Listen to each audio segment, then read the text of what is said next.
delusional. He doesn't get it. The man could ruin another talented locker room in even less time than he did in Boston. Kyrie was out for months, has a bad game, then thinks, oh, this is the perfect time to call out my teammates. You know, he's the man. When healthy, I believe that Kevin Durant is the best player on the planet. That's how I feel about him. And so because of that, I don't think it's a coincidence that the Nets went on an 11-game losing streak the second that he went down. I don't think it's a coincidence that they were the #1 seed in the Eastern Conference when he was healthy, in spite of Kyrie Irving's sporadic availability because he wasn't there at home games and James Harden wanting out. They were still the #1 seed in the Eastern Conference when Kevin Durant was healthy. He goes down. Now they're trying to make sure they can at least make it to the play-in game, okay? That's how lethal Kevin Durant is. And so when I look at it from that perspective, all right, and I look at the question marks that exist with Kyrie Irving and the vaccine mandate, with Ben Simmons, who is another matter, and as far as I'm concerned, it has become an atrocity. Claxton comes in from Mills. Brooklyn still trying to play the long game here, down by 5 with 12 seconds to go. Kevin Durant in just his second game back after missing about 6 weeks. 37. This is the moment we've all been waiting for the thousands in attendance and the millions watching around the world. Ladies and gentlemen, let's get ready to rumble!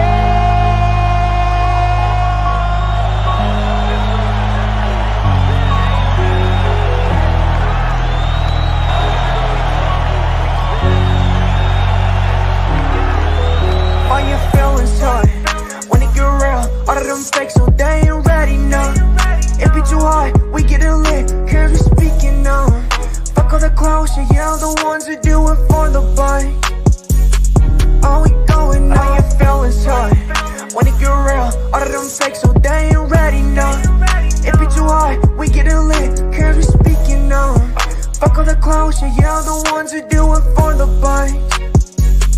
All we going now. Fuck your feelings. Big chest back in the building. Like Brady boy, I stay winning. Chef Curry, range extended. Splash. Fuck your feelings. Debate all day, that's business. Eat your ass, that's fitness. FYF, got a hit list. Bitch, I'm the realest. Alpha male strong, that's illest. FYF gang, we'll win this. Fuck the permission slip bitches. Ayy, yo. Fuck your feelings. FYF gang, be the realest. All your feelings hurt when it get real. All of them fakes, so they ain't ready now. It be too hard, we getting lit, cause we speaking now. Fuck all the clowns, yeah, the ones who do it for the bite. All we going now. All your feelings hurt when it get real. All of them fakes, so they ain't ready now. It be too hard, we getting lit, cause we speaking now. Fuck all the clowns, yeah, the ones who do it for the bite. All we going now. The paper chase, hurdles and relays, like a track meet. Drug fiends, bitches, foreign whips. Now that's my back street, stay humble. Be most hated is the consequence of success. Fast money always slows up. Gotta learn to invest. My flow, mastered. Money, I stacked it. Enemies, caskets to women. I'm attractive to my haters, outlast them. Passport stamped it. Can fund and work on consignment. Come on, now that's a backflip. Principles you stand on. Wasted talent, sad song. Beach house 1.5, but the car dad said 260. God, obedience, Jesus, repentance. The marathon continues, and I'm strong to the finish. All your feelings hurt when it get real. All of them fakes, so they ain't ready now. It be too hard, we getting lit, cause we speaking now. Fuck all the clowns, yeah, the ones who do it for the bite. All we going now. All your feelings hurt when it get real. All of them fakes, so they ain't ready now. It be too hard, we getting lit, cause we speaking now. Fuck all the clowns, yeah, the ones who do it for the bite. All we going now. FYF, okay. No one measure, remember them 3 letters come with pressure. Okay. We be steppers, man, can't stop, won't let up. Real debates, the haters gon' hate. That's what makes it special, it come with level. Yeah, this shit get better, no cap, new era, we got Eminem. ammunition for the opposition and plenty witness killing competition. Catch a late night on a panel cooking, but don't be fooled. This ain't your mama's kitchen. They say they don't, but they watch and listen. Typing in the chat, you ain't got a lot to kick it. If you click the link, make sure you got permission. And don't forget, nigga, fuck your feelings. All your feelings hurt when it get real. All of them fakes, so they ain't ready now. It be too hard, we get it lit, cause we speaking now. Fuck all the closure, yeah, the ones who do it for the bite. All we going now. All your feelings hurt when it get real. All of them fakes, so they ain't ready now. It be too hard, we get it lit, cause we speaking now. Fuck all the closure, yeah, the ones who do it for the bite. All we going now. I know they ain't ready at all. I stay ready, time to ball. No referee, I got shots to call. Believe I'm the best, so I'm better than y'all. Fuck your feelings, you know that's law. Running it up, now we running it back. It's that full court pressure, don't cut no slack. Jamming to the max. Bank account still full of racks. With the competition, they done went missing. The champ is here, look how the ring glisten. It's honorable mention, don't ever forget it. It's FYF, don't care about the ticket. You know we with it, yeah. We gon' do whatever it takes. Fuck all the hate. FYF still going down. It's one of the grades. All your feelings hurt when it get real. All of them fakes, so they ain't ready now. It be too hard, we get it lit, cause we speaking now. Fuck all the closure, yeah, the ones who do it for the bite. All we going now. All your feelings hurt when it get real. All of them fakes, so they ain't ready now. It be too hard, we get it lit, cause we speaking now. Fuck all the closure, yeah, the ones who do it for the bite. All we going now. Supporters, no fans. LVCMB talking on rear. Yankee hard, could be on the rear. Heart rate up, it's getting intense. All them people just speaking on nothing. Content clicks for the money. Hilarious, a bit too funny. Debunking this shit, yeah, we run it. Cover it up, Lakers to Hornets. LeBron to Jordan. Blazers in Portland. We get it sorted. Let's can afford it. Entertaining or boring. Whatever the top, but we act accordingly. Break it down, piece by piece. Been at this for too long. No Elder Baruch is saying what he on. Lace better stay gone. We get them all done. We get them all done. Yeah, we get them all done. All your feelings hurt when it get real. All of them fakes, so they ain't ready now. It be too hard, we get it lit, cause we speaking now. Fuck all the closure, yeah, the ones who do it for the bite. All we going now. All your feelings hurt when it get real. All of them fakes, so they ain't ready now. It be too hard, we get it lit, cause we speaking now. Fuck all the closure, yeah, the ones who do it for the bite. All we going now.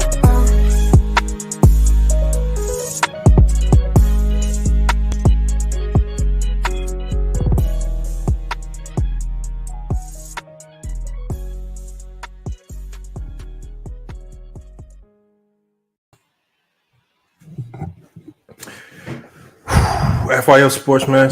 We back, man. Got a lot of stuff to talk about today. But y'all saw the title of the video. Yes, road to 32K subscribers, Nicholas Brown. Salute. Yeah, we gonna grind and get there. It's kind of slowed up a little bit, man. I've been slacking a little bit. Haven't really been putting out the content the way I want to. Normally, I like dropping at least a video a day.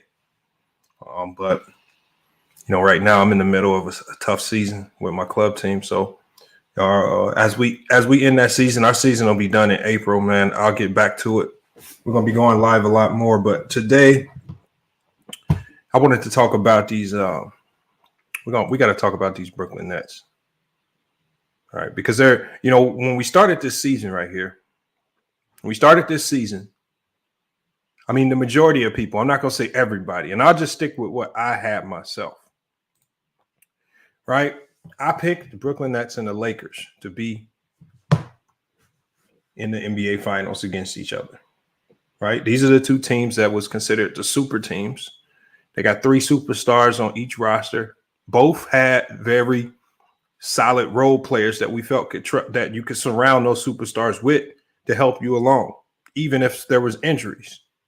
I think we all can agree to that to a certain degree. Even with the Lakers, I mean, as bad as the Lakers are looking, when the season started, we thought that this bench would be a bit more formidable than what we've seen. Same with the Brooklyn Nets. Going into the season, 3 superstars. And, you know, we thought irregardless of injury, this team is going to stay at the top of the East, be at the top of the East. And, you know, the biggest storyline of the season has been LeBron James and the Lakers. Even we talked about it a lot. LeBron James and the Lakers, man, they don't look right. Something ain't right. Chemistry ain't right. Coaching ain't right.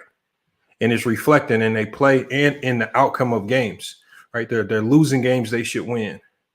And in games where they're getting beat, they're just getting beat by, you know, outrageous scores. You got the teams like the New Orleans Pelicans blowing them out, beating them by large margins. All right, you have guys that we haven't heard of in the NBA walking into the crypto arena, crypto.com arena, putting up big, massive numbers. Right, guys are just simply using the Lakers to boost their highlight reels, get their clout up a little bit, and then show out and show what they got in this league. The Lakers have been basically a doormat. Everybody's walked all over them, and then even in the games that the Lakers win, they make it look like it's the hardest thing in the world to close games. But we've done all this. We've done all this talking about the Lakers. We've talked about Russell Westbrook. Does it work? Potential trades surrounding this team. How can they fix it? But then I think we forgot about the other conference. I don't know if it's because of the Lakers cachet, LeBron James, and the name and the namesake that comes behind him. But what's going on with the Brooklyn Nets? We're talking about the other team in the other conference that was supposed to be in the NBA Finals. But yet they stand, losing today. I think if they're not at 500, they're very close to 500 with that loss to the Boston Celtics today. Now, we already saw the humiliating loss that they took to the Miami Heat. Everybody was like, okay, KD's back. He's healthy. Even though Kyrie Irving was out and he's in and out the lineup causing confusion there, even though there's big question marks around Ben Simmons, we all assumed going into that Miami Heat game, right? We all assumed that this was a winnable game. Remember, they were on a really, really long losing streak, just a crazy long losing streak going into the All-Star break. Those things were supposed to change when KD came back. Remember, just like one of you guys said in the chat, Brooklyn Nets, before KD went down with injury, was number one in the East.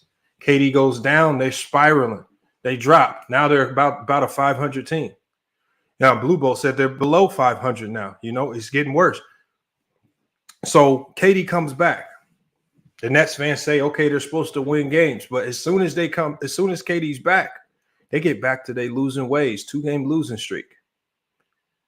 Now, do we blame KD? Because KD's still putting up KD-like numbers. KD's still doing his thing. Look, you can't ask KD to come out every single night and score 60 just to keep this team alive. Right? They're below 500. And nobody's giving the Brooklyn Nets any smoke whatsoever. Right? You have people running around talking about Russell Westbrook and his legacy. Anthony Davis being soft in his legacy, LeBron and his legacy, all because they're having a down season and they're struggling to figure it out. Yet when we look at the Brooklyn Nets, why is the same questions not being brought up with this team over there? Like, again, a lot of people don't remember this, but I was talking to Elder early into the season.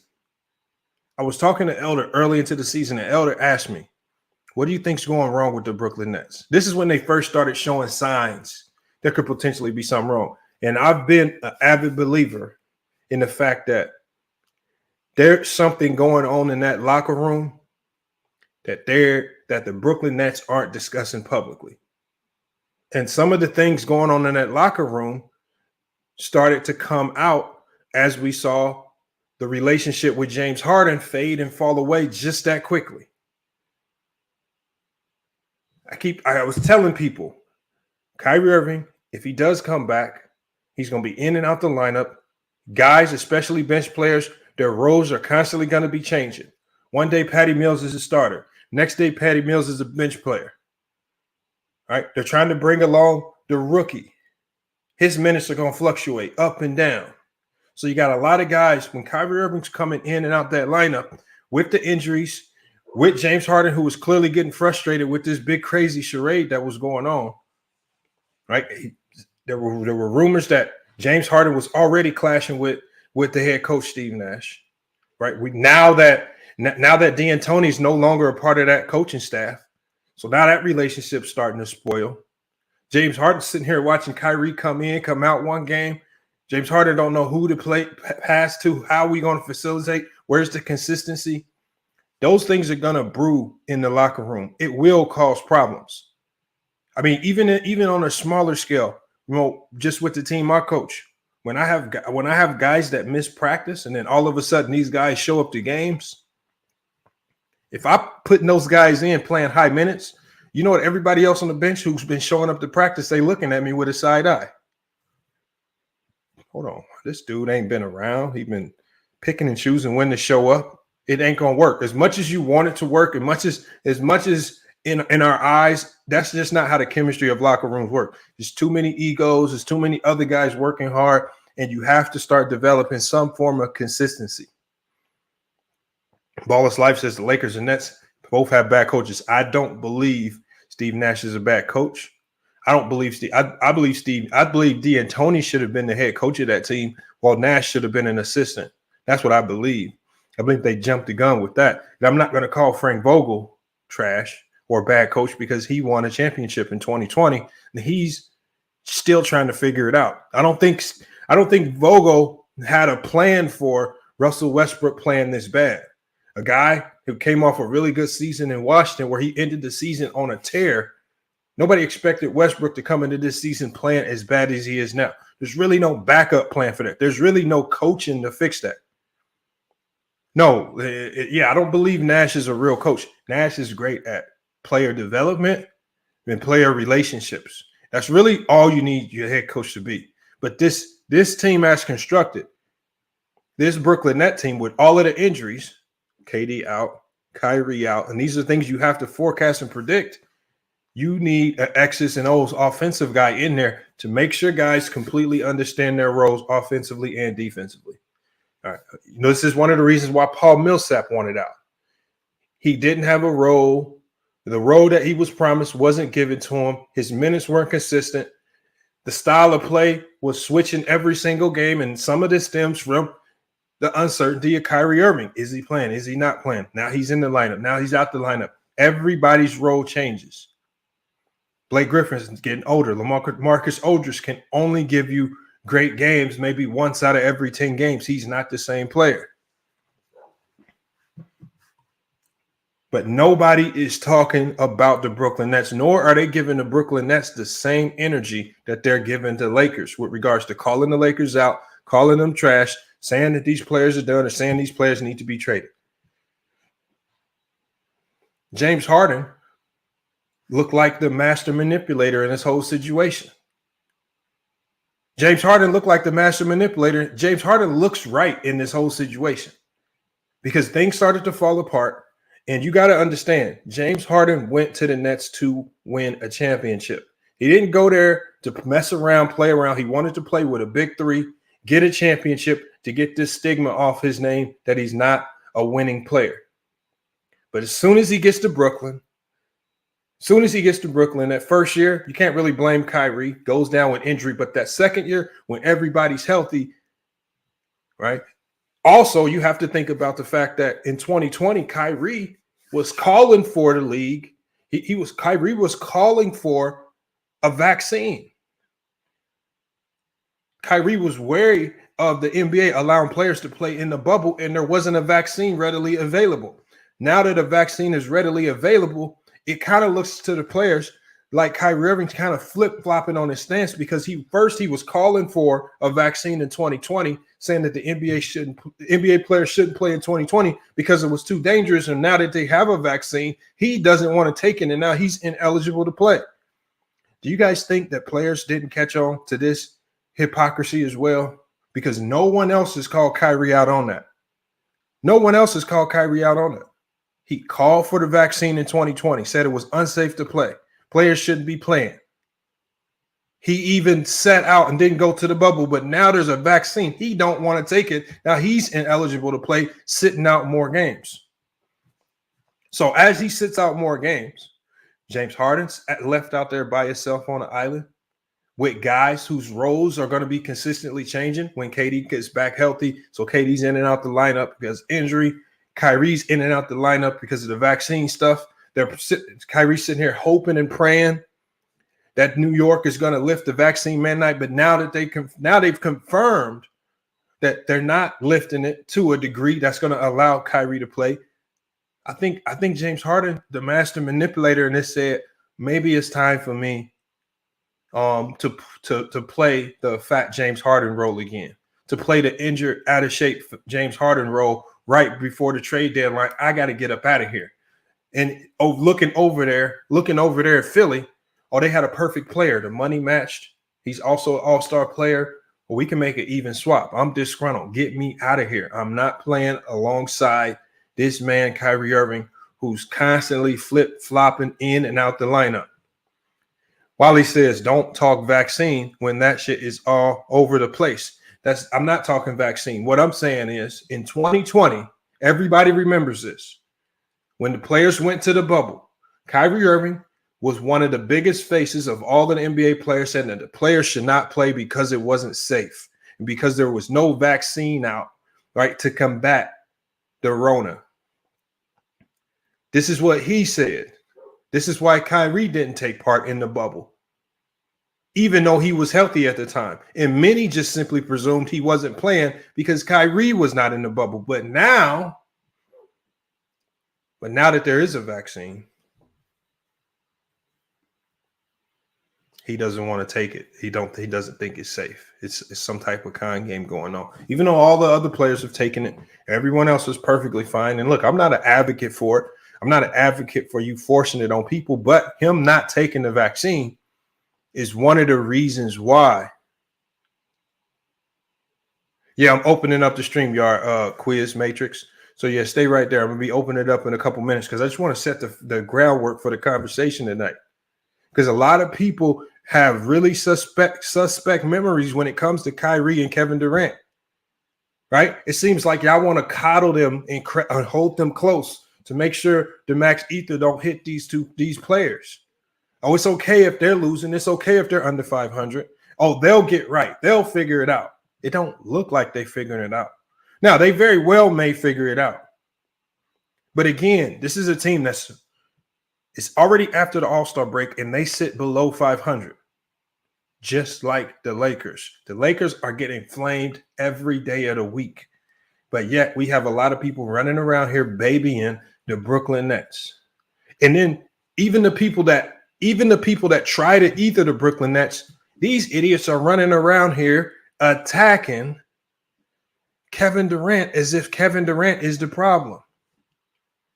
Kevin Durant is out there balling. He don't remember what did Kevin Durant say in the post-game conference versus the Miami Heat? We ain't got no bodies, man. Well, what you want me to do? I come out here and drop my 26. I do my thing. This is my first game back from injury, and they lose to a depleted Heat team with no Jimmy Butler, no Kyle Lowry, no PJ Tucker. And so they getting crossed up. They getting crossed up by the backup point guard, Goran Dragic, who's been sitting out all season, comes to the first halves and cooks them.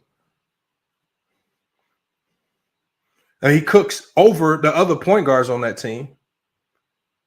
But it still wasn't enough for them to get a win. No help. Inconsistencies and look at Patty Mills. Look at how Patty Mills' production has fallen off. Right? Patty Mills, at the start of the season, when he had a consistent role, when they knew Kyrie wasn't playing and Patty Mills' role was consistent and it wasn't fluctuating up and down, Patty Mills was balling to start the year. Now when Kyrie comes back, in and out the lineup, here, Patty Mills bouncing back and forth from the bench to the starting lineup.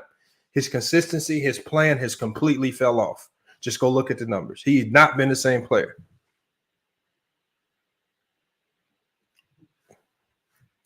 Look at Young King. Young King says the person on the screen is Lamont. Oh, my God, man. Y'all come over here and say some of the dumbest stuff, man. See, it's be people like y'all. I just want y'all to hit the link. Just ask the dumb questions publicly. At least I can get a spoof video out of you. He says, Kyrie, turnover machine in the fourth quarter tonight. Yeah, because he's inconsistent. He has no consistency. Kyrie's going to have big games, just like he did against the Milwaukee Bucks. right? Big game, goes off. They scrape out a win. But consistency, remember? No consistency because he has to sit the next game. He can't play.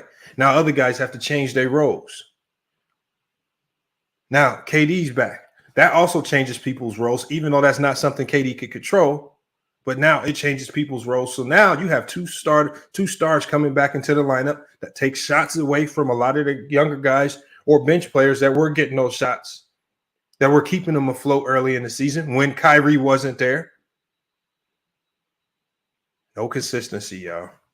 Kyrie Irving is on his way to destroying yet another team. He's on his way.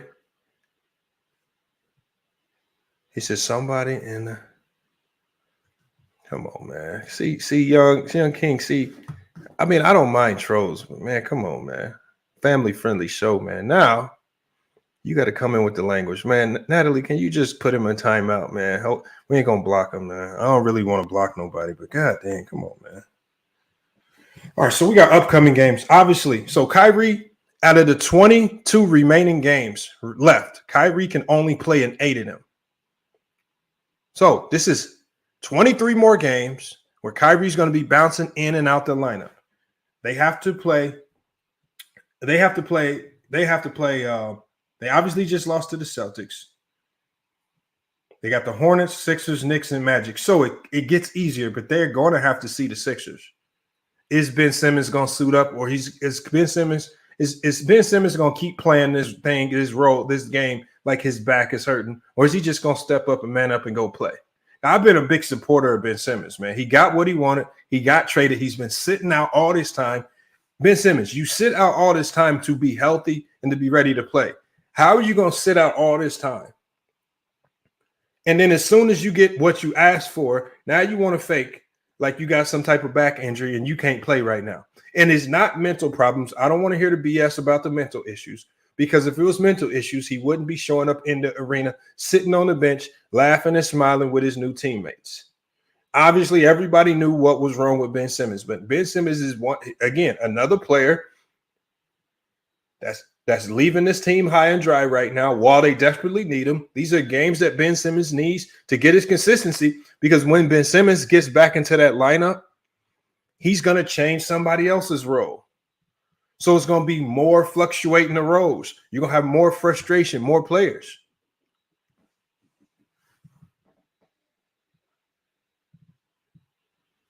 And look, I've been a big advocate for Ben Simmons, especially through all of this, especially when that Atlanta Hawks series hit and people were calling him trash and he couldn't shoot. I've been a big advocate for him, but I can't approve of some of the stuff that he's doing now. You know? So the Nets acquired new pieces. They brought in Goran Dragic. Is that going to help? It looked like it was going to help to a certain degree versus the Heat. But for whatever reason, Steve Nash decides to bench. He benches Goran Dragic after the first half. A game where Goran Dragic was cooking in the first half. You bench him for the rest of the game, you lose that game because you don't really have a true point guard on the floor. All right, so then you got Kevin Durant. Is he fully healthy? Every game that Ben Simmons and Kyrie Irving, they don't play alongside Kevin Durant, that's Kevin Durant pushing himself more and more and more with the potential for new injuries to come up out of that. And we know over the last couple of years, KD has shown himself to be a bit injury prone. And then we got the Ben Simmons problem. When will Ben Simmons step back on the court? When is he going to stop being scared? Right? Well, he's going to have to face those fears. Ben Simmons needs to suit up, go play against Philly, and get this bad taste out of everybody's mouth. He created this monster by not wanting to play. He got what he wanted. Now he needs to go rectify it, fix it, and show the Brooklyn Nets that he wants to be there. But as it stands right now, I don't know what positives you can take from the Brooklyn Nets. They're right now, to me, they're just as bad of a situation as the Los Angeles Lakers. These are the two teams that were overwhelming favorites to get to the finals. All right, I'm going to drop the link, man. We're going to let y'all in here to cook. We're going to get y'all in here. And I want y'all thoughts on this, because I believe Kyrie Irving is on the verge of destroying yet another team. We saw what he did in Cleveland after winning the championship. Things were going perfectly. Look, and I don't expect everything to be perfect. There's no such thing as a perfect locker room or perfect team. You're gonna have clashes. You're gonna have fights. You're gonna have little inner beefs within the roster. That's gonna happen. But when you're winning, that kind of puts a little gauze on all of the problems you might have. It makes those problems much easier to deal with when you're winning. Because the Brooklyn Nets are losing games, every problem that they have in that locker room right now is getting multiplied by 20. So now you got finger pointing. Now you got real beefs. Now you got this section of players going to this coach over here, right? Then you have another sector of players maybe talking to Steve Nash. Your coaches can get divided. Your front office can get divided. The players are going to get divided. And when that happens, it's going to start showing when y'all play. And that's what's happening. Even though KD's back, they're still losing. A winnable game, a very winnable game today. Yeah, yes, the Boston Celtics have been playing lights out, but still, when you're losing to the degree that they've been losing lately, you got to go get this win. All right, link is in the chat. All right, make sure all y'all, we got to support the live stream today, y'all. All right, because I got to put a time limit on it, man. We got to hit our donation goals, man. So let me put the donation goal up, and I'm gonna drop that link. All right, so we got our donation goal in there. Let's hit our donation goal to keep this stream going, man, because I really want to cook on this topic. All right, I don't want to have to shut the live down and have to drop a video on it. All right, link is in the chat, man. Y'all come pull up, man. I see a lot of new names in there. Mr. GG, Joe Bond, he's a Nets fan. I know he's going to come in here. All right, Mac Harden. Look, man, whether y'all agree or disagree, it's time to hit the link. Come pull up. Let me know your thoughts on the Brooklyn Nets. Is Kyrie Irving on the verge of destroying yet another team? Is Kyrie Irving on the verge of destroying yet another team? I believe he is. All right. Let me let you guys in here. We got Quiz Matrix, Trunks. We got Ralph Lauren. We got a few other people looking to join. Hopefully, let me start with Ralph Lauren. Ralph Lauren. Well, is Kyrie Irving on the verge of destroying another team? Salute to Doe Eyes as well.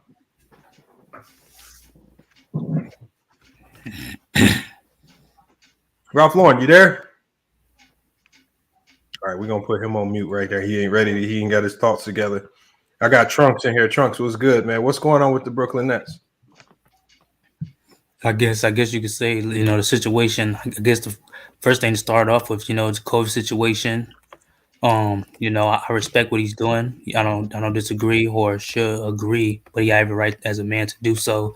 So I'm gonna keep it down to that. But at the moment, what it looks like right now, he kind of does look like he is destroying a team, which you could say is his fault or not, but it is what it is. This team right now is not looking what it looks like and what we predicted this team should be. And I also got to put some blame on KD a little bit too, because at the moment, man, we thought this team was going to be at least an Eastern Conference Finals or a championship team somewhat, but I'm pretty sure James Harden's seen something that we didn't see before.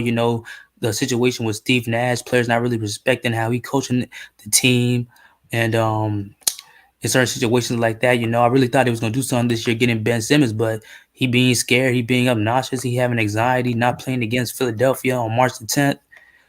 So I do believe this team might just be a disaster. This is one of the biggest disappointments I ever seen for a team that has this much talent and this much that can do a lot if they play, if they be healthy. But it is what it is. That's all I really got about it. Do you think Kyrie's on the verge of causing another team to split up? And yes. Or do you even blame Kyrie? No, I don't. I somewhat because you could say you should take the shot, but who am I as a man to tell another man to take a vaccine or whatever, So that's why I don't blame him. But still, at the same time, there are consequences to every action you do, and this is one of the consequences. You can only play home games. Away games, and they might meet each other. They might meet the Toronto Raptors in like the playoffs or playing tournament or something. So yeah, you do got a point. He might as well just. He is damaging his team in some way, whether you like it or not. I do believe that, but I'm not gonna blame him. I feel you there. We're gonna go to let me go to Spiffy, man. He just pulled up in here. Salute to Spiffy. Y'all need to check out his new music, man. On IG, follow him at Spiffy Lil Kenny on IG. Man, he just opened up a new store in Baltimore as well, so he got a lot going on. But he got some new music. I done played it on my channel a little bit. Spiffy, you there, man? You got to take yourself off mute. All right, Spiffy on mute, man. We're gonna go to Quiz Matrix. Quiz Matrix was good. Hey, what's shaking with you, Fife? It's been a minute. That's a Quizmatics also, by the way. Quizmatics, all right, my bad. All right, I'm gonna make sure I keep that correct. But what do you got on this Kyrie situation, man? Is he on the verge of destroying yet another team in the NBA? I'll get into the Kyrie stuff last. Mm-hmm. I want to just point out something. Like, what people need to stop doing is y'all need to stop Kyrie giving out these paper championships. Like, please stop it. You know what I mean? Like, it's disgusting and it don't work. And then you be disappointed at the end of the season when it don't work out. I think that there's things I've agreed with you in the past, and there's things I haven't agreed with you in the past, Fife. But I think that all the things that you pointed out here are pretty much spot on. I think that people need to remember, first off, there's only one basketball. Second off, the Nets they're not losing these games intentionally. So the reality of things is it's going to be hard to win a championship with a team that you can't even get on the court together. And that was the problem they had last year.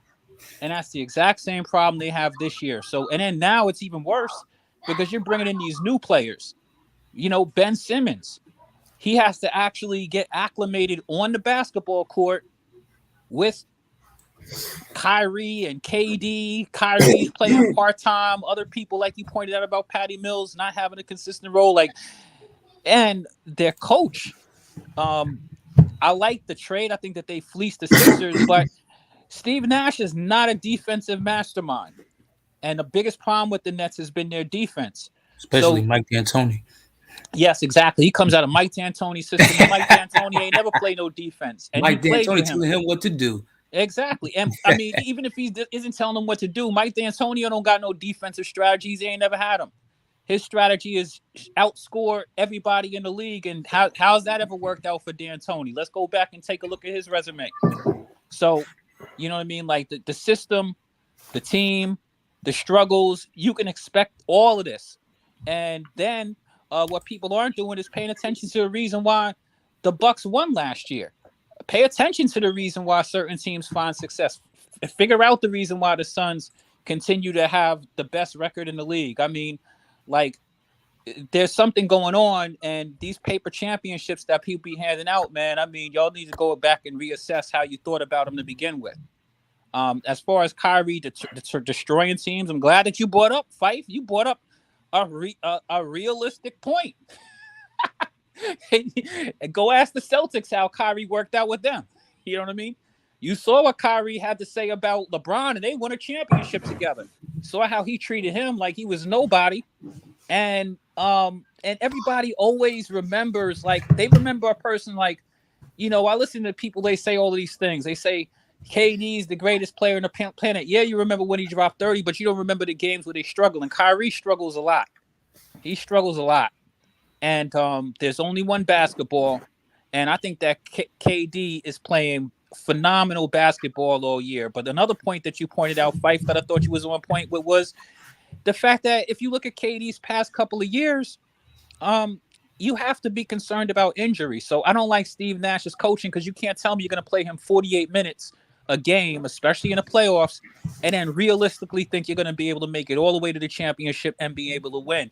And you need to be able to manage a team where you're also managing the minutes of your star players. They're always going to want to play every minute, but there's a reason why coaches have rotations and a reason why they rest their star players so they don't burn out. And unfortunately, that looks like the future for the Nets. Hopefully that answered most of your questions, Fife. If you have anything else, or you think I'm off point with anything, feel free to jump in. You were on point with a lot of that, man. Before I give my points, let me go to Mahari, man. Mahari pulled up. Whenever he pulls up, man, I know he has a take on it, man. In a unique perspective. Let's hear what you got on it. Well, What's going on, Lamont? How you been, man? How's things going for you, brother? Man, I'm good. That's good. I see you got into coaching. I see you got into coaching now, man. If you need some help, man, I got you. Yeah, we'll need some pointers of how to run practices and all that. But I got your number. I'll talk to you behind the scenes, though. But all right, I got you. Okay, yeah. But the thing that I've really been disappointed about the Nets is that, to me, it highlights how much they've been exposed to what we know of. Because the fact is, having Kyrie in and out of the lineup. Hold on, let me move somewhere else real quick. Hold on. All right, cool. Yeah, you got a little background noise. Is this people, conversate? Let me get into a more spot. Here we go. So here's the thing, though.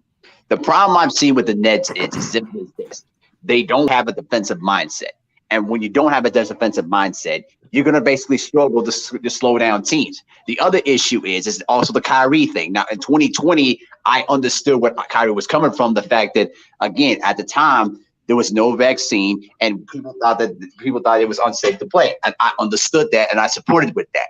But now, after the whole vaccine thing came out, and he refused to take it, I said, hey, the Nets know what they're dealing with now, because now he's going to be playing on a part-time basis. And, and I'm not going to get into the issue about, he should have taken the vaccine and all that, because, listen, at the end of the day, that's his choice.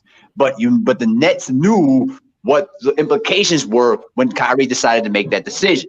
And now we're seeing the residual effects of it. The whole issue with James Harden too as well, that, there are times where he doesn't know who's gonna be the main playmaker on the backcourt. There were times where when Kyrie has bad games too, where it basically mess up people's rotations. And a lot of the players, even on the bench, they were complaining about that. And this must be becoming much more justified. The other issue is that Steve Nash, to me, I never saw him as a real coach at all. He is a type of coach, to me, who's more emphasis on player development more than just, coaching. Because to me, when I saw Mike D'Antoni on the sidelines, I immediately think D'Antoni is the actual coach. Because to me, everything that Steve Nash does is from the Mike D'Antoni tree. And when has Mike D'Antoni's system ever won a championship? You can go back towards the Phoenix Suns days. I mean, come on, it's very obvious. He just wants to outscore you. He has no defensive mindset even to begin with. But I think that right now, the issue is, I think if you want to really make this work, you would have to hire a coach with a certain plan that's going to set specific roles for each player on the team, so they know what roles that they can basically succeed with, and what can they do to try to make certain adjustments with in case things just go bad. I just think right now there's no clear direction other than having KD probably score 60 points to keep the team afloat. But you can't rely on that every single night. Doesn't matter how talented he is. He can only do so much.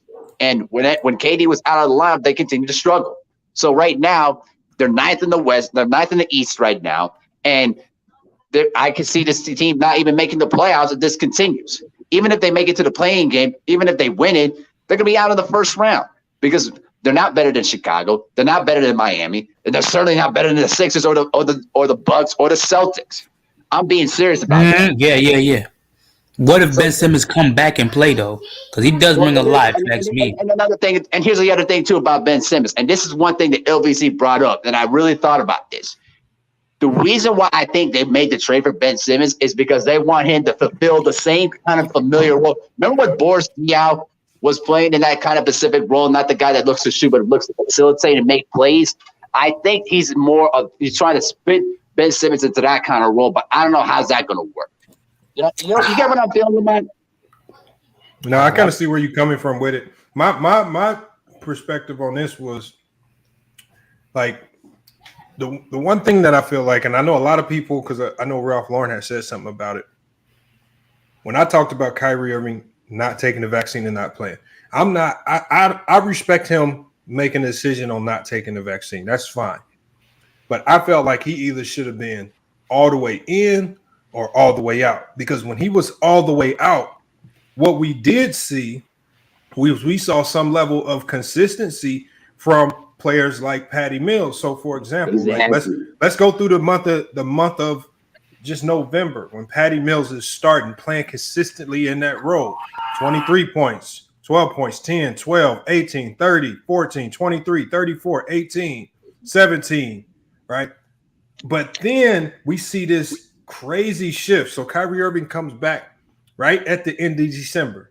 And so when Kyrie Irving comes back, right at the end of December, his first game back, what does Patty Mills do?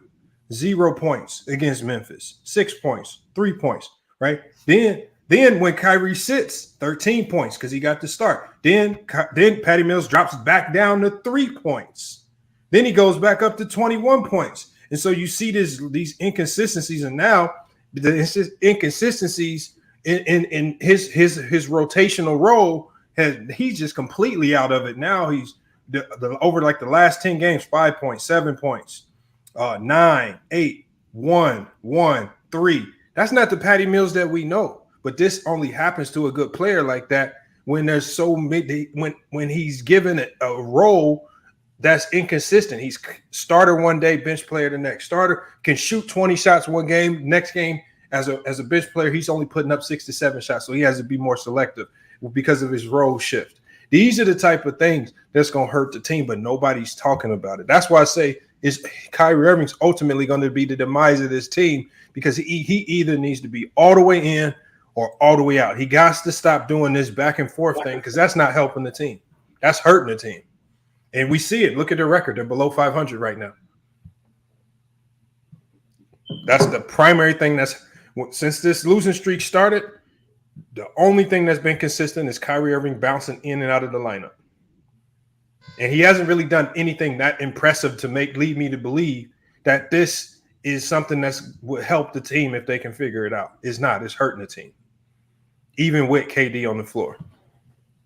James Hawkins, what does he say? He said did you mean James Harden?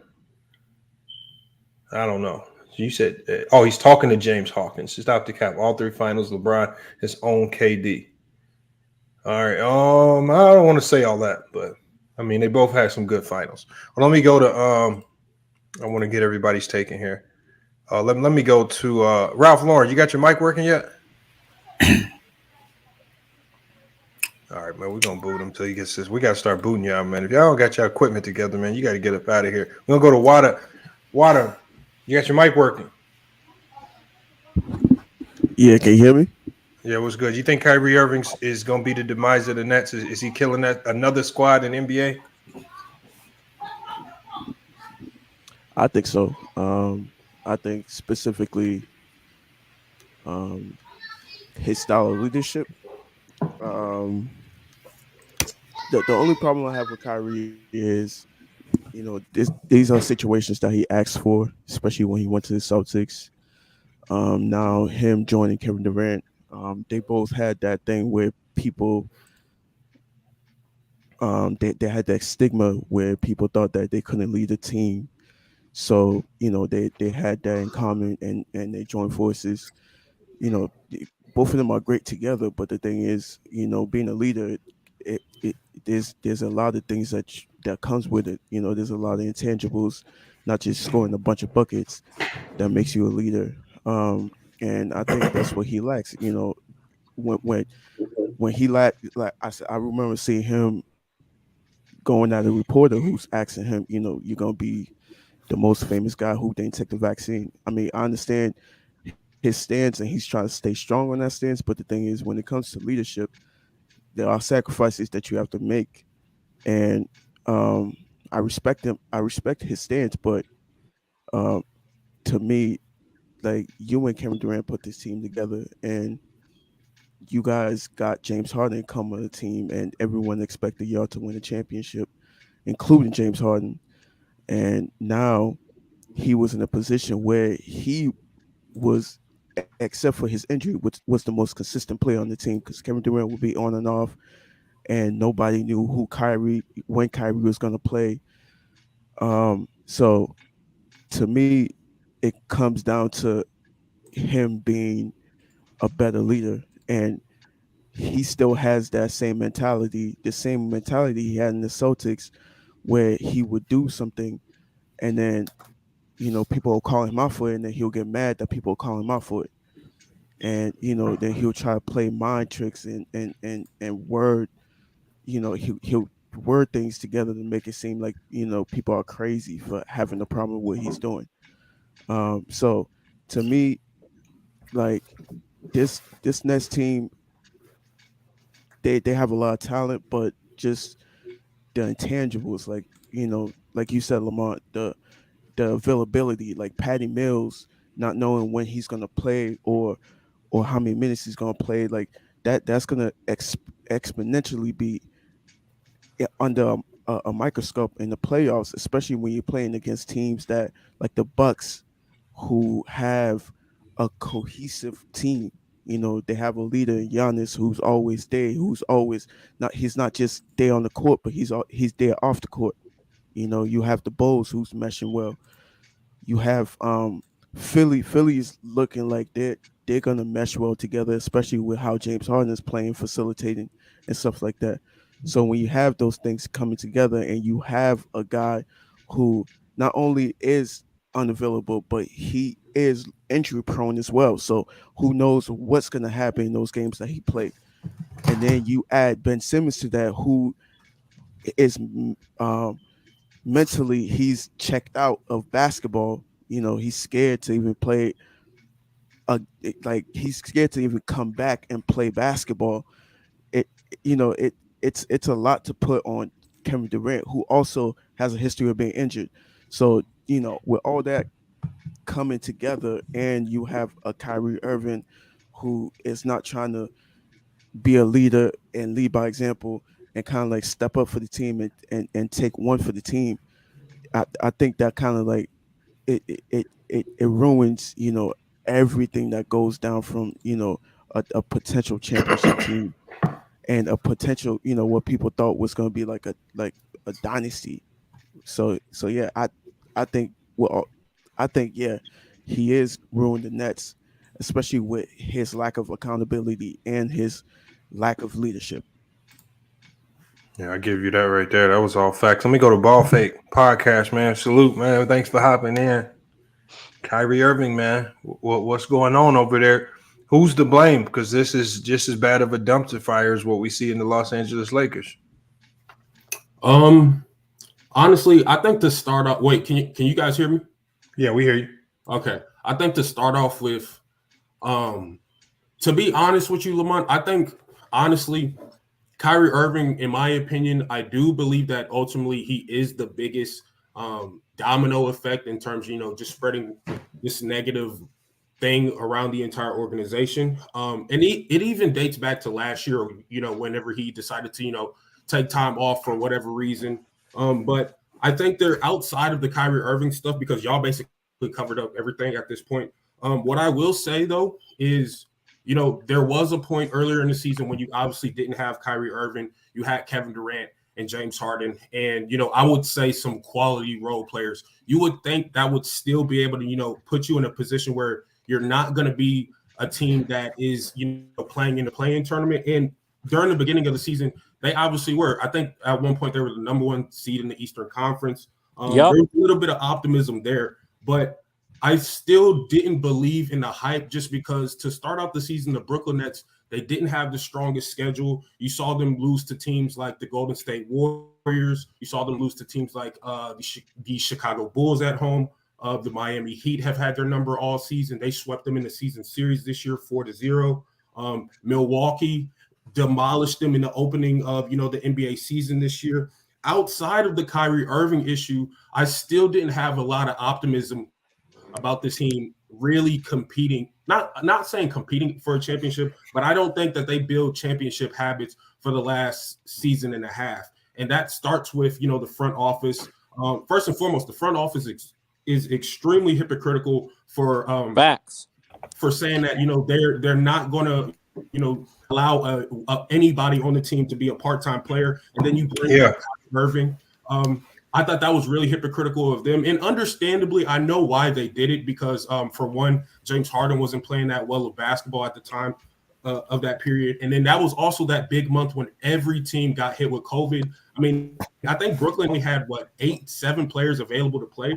But, I mean, at that point, you just try to go get somebody who is on a member of the G League or bring them up or try to make a trade or something. I don't know. But I don't think that – I do believe that more than likely Kyrie Irving is going to be the person that takes the biggest blame out of all of this. But even if we, just bypass the whole Kyrie Irving stuff, Harden has not played well this season. Kevin Durant is an injury-prone basketball player at this point of his career, and they didn't build a system that was conducive to winning, and that's basically it, in my opinion.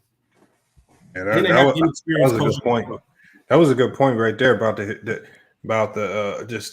backsliding on the not allowing the guys to be part-time players. And you got to understand, they were playing much better when they weren't allowing him to be a part-time player, because you had some degree and that also means you trust your players, because when you allow him to play in and out the lineup like this, you're telling somebody on that team, whether it's Patty Mills, whether it's other guards on that team like Carter, who I think they've cut, you're telling somebody, we don't think you've been cutting it, even though they set a top at the East before KD got hurt. So you're sending a lot of bad messages when your front office is inconsistent. Kyrie's extremely inconsistent. You have to expect that Kevin Durant's going to be injury prone throughout the rest of his career. So I never expected him to be healthy. And I think James Harden was just basically like, I'm not about to sit here and deal with this. They don't have no backbone with Kyrie. They relented. It was just too tempting for them to allow him to play part-time. And now they're reaping the benefits of allowing him to do that. And it's not looking so well. Hold on, let me let Joe Biden in here. Joe Biden just pulled up.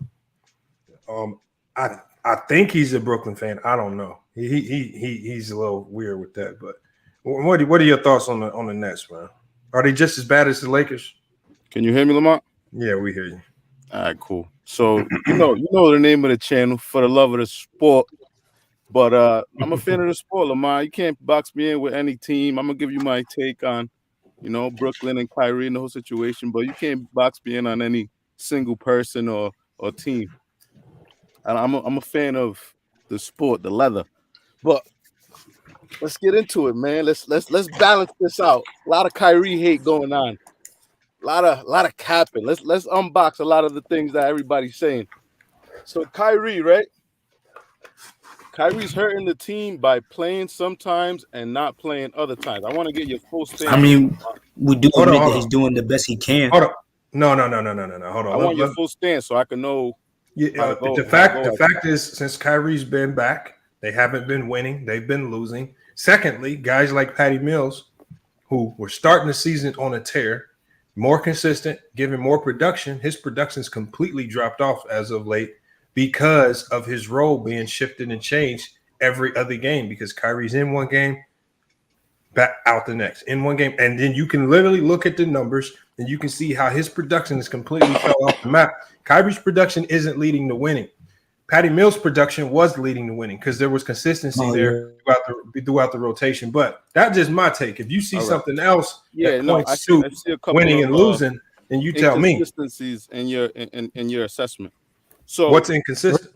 When you say, let me get it out. When you say Patty Mills was playing better without Kyrie in the lineup, the only reason that they ended up letting Kyrie be a part-time was because KD went down, correct?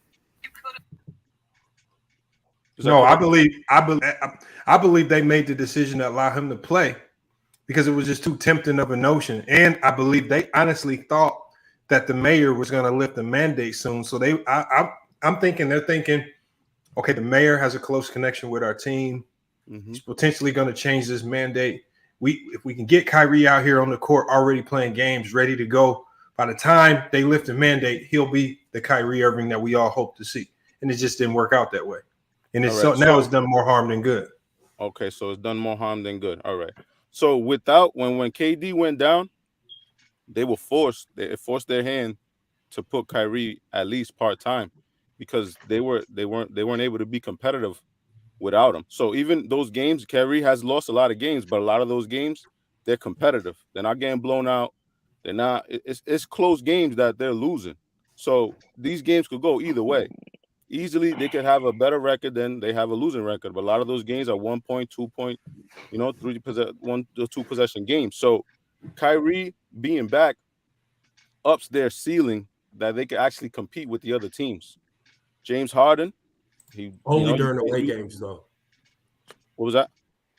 Only during away games though. Yeah, only against away on away games. You're right. Correct. So it's really, if you look at it from that perspective, it's really not that much of a benefit, especially when he's killing the continuity and the chemistry of the team overall, top to bottom. And at this point, it kind of seems like, the locker room isn't looking, that positive either, especially when you have a talent like James Harden walk out of that situation that's supposed to seem like it's going to be a winning situation. So I would disagree with that point, but continue. That's fair. But James Harden also was having a off year. He didn't really seem like he was too thrilled to be there as well. So the Kyrie situation could have impacted James Harden being there and wanting to be there, playing with that joy that you see in Philadelphia. So you can put some blame on Kyrie for not having, the big three that they ended up, coming together to join together and have a go after a title with. So Kyrie not taking the vaccine made him not be able to play until now he's a part-time, and with the rollback of the vaccine, potentially, he'll be able to play in the next coming weeks, since the mayor has been saying that, he'll be back soon. But that's not true. That's what Mayor Adams has reported. That's not what he reported. That's what he said. They actually reported that the mandates will change, but it's not going to affect Kyrie Irving. The mandate's not going to allow him to play. He's the situation that they're in is a situation that they're stuck with. They're currently, since Kyrie Irving's been back, the Nets are 7-17. He started practicing with the team December 30th. Ever since he's been back, they're 7-17. That's not good. At all. And prior to KD's injury, they were first in the East. All right. I mean, you can on top of the fact that Kyrie Irving, I believe this locker room confusion that he created contributed to James Harden wanting out. It's contributing to bench players either not wanting to be there, like Paul Millsap didn't want to be there anymore. He didn't want to be a part of that shit show because it affected his role. And I think it's affected the role players. He can't get burned anywhere. Say that again. Paul Millsap doesn't get burned anywhere. But the thing is, the role that he was promised. Go ahead.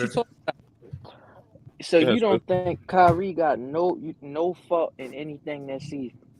No, I'm not saying that. You said it was hate. You said it was hate. You said that you heard. I've been listening this whole time. Yeah, I said I got to balance out the hate. I got to balance out the hate. Yeah, but go ahead. Who spewed hate? Who spewed hate? Nobody on this panel. Since I've been listening this whole time, I haven't heard one person come up here and hate on Kyrie Irving. They just pointed out. They pointed out what this man been doing in and out the lineup, and it's affecting the team. It affected the team so much that a former MVP that you brought in wanted to leave the building. So how is that hate? I just want to know. There's a lot of Kyrie bash on this channel, so I gotta come back. I gotta balance it out. Who spilled hatred to Kyrie though? We just said you guys bash his leadership. No. Okay, let me ask you this. Hold on. Let me get him, bro. Hold on. What leadership? What leadership? Hold on. What leadership has Well, Kyrie Irving displayed? Hold on, bro. Hold on, All right, bro. go ahead. Hold on, Ask bro. the question. What leadership has Kyrie Irving showed since he left LeBron and the Cavs? What leadership has he showed? Because it's the same process. Hold on, bro. Do you notice that everywhere he go, it's the same old song. It's the same old tune. Niggas ain't feeling being around them. The team getting fucked up. Niggas start losing. And now James Harden don't even fuck with niggas no more. They was all peaches and cream, smiling and all that when he first came. Now he don't even fuck with them niggas. So where's his leadership? Because if it was leadership, James Harden wouldn't have left if he was a leader, bro. Are you ready for the answer? Yeah, go ahead. Let's hear it. All right. So when Kyrie left the Cavs, right? He went to Boston, correct? Mm-hmm. Yeah. So that was 2018. That team was a number 1 seed until he got hurt. Is that not a show of leadership? No. So he wasn't carrying. No.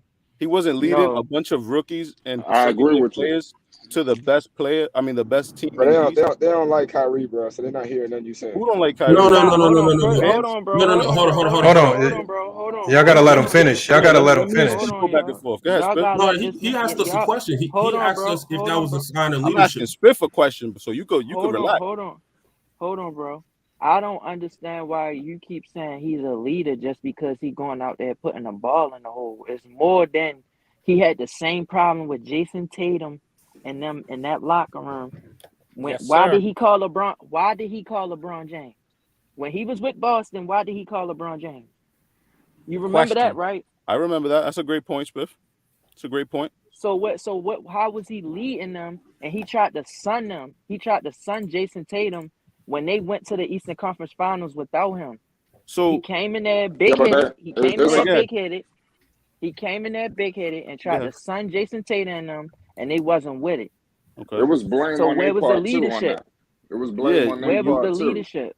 All right, so you ready? Yeah, he did. He also called him ready out. He for a also rebuttal? called him out. Jason Tatum and Jaylen Brown, the whole Boston Celtics organization. All right, so you remember ready that Where was the time? leadership? You want a You rebuttal? still ain't break down the There's no leadership. rebuttal for that. Kyrie was showing. Kyrie did show the roster. leadership. That was the I'm not second talking year. to you. You talking about the second year? Talk about the I'm not. first Yeah, year. you're talking about the second year. So The first first year, year? First He year, was- no, the first year he- was the 1 seed. Yeah, one at a Once time. again, One at a Let's go time. one at a time Oh, because we're talking over can each I other. speak? And I want to get the So- flight too. Let me get the flight. Go ahead, flight, man. Salute Yeah. the flight. No, Make sure y'all no, I check was him gonna out as say- well. Yes, I appreciate that, FYF. It's an honor to be on here. But listen, I want to tell you is this.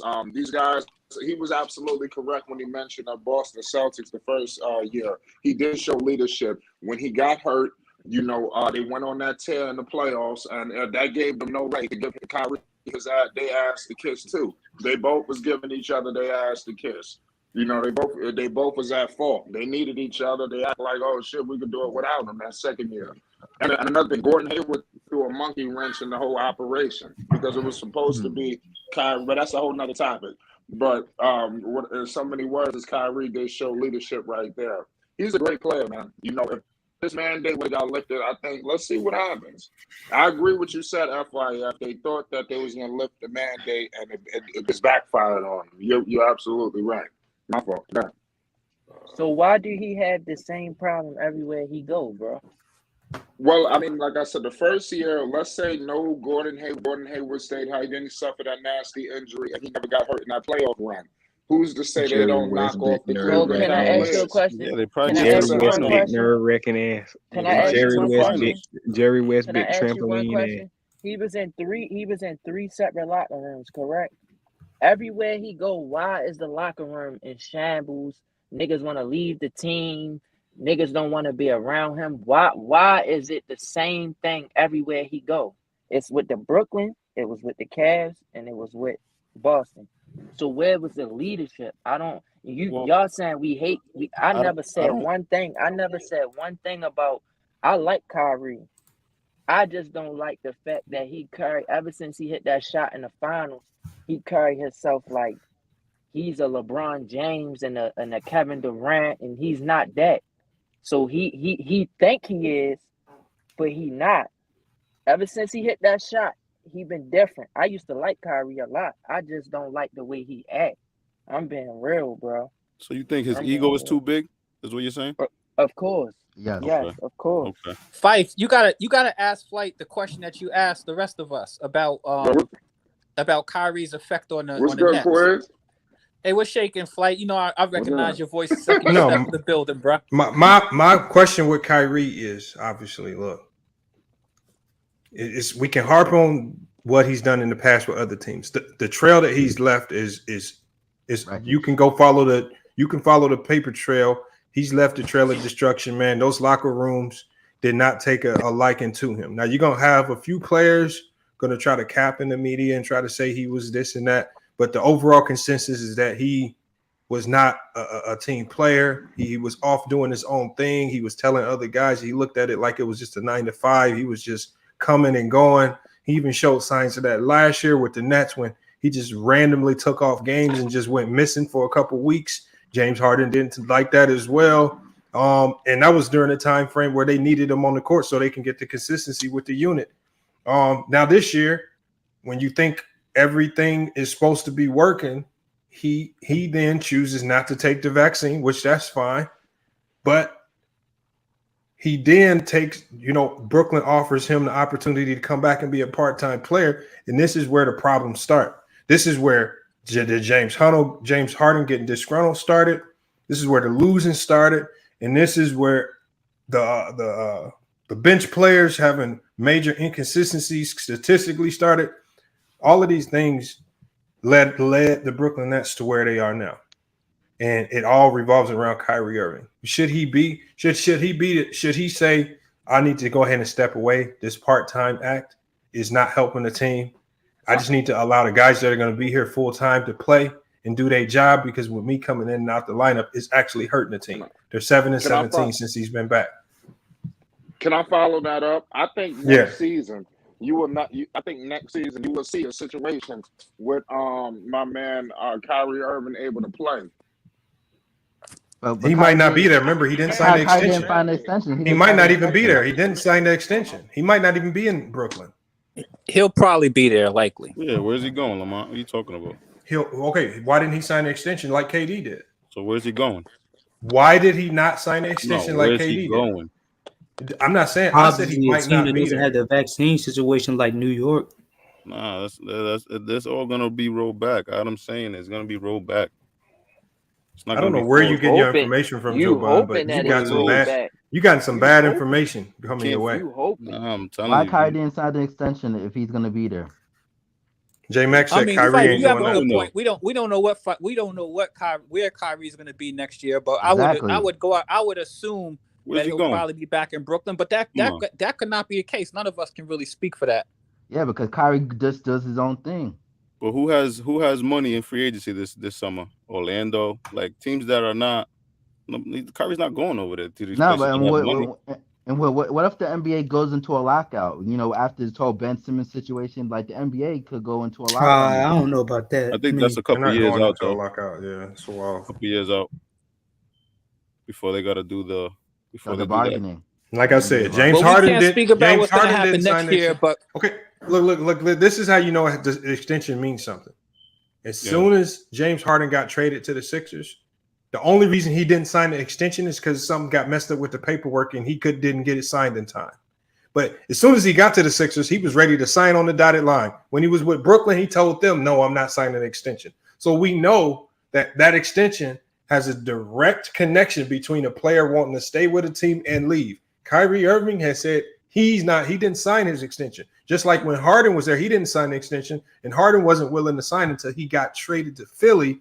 And like I said, he only didn't sign because of a mishap in paperwork, but he will sign it this summer as soon as the season ends. He's already said that. James Harden been wanting to go to Philly, he said. It doesn't matter if he's been wanting to go, but what I'm saying Kyrie's is been wanting to be I'm telling you, Kyrie didn't sign the extension. Which is a you fact. Can't tell me that doesn't have a direct connection between a player wanting to stay with an organization or leave. That was James Harden didn't sign that extension because he didn't want to be there. He was going to be gone in free agency this summer if they didn't trade him. He was gone. He was out of there. Home in Brooklyn. It don't matter if he's home. These players got enough money to make home anywhere. Nah, bro. Y'all can say this stuff. Home. For what team, Lamont? I don't know what team. Can I tell him why? Because what if next year he going through the same thing? You hoping that they roll back this mandate and he play full time. So what if next year he going to next year and he gotta go through the same thing, only could play away games? You think he want to do that? No, obviously not. Why would he sign on the dotted line if he don't know if he could fully play full? I would go somewhere where I could play full time. I'm not gonna keep doing this halftime. Like, I'm not doing that. Like, come on, bro. Yeah, Kyrie probably going to Dallas. Exactly. How about we focus on this season? We don't know what's going to happen next season. Let's talk about this season. We got a playoffs coming up here. They might not even be in the 20 more playoffs. games, right? 20 more games. They might not make it. Like the Hornets and the Atlanta Hawks is coming up, and they might win and knock them down to 11. Nah, you can't say that, the Spiff. vaccine, bro. No, I'm no. saying, I'm asking you this. Let me ask you this. Let me ask you this. Let me ask you this. If he would have got the vaccine, do you think James Harden would have went to Philly? No, No, never would probably have not. left. He would never gone to Philly. Nah, he James would have Harden stayed. He always would have wanted to be stayed. in Philly, though. But if they was all playing full time, You mean this year? yes, Oh, yes. One Coop, he said the Nets never offered Kyrie an extension. Yeah, the One Coop did say that. So Damn, I gotta, so that might be probably something. tired of the bullshit too. Yeah, They tired I of mean, the you know, bullshit. like Brooklyn, listen, Brooklyn isn't they happy with what went down this year. Definitely not. but Brooklyn already Brooklyn's locked up definitely KD, so disappointed. they're happy they locked up KD. So they're like, oh well. Khalil, just hit that link, Khalil. You know I got you. Elder, you can hit that link as well. Citizen Lou, you just hopped in, man. What are your thoughts on this Kyrie situation, man? What do you think? What do you think's going on? Is Kyrie on the verge of destroying yet another locker room? Yeah, it's looking like it, man. It's looking like it, bro. I didn't know the Nets were 7-11 when Kyrie played. No. 7 and 17. 17. Oh, excuse me. Worse than that. My bad. Excuse me. My bad. I mean, that's just looking bad. I mean, essentially he ran James Harden away. Right. You know, that whole situation. He was Bron. I mean, Bron unlocked Kyrie. I'm like, how could Facts. you know what I'm saying? Like, he don't look the same at all that kid in Cleveland. We were talking about that on Bang Channel. We was like, I mean, I know he's not as good as Wade, but him and Bron together, that shit was just amazing to watch. Yeah, you know what I'm saying? And like the fact that Kyrie left the way he did, and he hasn't been able to recreate that magic anywhere else. I mean, that's just you just can't ignore that fact. And then, and we know KD. He's not a leader. KD is not. He's not an alpha. He weak as hell. We all know this. I was waiting to make that point too. You know what I'm saying, bro? We all know he can't. He can't command. You know, leadership. Nobody respects him. That's why Kyrie doing what he doing. KD, you know, this is his choice. What he want to do. That's just what Kyrie. I mean, KD's just weak, and then KD followed Kyrie. KD followed Kyrie.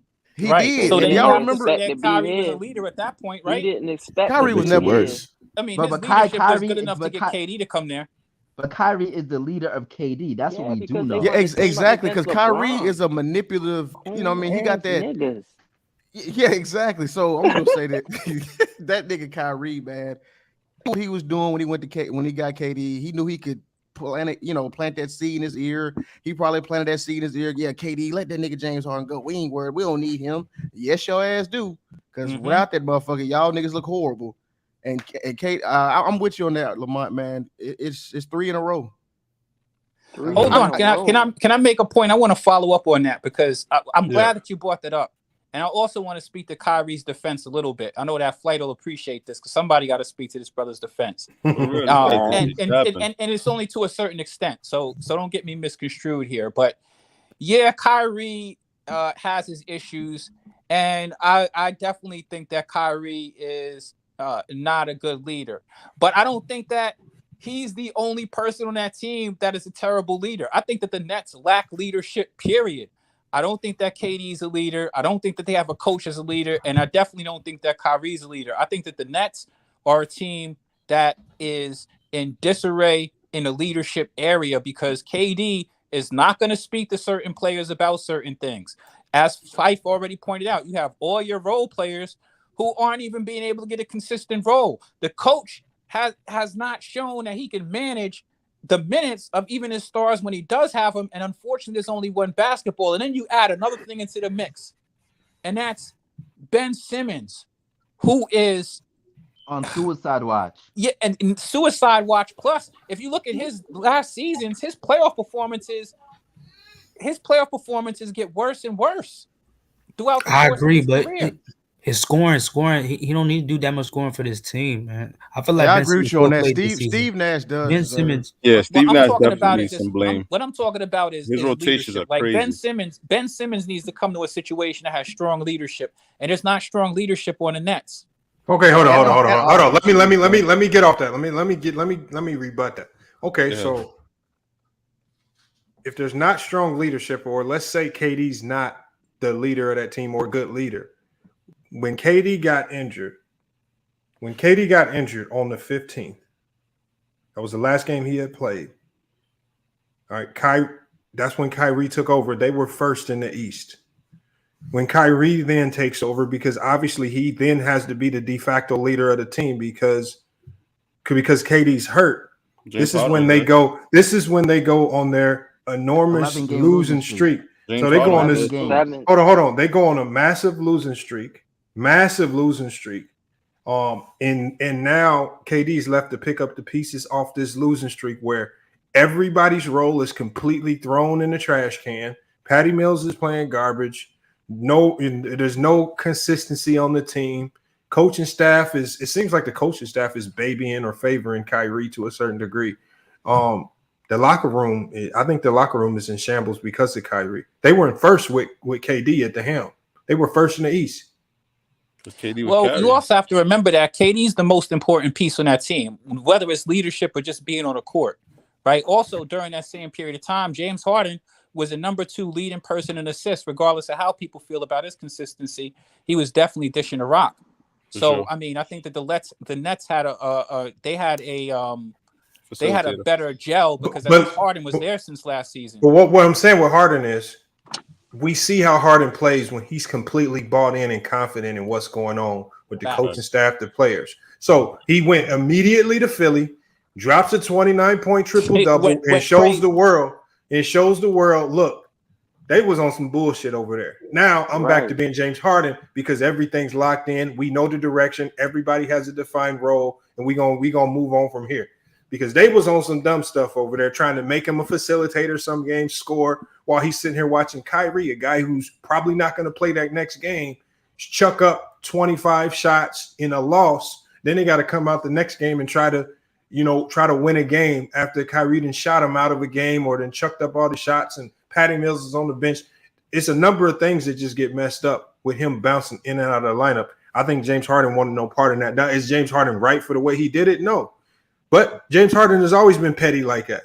So we can expect that when he gets disgruntled, he gets super petty. That's why he'll never be considered a great leader. But with KD, they were number 1 in the East. So you think James Harden wanted to play without Kyrie and adjust his role players with no KD? Kyrie? Yes. I believe James Harden wanted to play. I believe James Harden wanted to play without Kyrie and with just the role players. Yes, I do. No. I 100%. Yeah, he did. Yes, he did. I 100 because that's when Harden thrives. So why was Harden celebrating when Kyrie came back? That's when Harden. You could say exactly. Why was he celebrating? They can't answer that one. He said, "I'm gonna give him the vaccine." What are you talking about, Lamont? Hey, I don't see the celebration. He didn't look like he was celebrating on his way out of Brooklyn. Bro. So Joe Bond. So he went from Joe Bond. You're saying he went from celebrating to. How many games did it take for all of that celebrating to go away and he wanted out of Brooklyn? I don't know, 10 games. Okay, so that's not a very long time. Hey, Joe Bond. But he said he wanted to be in Brooklyn anyway. Yo, Joe Bond. That's not what he said. Joe Bond. He said he always wanted. He said that the Sixers was his number 1 choice. That's what he said. Yeah, he said that. No matter what he said, that doesn't matter. Y'all bringing up points that is irrelevant. The thing is, he that wanted is relevant out. compared to what you just said. What I'm saying is, James Harden. When did he start showing signs? When did he start showing signs that he wanted out? There was reports that he didn't like Kyrie. No. When did I don't care about the reports. I said no. I'm on your side. What I'm saying is, when did he start showing signs? Like literally, like we saw in Houston, he didn't play dramatically dropped it. When did he start showing signs he wanted out? Because I said a long time ago that locker room was in shambles, and it's going to start to show on the court at some point in time this season. So you guys might have saw a happen. Why is this even an argument? If you remember when James Harden first went to the he looked happy too. Nets. Exactly. When he first went to the Nets, remember how Kyrie was acting out and shit? Y'all don't remember that? Smiling, he was missing games and going to parties and doing all types of shit. He was defiant because he didn't want the motherfucker there from the beginning.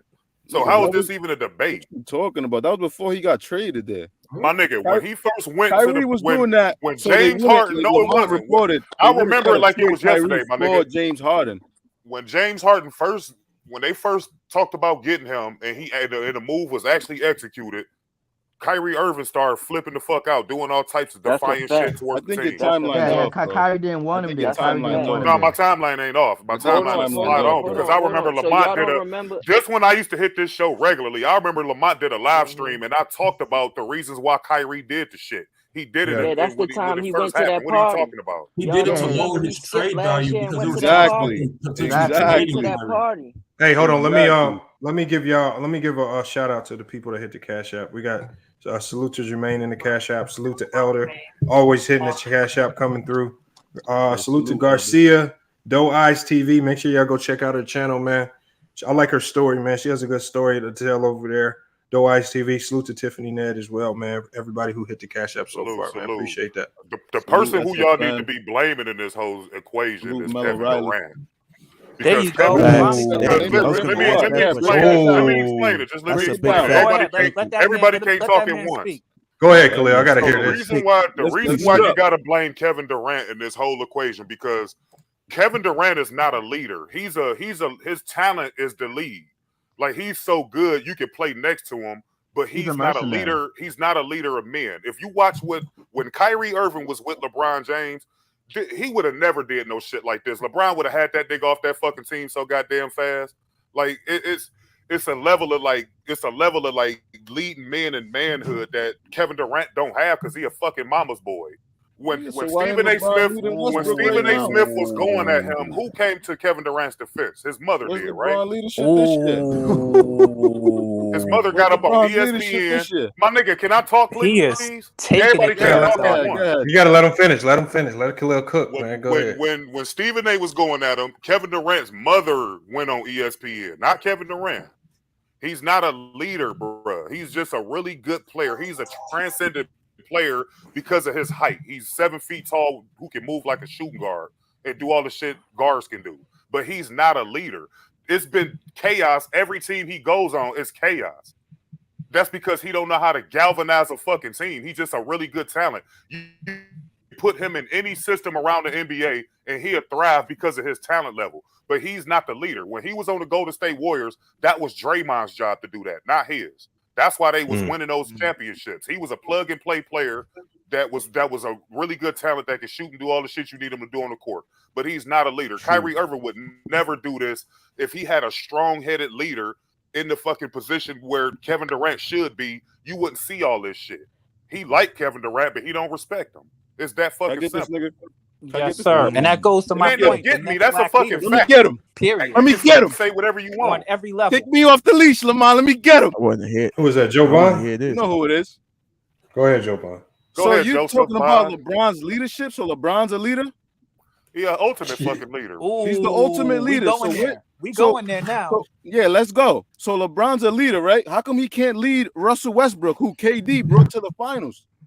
Because LeBron. How KD bring Russell Westbrook to 3 Western Conference championships? How do you know that Russ ain't bring him to the finals? Because we watched it. The Lakers third. We watched him quit after they was down. They was down 3-1.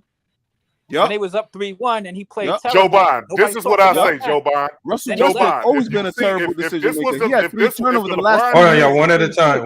Y'all got to go one at a time. Let Khalil respond. Like Russell Westbrook has gotten. Oh, no, so let's not act like Russell Westbrook hasn't been the player that he always been, bro. He's always been a bad decision maker, a high turnover guy. Yeah, but LeBron doesn't have the same impact he used to have on games anymore. But if this was the LeBron James that was in Cleveland, it would be a different version because then he could take over games. He don't like the game you saw last night was rare. He shouldn't have had to do that in order for them to win a winnable game. They should have won that game going away if he had 56 points. We're talking about him leading men, though. Yeah, but I'm saying it's on the court too, Joe Bond. It's not just him in the locker room or him on the sidelines. It's his play on the court. Well, I think Joe Bond. I think the real question would be, do you believe if you take let's say a 2014 or 2015 LeBron and you pair him with a Russell Westbrook, I think the outcome would be a little bit different in that case. Than what KD was able to do with him. If you're talking about right now, though, Lamar. I'm talking about right now. LeBron's older. You gotta mention that. I think maybe he'll get he was talking about LeBron's leadership. I don't think he does much better than what KD was able to do. because Russell. But LeBron's 37. Russell is who he is. Russell's decision making hasn't regressed because you think you But get I don't, smarter. Joe Biden, I don't want to. Let's not stray too far from the topic and make this All right, about the I Lakers just wanted to make the and point LeBron thing. that Russell always been that decision maker and hasn't gotten smarter as he's aged. So he wasn't smarter then than he is now. You can't tell me. Maybe he's less athletic, but you can't tell me he's but he would smarter. physically, Joe Biden, LeBron will be able to clean up those mistakes physically that Russell makes at the end of games. That's a fact. Because Kyrie used to do the shit and LeBron would clean it up. But wait, how LeBron fixing Russell Westbrook? How is that? Well, he definitely ain't clean him up when he's having just as many turnovers as Russ. Exactly, man. Yeah, Come on, man. LeBron lead all time in turnovers. They're So top do we got five, both of them. Do we got a bunch of Top five. Kyrie public defenders on the panel? Is that what I'm interested into? Couple of them. Nah, we just balancing it out, bro. Because a lot of Kyrie haters. And But Joe Biden, but okay, no, bro. but Joe Biden, here's the problem. Here's the problem with the take, Joe Biden. Joe Biden, tell me one, because when I made my take, I gave you statistical data that shows that Kyrie Irving coming back, bouncing in and out of the lineup is a selfish move because it's only led to inconsistencies from other guys like Patty Mills, who had to fill in for his role, who he was playing much better until Kyrie came back. They were winning because until KD went down, they were first in the East. But now that Kyrie's back and he's bouncing in and out of the lineup, they're 7-17. They can't get any consistency. You don't know who the true role players are. Who's the sixth man on that team? Who is it the young guy? Is it Patty Mills? Roles have been inconsistent. Paul Millsap wanted out. James Harden wanted out. And it's all started to show his head once Kyrie Irving came back and he's playing in and out. Look at when he was with the Boston Celtics. Look But at all no, those but what, players that went on Joe Twitter. Biden, what can you show me statistical proof or data examples over the last couple of weeks that can lead me to believe that these problems are not a direct correlation to Kyrie Irving coming back being a part-time player? Well, Patty Mills' success in the early part of the year was because KD and James Harden were playing alongside of him. So, Patty Mills, Because it was consistent, right? It was couldn't consistent key on him though. You couldn't. But they key were on Patty consistent. Mills. It was his role was consistent, But you right? couldn't key on him. So, But Patty Mills his just role had was to much get more better. consistent. Listen, He I knew what his agree role was going to be. He was going to be the I starting agree point guard. That Kyrie coming in and out of the lineup messes up the lineups and messes up the minutes. And I've tend to think that it's more on Steve Nash and his inability to have a steady lineup. And he plays guys like James Johnson, and sometimes there's DMPs, More poor leadership that are just confusing. You know what I mean? There's no consistency, and I don't think it all has to do with Kyrie. Some of it does. So I have to agree with you. Capping for Kyrie. Hey, Joe Bond, one quick question for you, bro. Hey, Joe Bond, one quick question for you. But I think it's not all on Kyrie. I'm not gonna put it all on Kyrie. I just need any semblance of evidence that goes to tell me that this isn't Kyrie's fault. I just told you. Joe Bond, what coach will come in there and clean up Kyrie Irving? I don't think it needs to be clean up Kyrie Irving because, like Lamont said, it's him not being in the lineup. So that has to do with the when he in the vaccine lineup, mandate. they still losing. But Kyrie is his decision making and shot selection is not the problem to me. I don't think it is. I think Kyrie plays fine when he does play. His ego. Listen, we won't be saying this if we were playing home and away games. So what you mean is kind of his ego, man. Both games, I mean, home and away, it would. You can't put all that So ego let me. shit. Can I can't ask you blame something, all that. bro? Yo, Go that's ahead. defending Kyrie. Can I ask you something? Who's You the talking common to me, Smith? denominator? Yeah. It's the same problem. I don't understand how you saying we spewing hate.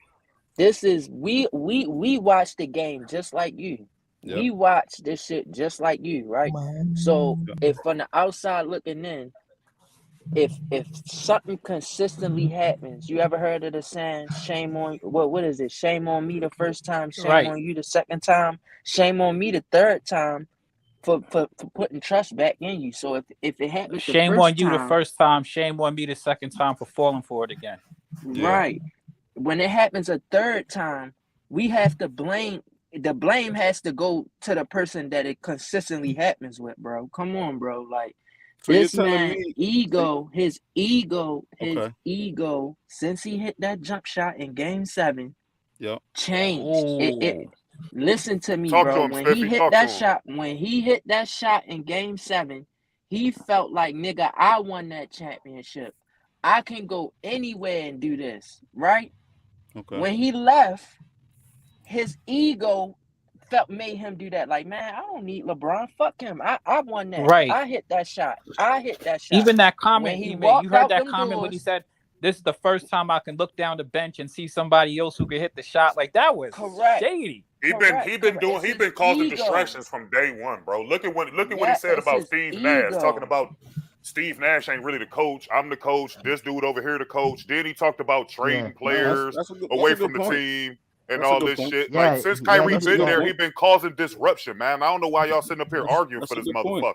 Yeah, he did that on KD's podcast. Listen, Kyrie won my team a championship. He was an integral part of my team winning the championship. So I had an ultimate level of respect for him on that regard. But as far as him just being on your team alone, like he caused disruption, man. He did it with the Cavs. Dude, can the I last say something? in 2017, he didn't even speak to the team. Right. Didn't even speak to nobody. He undervalued LeBron and what he brings to the table. Like, he thought that he won that championship. All right, so I could do this anywhere. All I gotta do is team up with somebody that can give me the same production. You know who put as that LeBron. battery in his back? Hold on. Yeah, because he listened to the media and his ego. He keep thinking, yeah, I hit that shot, so I can go anywhere in this league and do the same thing. All I need is another top 5 player. But I don't think that should be a knock. Hold on. He not realizing that it's more than just LeBron is a leader off the court and in game. He know how to. That's why I like the way LeBron is like. How can I say it? Like passive aggressive. Because you sometimes like that type of leadership. Listen. Because listen to me, bro. Listen to me, bro. Listen to me, bro. You heard what he just said, though. Listen to me. Yo, listen funny. To me. I love it. Hold on. Oh, can I get my point out? I'm saying that because it stroked Kyrie ego. It stroked his ego to make him think. Listen, I'm not following. It stroked his ego to make him think he won that championship. LeBron took the step back. LeBron can allow you. He can play next to a great player and don't feel no way or let you get your numbers and all of this and all that. Kyrie, I feel like when they brought in James Harden, when Kyrie went on that little splat last year, he felt the little way because he felt like, damn, they feel like I can't do this. All right, so I'm gonna show them. I'm gonna do this. I'm gonna take some time off. Fuck them. They need me. That's his attitude. Like his attitude. No, bro. My man play in the NBA. Hold on, let me tell you. You're losing me. You're losing me now. Hold on. So you don't understand. Yeah, because we got your point a minute ago, bro. Y'all gotta let him finish, y'all. Y'all gotta let him. Go ahead, Spiff. When are you gonna finish? You keep saying the same shit. Let him go, though. Let him go. Go ahead, bro. Hey, listen, the main thing LeBron did for Kyrie Irving was LeBron masked a lot of that media pressure that he was supposed to get for fucking up all the time. See, Durant ain't gonna do that. He gonna stand back and let him take all them blows. That's the main fucking thing there. That is true. That is true. LeBron definitely gets bashed in the media, and he's gonna have to answer the tough question. That's true. Now Kyrie has to answer the tough question, so that's a good point. Especially when he went to Boston. I mean, them was kids, so they not gonna get in the way of that Boston media. So that's why a lot of the guys like Rozier and all these different dudes went all on Twitter like saying they wanted him away or they'll leave and all this shit because Kyrie's just a disruptor. He a great talent. He's just a chemistry disruptor.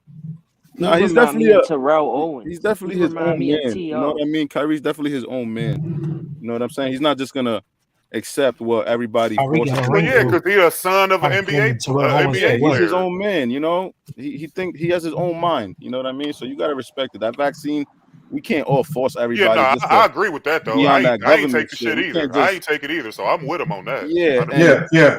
But Joe Biden, facts with that vaccine shit, like. But Joe Biden, it's not about. You see, when I said that about the vaccine, it's not about the vaccine. Play or lack thereof. And you're right though. So it takes a good leader to say, okay, me coming back and not being a consistent part of this team is hurting us. We're 7-17 while I'm doing this. But maybe I need to step away since I can't play full time. Maybe I need to step away and allow these other guys to play their roles because they were doing their roles and they were actually winning games when he wasn't in the lineup because everyone had a locked in role and it wasn't changing on a game to game basis. Bro, KD was fucking killing him. But hold on, they have KD now and they're on a 2-game losing streak. That's fine. That's a small sample size. But they were still overblow a week, bro. We're gonna overblow a week. Relax, bro. If it happens for the next 3 weeks, they out the playoffs, then we could definitely kill them. But come on, 2 days. Oh, sorry. They're actually on a 3-game losing streak. I'll fix that. Yeah, they lost today. No, 4. Hold on, 4-game losing streak. They lost today. My bad. That boy lit their ass up like a Christmas tree. They lost to Toronto twice. They lost to Miami, and they just lost to Boston. So since KD's been back, 4-game losing streak. And these are the teams that they're going to see in the playoffs if they do get into it. They might be in the play-in, so they're gonna be. They might play against Toronto, and you know how Toronto do what they call. Well, that'll help them because then that way Kyrie can get more road games because they won't be a. No, he's not playing. Kyrie can't play in Canada. Kyrie can't play in Toronto. Well, no. I'm not talking about Toronto. I'm just saying as far as them matching up with somebody else that the other team got the home advantage. Like they'll get more away games for him. The problem with the Nets is regardless of how we shake it. Yeah. Like this is what they thought last year. They thought, hey, just throw us on the basketball court. We could win. We don't need a coach. That's what those quotes that Kyrie was talking about. Right. It don't work that way. And realistically, this Nets team is never going to be able to get the chemistry. Meanwhile, you got teams out there like the Heat that continuously build chemistry. The Bucks that just got finished winning. You know, their chemistry is going. They're not even sweating the regular season. You got teams like the Celtics that they just saw that, you know what I mean? They've stuck with their team for a while. So these teams what's your name, Sam? What's your name? Quizmatics.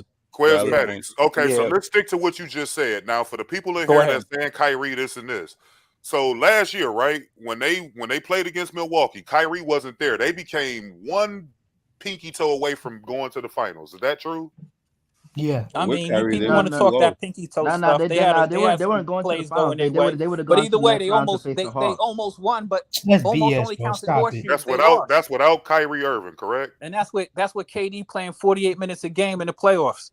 Yeah, but that's without Kyrie. They were smoking the Bucks. Let's not act like the Bucks were going to come out. They won a couple games with Kyrie. We don't know what might have happened, but we know what did happen. They lost. Let's not do that. Well, they almost won without his ass. Kyrie was torturing Drew Holiday.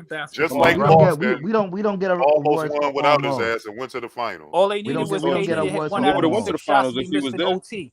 No, they wouldn't. Forget about that. So he had 6 shots. You're a hater, bro. You a hater. Hey, Joe, I know I'm not, bro. And you from Cleveland and you saying that? Come on, bro. Listen, man. I'm playing devil's advocate in here tonight, man. All he had to do is hit a shot in OT. He didn't hit one. I be doing the same thing. I fuck with Kyrie though. I ain't gonna hold you. I fuck with Kyrie. I fuck with Kyrie. I just know that he disrupt chemistry on teams because I watched him do it in Cleveland. Like I was a huge fan of his.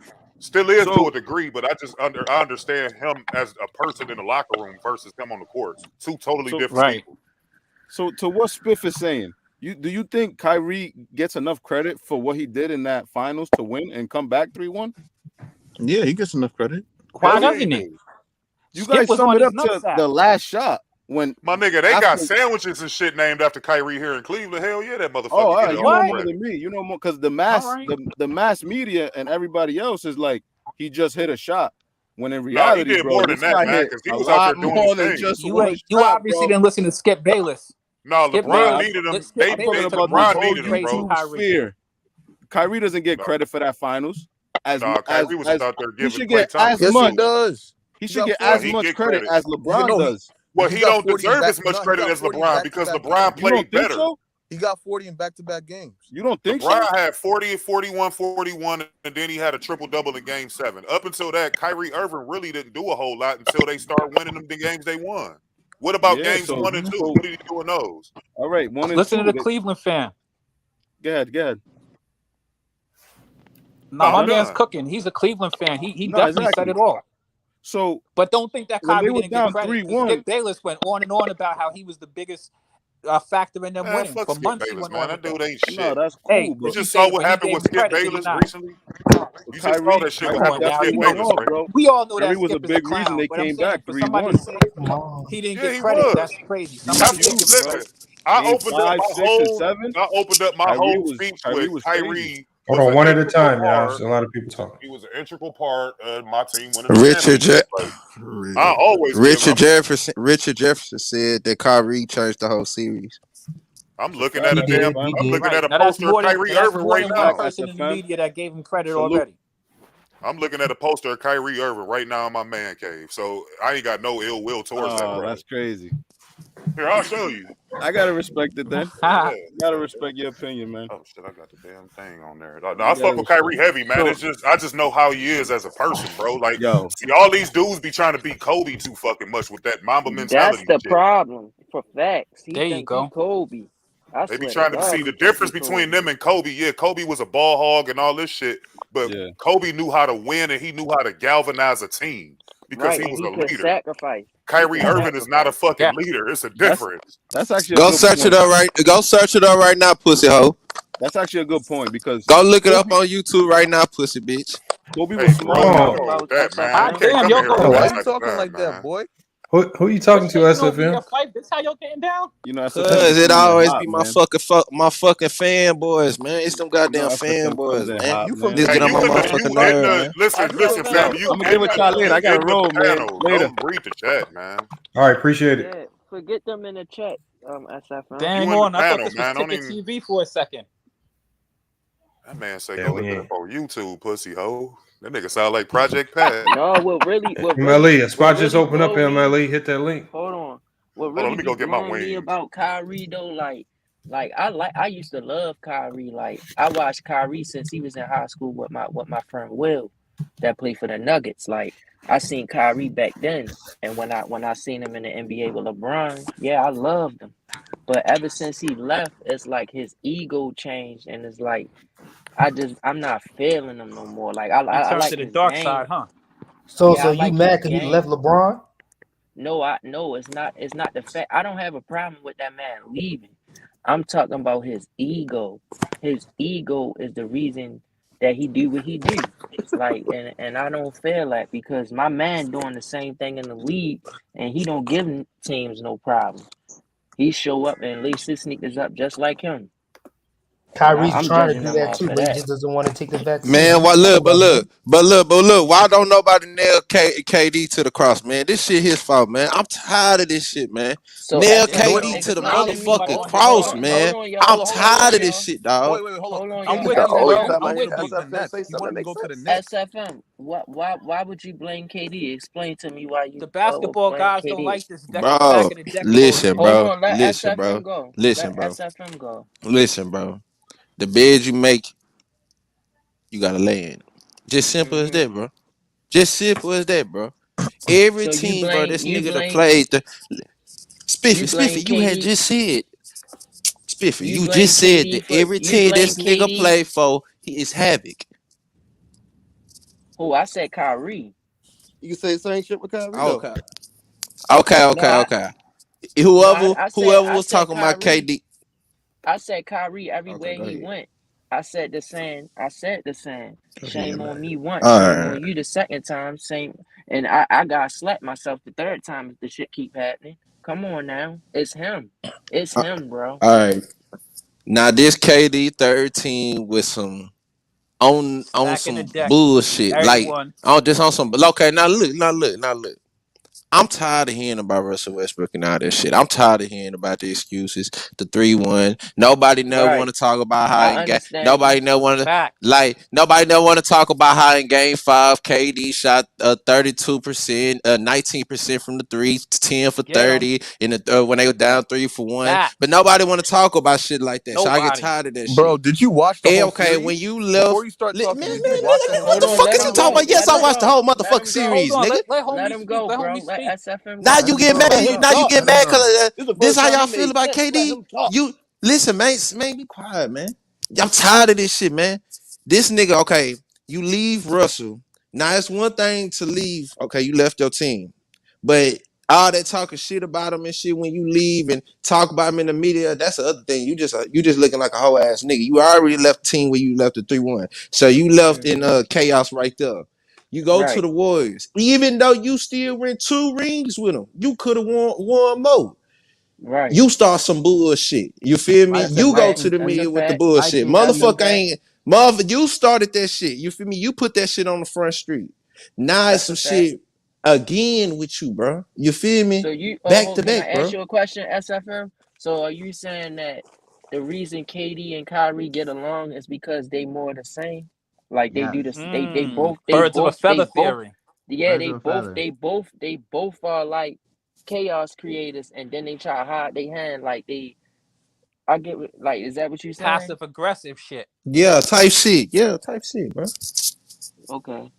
I never Something even like that, looked bro. at it like that. I never even looked at it like that. That makes sense. I never looked at it like that. I don't know. All I know is that neither of them are leaders. That's for sure. So let me ask y'all this: if the Nets, right, if they don't win a championship in this era with KD and Kyrie, how are y'all going to view their legacy? Like, how are y'all going to view Like them? KD is nothing without Steph Curry. He is nothing without Steph Curry. You know, the crazy thing is that the when he went to the Warriors, that was already a 70+ win team, right?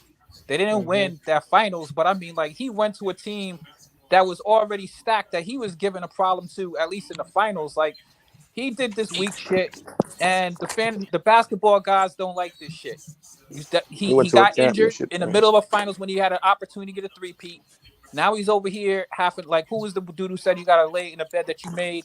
Now he's over here dealing with these Kyrie Irving issues and shit like that, and this team that's got no consistency. Then they're gonna add another nigga who's got a headache, and Ben Simmons over there. You know what I mean? We'll see what happens. Go James and Wonder Woman. What kind of shit is that? What is Who that? the fuck is who the fuck is sports critic? Critic? Who is sports critics? And also He's just like a guy that talks about LeBron sometimes. And also when bro, I don't know who the man. I don't know what the fuck sports critics is. Hey, bro, did y'all see my man break that record, y'all?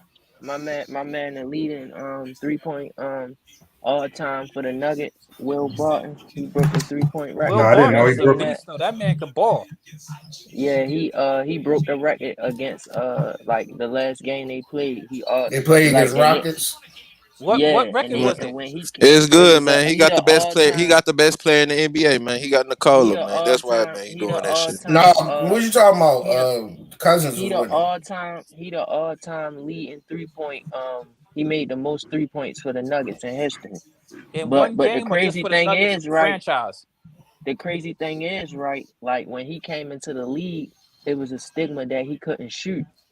So for him to break that record, I know it make him feel like you get that monkey off his back now. You feel me? Hey, Jokic hurt. Hey, Jokic hurt right now. Yeah, he was out. I think so. Damn, man, that's my boy, man. I'm trying to figure out that's where my that boy, came man. I ain't never seen nobody like Jokic, man. That's my boy, man. That nigga hard, man. That nigga the best player in the NBA right now, dog. I ain't gonna lie to you. He ain't never seen nobody like him in the NBA, dog. What's up? Never. What's up? Hey, that video was good as hell you did on Charles Oakley. Even though he from here, that shit was funny as shit. You said Charles Oakley. Yeah, wasn't it you that made the video about Oakley hating on Yeah, shut up, huh? hating on what's his face? You talking about the other night, Lamont? Wait. You mean Oakley Oh, hating on the one where he Giannis, was right? hating on Giannis. Yeah. Oh, okay. Yeah, I know what you're talking about. This nigga forgot his own video. Yeah, I be doing too much. Nah, yeah, that was. I don't know what's up with these old heads, man. And I fuck with Oakley because he from here and he went to the same high school, but that was some bullshit. Do y'all think that do y'all think the 76ers got a better chance of winning the championship than the Nets? Yes, man, nigga, fuck no, man. Fuck no, man. It looked like it right now. I don't think so. Man, oh, you talking about right now? Right now? Oh yeah, hell yeah. Nets probably ain't gonna go to the playoffs. The Sixers got less bullshit to deal with than the Nets do. You The Nets know, got a lot of shit who to figure out. benefiting more? Y'all know who benefiting more from that trade with the Sixers? It's that guard with the Tyrese dreads. Maxey. Yeah, Tyrese Maxey. His swagger changed. Like his swagger changed since Because he James getting Harden open been on shots. that floor. Like I Well, like that's his because he was game. playing out of position the whole time. Like they needed a point guard. He's been playing point guard, so he's like, "Damn, I got a point guard here finally. Damn, thank goodness, I can do my shit." Now you can play the point too. He was playing the point. He was playing the point pretty well too. What's the point? what's the name was the point? Hey, Seth sports Curry, critic, Ben take that Simmons. fake ass picture down. Seth Curry was the Oh, point. Shake Milton. Oh yeah, he was. Shake Milton wasn't the starting point. Maxey was starting the point No, I when said he went out. Ben Simmons was the point guard. That's Yeah, what I no, said. we talking about this season because Ben ain't played this season. So I was saying Seth Curry was the point guard before he got traded. Seth was a shooting guard. He was a shooting guard. Maxey was running the point, bro. Oh, okay. So all right, let me ask y'all this: if the Nets don't win a championship in this era, right? Do you feel like it's justified for Kyrie not being the top 75 player all time?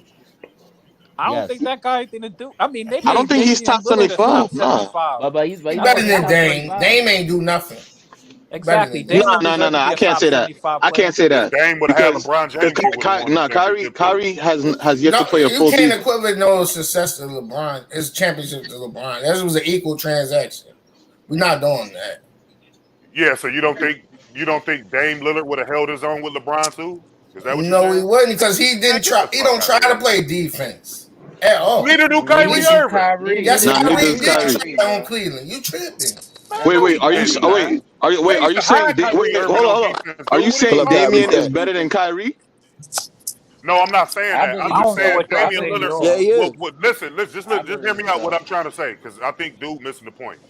Wow. I heard you said if he had LeBron, he'll really do the same thing. Just listen to me. We saw Damian Lillard lead a team to the playoffs and knock teams off in the playoffs he shouldn't have beat.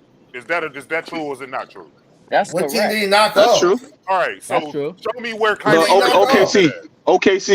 Show me That's where the team. Kyrie did that at. OKC. Kyrie got a championship. Dame don't. As a sidekick though. OKC. He didn't knock off no teams he Has wasn't supposed Damian to Lillard beat. played with a player that was better than him on his team? Oh my God. Listen, the NBA said never. that Damian Lillard was better than Kyrie, not me. He's not better than Kyrie. I believe better than Kyrie. Damian is better. I believe Dame is better than Kyrie. I believe They don't even have the same responsibility. Like Damian Lillard is a number one option. Y'all talk about Dame ain't got Kyrie ain't got good decision making. Dame don't. He wanna be Dame Curry out there. Shooting them long ass threes. Logo Dame. That shit is not good.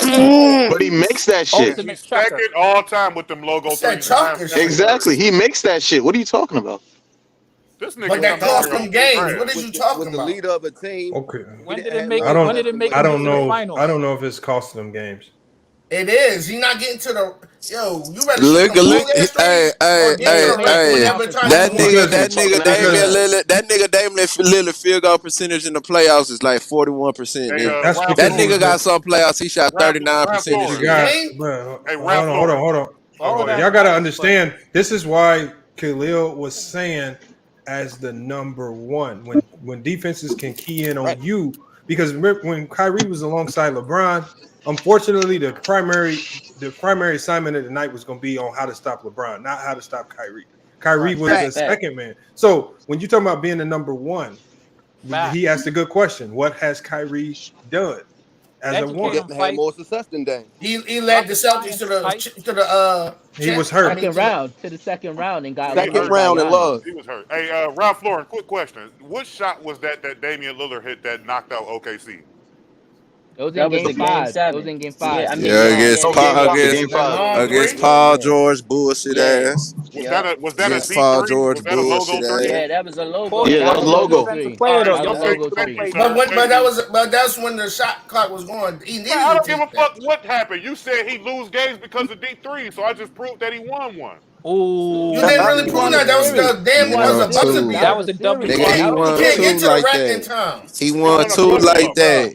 He won the first one. He did the first one against the Rockets. He did the first one against the Rockets. He did the second one against the Thunder. Okay, so and they were both closed out series. So show me where he lost the game for them shooting the D3. What game was that? Because I can tell you games where CJ lost them games. What Western Conference Finals against the Warriors? He took a D3 in that game and they lost. Right? That's what you're saying? Wait, but they got swept that. They got swept that series. They got swept in that. Yeah, I'm asking Ralph Lauren. Nigga, swept. First of all, he was up 20 in all 4 of them games and lost the lead.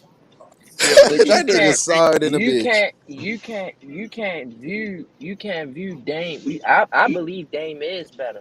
He's not a number one. He definitely he more is a number durable. one. He is a number one. Nah, he not a number one because they could have. He could have been a number one in the Olympics. He not no true number one. He is. But he's number one. I don't think he is. That don't even make sense. He is. Well, I'll tell you this. I think he like on the Tracy McGrady type of level. This man missed the whole season from abdominal stomach injury. He like on some Vince Carter shit. He on some Vince Carter shit. Hold on, Ralph Lauren. He has a torn abdominal muscle, man. No, he don't. Yes, he don't have a stomach. You make it sound like he had a stomach ache. Bro, why are you doubting his injury? Why are you doubting his Come on, injury, man. bro? I don't think you can't even. You literally can't even stand up sometimes when you got a torn abdominal muscle. That's basically a fucking hernia. No, it's not a hernia. No, it's not. And a hernia will sit you down too. Yeah. Hey, bro. Listen, Spice, I want him to get a hernia and try to play basketball since he said it's a hernia. That's what I said. Did you ever play a high level of basketball, bro? No. No, you know I have. You actually don't. That nigga couldn't play basketball with a stump toe. Who we kidding? He sound like he couldn't. That nigga couldn't play on a Nerf fucking hoop on his back door. Yeah, you guys stop viewing this shit like it's 2K. This shit is real life. This ain't 2K, bro. Niggas get hurt. Exactly, facts. See, Niggas get hurt, that's bro. the problem I have with the young generation, because the young niggas, the old niggas got their issues, the young niggas got theirs too. I feel like when they start seeing people hitting logo threes and shit like that, like they feel like it's a video game, but it's still real life. Like niggas still get hurt, niggas still got to put that work in, and it's not easy to win in the NBA. My point, Steph, is you need to play his game. Don't try to play Steph's game. That's his game. That's not his game. He just started doing that a couple years ago. That's Dame's game. Dame just started doing that shit. Why he do that his whole first? His whole Ralph Lauren, I got another question. This athletics is. Ralph Lauren, if I had the ability, why wouldn't I take it? How many games have The mid-range shot will always be the better shot. Hey, Ralph Lauren, how many games have Stephen Curry won hitting those same deep threes you criticize Dame of shooting? He got I think he got like a losing record with that. How many games has Steph lost doing that shit? A lot. No, I just want to know because he said that he's taking away from Steph's. He's taking Steph's game. So, if by your own logic, he better at it because he won more games hitting those same deep threes you giving Curry credit for. I'm not giving Curry credit. I'm saying he stopped playing his own game, getting the mid range and focus on his athleticism and getting to the line. That was his game, getting to the line. Because you can't always go and take contact all the time. You have to diversify your game. His game is like a Gilbert Arenas. He always was a shooter, bro. Like he not no go to the rim. Like that's not his game. His game is to shoot the ball. Hold on. I understand he'll shoot the ball, but not shoot the three all the time. That wasn't his game. Hold on, let me get. He take more threes now. Maybe it's because the NBA changed and he just adapting to the NBA. But that's like I get what you're saying. Just because it changed don't mean you have to confide in. No, these can't. They can't do you from all the way that far out. You can't do that if you can't physically do that, bro. Don't critique this man like he doing something wrong. That's his game. Just accept him for who he is. It cost them series that they could win. So Ralph Lauren, this the point that you're missing, Ralph Lauren. When you look at, a lot of the great players in NBA history, you look at the Michael Jordans, the Kobe's, all these different guys extended their games out. Even LeBron James, because you can't always go to the hole and get physical. Exactly. All the time. You have to diversify. No, my your point game, is not shooting the three. I'm talking about he can get the mid range. Because he's good at That's it. his game. Threes. He's good at shooting threes, though. So why go away from what you're good at? That's right. one of his. Plus, that's can one I of the get my point? It's really his decision making and his timing. It's not always good to shoot them long threes. Ralph Lauren, listen, the difference between Steph Curry and Damian Lillard, even when they do shoot from the outside, is Damian Lillard at least squares up a shot. He always has perfect form when he shoots. Always. Steph just be chucking the ball. Real talk. That dude don't need no time to look at the basket. He's brilliant at what he does. But you know what I mean? A lot of these dudes, Trae Young, he also does that. You know what I mean? A lot of these dudes play bad basketball. But Dame actually squares up a shot. His shoulders are always squared. Anytime he shoots. Didn't Paul George say that was a bad shot that he got cooked on? He said Yes, that was he a did. bad shot. And it went in And any guess what? fucking It way. was a bad cooking too. I think if he get back to his game, he'll be more successful. Well, he could have been with CJ and them. And I understand Norwich was not there all the time. Nurkic. So he He's needed. not gonna win Yeah, no I understand he wasn't available there. You gotta be realistic, bro. It's only like 2 or 3, maybe 4 teams in the NBA every year got a chance to win the championship, bro. Yeah, and they messed it up that year that they lost to the Warriors. He had a shot. Hold on, Ralph. How did Dame? Hold on, Ralph. How did Dame mess it up when nobody in the world picked Portland to win that series? Right, the Warriors were. It's not about Portland. Not like about literally, us picking them. you make it sound like the Portland. You make it. I'm a Blazer fan. You but they ask didn't have a me chance. to be at 24 games straight. It's not easy. I don't care how many points they were up. Nobody in the world picked Portland to win that. It ain't about us They lost picking to them. a defending world championship team. Why you worrying about us picking them when they're up? When there was up 4 games straight, 20 points. He That nigga arguing swearing this, and but everything in this boy. he knew when the Golden State Warriors went into that goddamn series that they was gonna win that series, bro. Stop the cap. I'm just bro. trying to He figure knew he was out. gonna be up 20 all the time. I'm trying to figure out 20 what plus? year was Portland considered a championship team. They a never favorite was team. considered them champions. Why is y'all worrying That's what I'm about saying, people bro. picking them when they was like nobody Nobody was picked like them. 4 games, Oh, 20, Red, 20. you doing bad, bro. You doing Charles bad. Barkley picked them. Okay, Ralph Lauren, who That's was the kind of favorite? cat because we was picking them to beat the fucking Lakers. People was picking No, them. you was. No, I no, never Yo, picked them. not me. No, that was all some around this idiots. YouTube sector. People No, was picking them I to beat tell the people. Lakers. I said So no. don't that was, cap, Lamont. Yeah, no, that's they wasn't. because they was hating LeBron, nigga. Yes, That's why, nigga. Be real. they was only hating bro. LeBron. I said y'all need to stop this hate because I said the Lakers about to beat the brakes off Portland. And I'm a Portland Niggas fan. was picking And Heat. Elder was laughing because Elder's like, y'all have a Portland fan telling y'all what's about to happen. And y'all, these fools was sitting here betting Elder Right. big money. They literally making big money bets with Elder. Portland about to win. And the Lakers Right. beat the dog shit out of them, man. Come on. You the only true Trailblazers fan I ever met, Lamont. I ain't even That's gonna lie. Like, I never That's heard crazy. nobody really like them like that. You the only one, Yeah, bro. me either. I didn't have them like that with Brandon Roy when they had a good squad. Nah, that's when I really started being a fan. That's Ain't nothing Brandon wrong Roy. He's with my that. favorite That means player. that he's a real one. You got to support your team, man. Your team needs your support, whether anybody else like them or not. They just Yeah, struggling. I'm a Cavs fan, bro. No, I My was team giving been him. I trash. was giving him his props for sticking with his team. That's what I And was. and y'all also need to know that Dame got hurt in that Lakers series too. Yeah, So Right, he did. he did play bad to a certain degree, but he was hurt because remember he didn't even play that last game 5. Yep. And he only played like 20 minutes in the game 4. And he Well, had I think they was basing it. just to get him It was into the playoffs. it was half the LeBron hate, but the other half was the fact that Portland was actually playing, like Dame Lillard specifically was playing his best brand of basketball. Yeah, going into the bubble, he was lighting people up. Yeah, he was. So I think that was Fife, part of it. I got a question for you, Fife, if you don't mind me asking you real quick. Yeah. So, Fife, now that you see what's going on with the Trailblazers, right?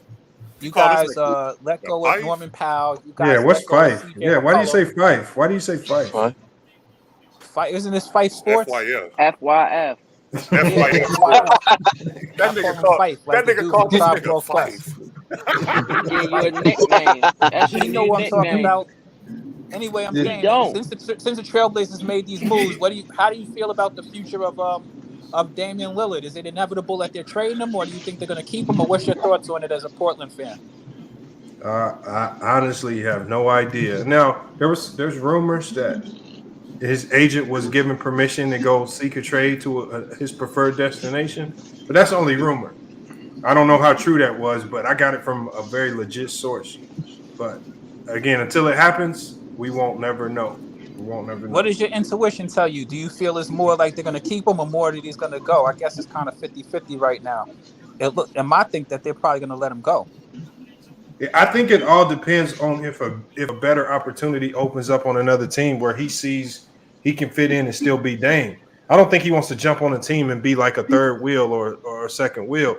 I think he wants to still be that dude in the same high level role that he's in now. So I don't see that changing in the offseason. I think he stays, but you never know now in the NBA way it is now. Anything could change at any time.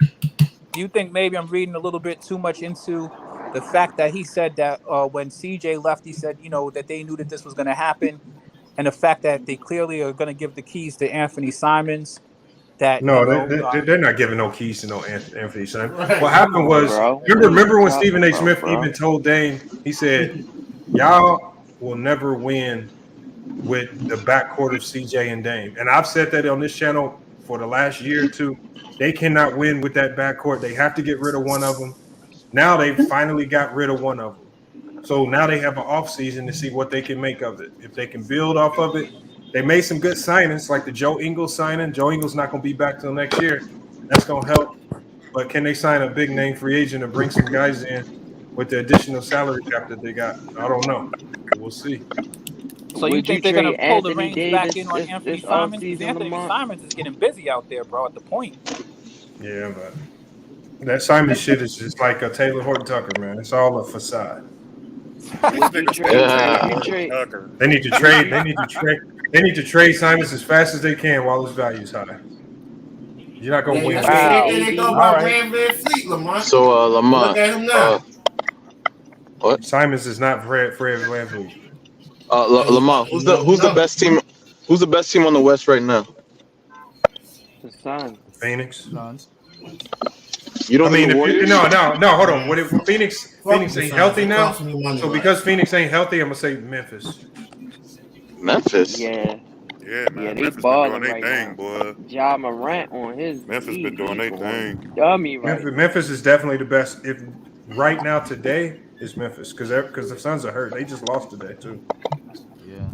It's a young team's NBA now, bro. You look at all the young teams that's doing it. Fuck, man. Listen. I'd say it's up we in the was gonna air. beat the fuck out them Bucks, man. If Devin Booker would have just played, we wouldn't even able to meet Chris Paul. Nigga, if Devin Booker just came, we would have beat the fuck out them Bucks, man. And I got They still not beating the Warriors in the 7-game series. You right. The Warriors we not might beat them in themselves. No. You right. We not beat them in the 7-game series. Suns is 6, bitch. I'm telling y'all right now. That's We not. don't need no 7, nigga. We don't need no 7. CP3, listen. CP3 has been getting his ass whooped by Curry for the last 6-7 years. They're not beating. Man, ain't nobody worried about no motherfucker. That nigga, Chris Paul can't even make a whole deep playoff run. That nigga built like a Ford truck. Don't worry about motherfucker. Curry is CP3's father. Man, I don't know what the fuck y'all keep talking about CP3 for, man. Let's talk about D Booker and DeAndre Ayton. Let's talk about this nigga Miles Bridges. Let's talk about Kim Johnson. Let's talk about the Kim Johnson.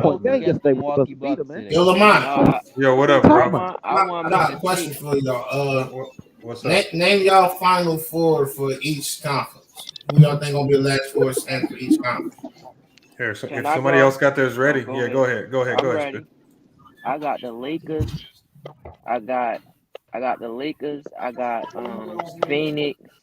I got the Bucks, and I got the Sixers. You said the East. Man, did you said the Lakers? He said the top four in each conference. Oh, top four in each conference. You really think the Lakers going Man, that all of y'all far? niggas taking a piss, man. Cut it out with that shit. I'm trying to figure out what makes you think the Lakers is going to the Western Finals. One of these niggas is bad. Who, me? You What talking to me? make you think that? You just what mentioned makes that, you think but that? they wild.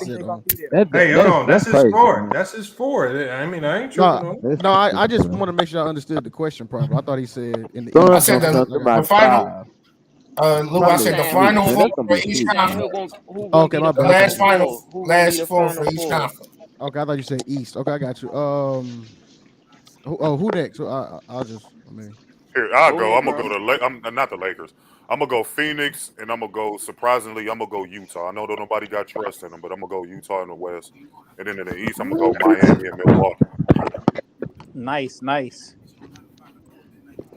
Donovan Mitchell. I'm gonna come from somewhere from left field. I'm gonna go with a shocker, the Los Angeles Clippers, and The Clippers, I'm gonna have what? I'm gonna have No, he just saying. No, I'm throwing out. No, that's his list. Go ahead, bro. Go ahead. Because when the Western Conference Finals get there, you're gonna be like, how the hell did this nigga say this shit? So I'm gonna go with the Clippers. The other team is tough. I'm gonna go with the. You see, I like the Warriors, but something about them right now makes me feel like Draymond Green ain't there. That's the something. Yeah, right. Wrong That's with. the whole thing. Like that's the whole heart and soul of that team. And the thing about the Suns is the Suns have the 2 longest winning streaks in the entire NBA. So I think that the Suns are gonna be without Chris Paul. You know, that they're might losing be without kinda Chris tough Paul. for them too. So I'm gonna go between one of those two. I'm gonna just say, argument's sake, Chris I'll go Paul with the and Devin Warriors. Booker not playing. They two I'm best a players. Said you Warriors, always show Clippers. up. You always show up when Memphis is brought up. That's funny as shit. I do. I do. I like Memphis too, though. Don't get it twisted. I just don't know if they're gonna make it all the way to the conference finals. And over in the East, I think the East is gonna be a lot different than people think. I'm gonna go with the Man, he Milwaukee coming out Bucks, the East. despite anything, and the Heat. I think the Heat are gonna give a lot of those teams problems with that defense. I hope they match up with Brooklyn. I got would my love to four. see that. In the East, I got Philly, Milwaukee. I got Philly, Milwaukee, Boston, and Cleveland. There we go. And then I got. Oh, we wanted 4 from each conference. Yeah, that's what I was saying. I didn't know that. I thought you said. I knew. I said Final Four for each. I said Final Four for each. Yeah, he said the Final Four. He said the Final Four. Right. So in the East, I got Philly, Boston, Milwaukee, and Cleveland. And Cleveland is my sleeper. And then in the West, I got Phoenix, Golden State. Just name the top 4. They top heavy, Lamont. No, Phoenix, Golden State. No, I'm gonna go with Utah and Dallas. How do you got Utah? How you put Utah for this? That's crazy. You got Luka in that thing. I like Hold on. And the only reason I didn't pick, I think that. No, that's your list. That's your list. No, I'm saying I think that the lack of experience in the playoffs is gonna hurt Memphis. That's what I think. The lack of experience, and I think this is the year that Luka gets out the first and gets to the Western Conference Finals. I agree with you. I definitely think that Luka's getting out the first for sure. Well, I mean, if the season keep going the way they're going, they're gonna play Golden State in the. I think the Warriors are the team that could the way the Warriors play, they could win and they could lose. They play video game basketball. So well, they said Draymond's coming back next week, so. Somebody said something about Memphis. Yeah. There's more to it than There's a little more to it than just Draymond Green. Yes, it is exactly. Because Klay Thompson ain't playing. Man, y'all already know, man. Klay Thompson's a wobbling wheel right now, and he's gonna be fat tongue ass up, nigga. Hey, Memphis be so bootlicking that Hey man, let me ask Sean T Streets, man. The Suns had y'all about 40, man. One game, man. What was the problem, man? Somebody got some background. About 40. Yeah, somebody dropped. Is that you? Nathalia says Bucks. Hell no. Sixers, Let Bulls, me ask y'all something. then West Let me Grizzlies, ask y'all Suns, Mavs, and Denver. Hold on, say that Let me again. ask y'all Natalie, something. Nathalia that from Denver the one, chat. that Denver one ain't gonna. She That got don't the look good East. on the list. Yeah. That Well, I Denver mean, don't look good on the she's list. entitled to her opinion. I think Denver's I mean, no, better than because I'm people just saying think, because though. Nikola Jokic is he out, right? And Jokic I'm gonna out. say it again. People gonna sleep on them Clippers. Paul George is coming back. Kawhi's supposed to be coming back for the playoffs also, and they've been winning with Bro, their second Paul and third George string. ain't coming back, bro. I'm sorry to tell you, y'all but gotta stop telling that No, lie. he's out for the season. They said that. Paul George is He's out for the working season. right now. But he done. He deactivated. That nigga not coming back. You guys, I'm There was just a report out just today that Paul he George ain't is dropped working 50. out now. He dropped 55 on him. Hey, please hurry up and take that down, Lamont. I really don't want to talk about Jordan tonight. Hold on, I heard somebody say Draymond is more valuable than Klay Thompson. No, I said he definitely said her name. He definitely said her name. Draymond is more valuable. Draymond is more valuable. That ain't no bad take. Nah. Because Klay been out for 2 years. He's gonna get back to his rhythm soon. Nigga, but no, I don't think. Man, he's been playing for a couple of months now. Rhythm is. Hey, do you know the Warriors was damn near #1 in the West until Draymond got hurt. Exactly. That's why he made the All-Star. They've been playing with Klay lately. They can't win. They can't win without Klay on that. Am I saying it right? Natalie. Is it Natalie? But Hey, Lamar, that's you know that okay. they Ace is 2-8 in their last 10 games. They 2-8. Yeah, they've been losing. That's Then they let LeBron go ballistic Lakers on should have them. beat them both times. Career. If Yeah, you think you that the say- Warriors can't, you know what I mean, is winning without Draymond, and you ain't been paying close attention. So let me ask y'all something. If the Lakers make the finals and win it, would y'all say that he the GOAT? I would be shocked. In fact, I'm glad you said that. Because if the Lakers make it to the finals and they win it, I'm be honest with you, that'll be the most miraculous shit I ever seen. No, the NBA will be for Hey, sure. no, hey, bro. listen, It's fam, not really rigged. because This should if be you rigged. remember, and I heard Magic bring this up, and I totally forgot, but until he said it. The year they went to the finals and lost to the Bulls, they had a similar season where they was looking awful, and then they put together some wins and went to the NBA Finals. Now, granted, they did lose to the Bulls, of course, but they had a horrible regular season, so the Lakers can still clean it up. I give the Lakers credit if they can even get to the Western Conference Finals. If they get there, it's a success. Man, I agree with hey, you man, completely, Lamont, because they're terrible. Let's be real. One they're game, horrible. If Kent Bazemore get to the West Conference Finals, this shit rigged, nigga. I swear to God. Plus, I legit don't think that LeBron is the GOAT. I legit don't think LeBron is the GOAT. But y'all ain't answer my question though. What's the question? You know LeBron ain't the GOAT, nigga. It's done. I mean, it ain't even. Oh, we all know what you think, SFM. You ain't got to talk. Go ahead, Spence. But listen, go ahead. if he wins this year, though, I'll say it. I'll say it. In fact, I will say it just because on my personal side. If he win it, this would be his greatest feat of his career. Hey, if he win it this year, easy, man. That would supersede the 2016 finals. That would supersede. Yeah, if he win Listen, man, y'all talking like this nigga Michael Jordan, man. He ain't guaranteed to win shit if he the best. If he got the best team in the world for years, nigga, he ain't motherfucking Michael Jordan. Ain't if he win this year, nigga. I know this nigga ain't winning this year. Team in the 90s. But SFM, you talking about right now? We talking about right now. No, he didn't. Michael Jordan had the best team in the 90s. Not the early 90s. Not the no. We're not finna do this. We're not finna do this. I don't want to do this with y'all right now. It is a debate, and I don't want to do that with you. I don't want to do that with you. What you mean you don't want to do it? Dumbass nigga. You don't want to do it. You started, dumbass nigga. Yes, it is. When you got Michael Jordan, how you gonna say I don't want to do this and you started this shit? I hate when Jordan come up, man. Cause man, that's a false narrative, man. That's some bullshit. Y'all niggas came up on ESPN and shit. Y'all talking about Jordan had the best team. Jordan team. Man, Jordan had an old ass motherfucker Robin. I saw it in real time. That's how I know they did. I saw it in real time. Listen, man. Exactly. Listen, man. The only thing I give you this. I'll give you this. I'll give you this. Scottie Pippen, the first two finals was better. He played better than the team's star player on the other side. He played better than Magic in the finals in '91. And he played better than Clyde Drexler in '92. That's the only thing I'll give you. The Bulls had a better defensive team, period, against any team that they saw in the finals. And defense wins championships. Well, they weren't. Defensive player of the year, Michael Jordan, and then you got Scottie Pippen. You know, multiple times.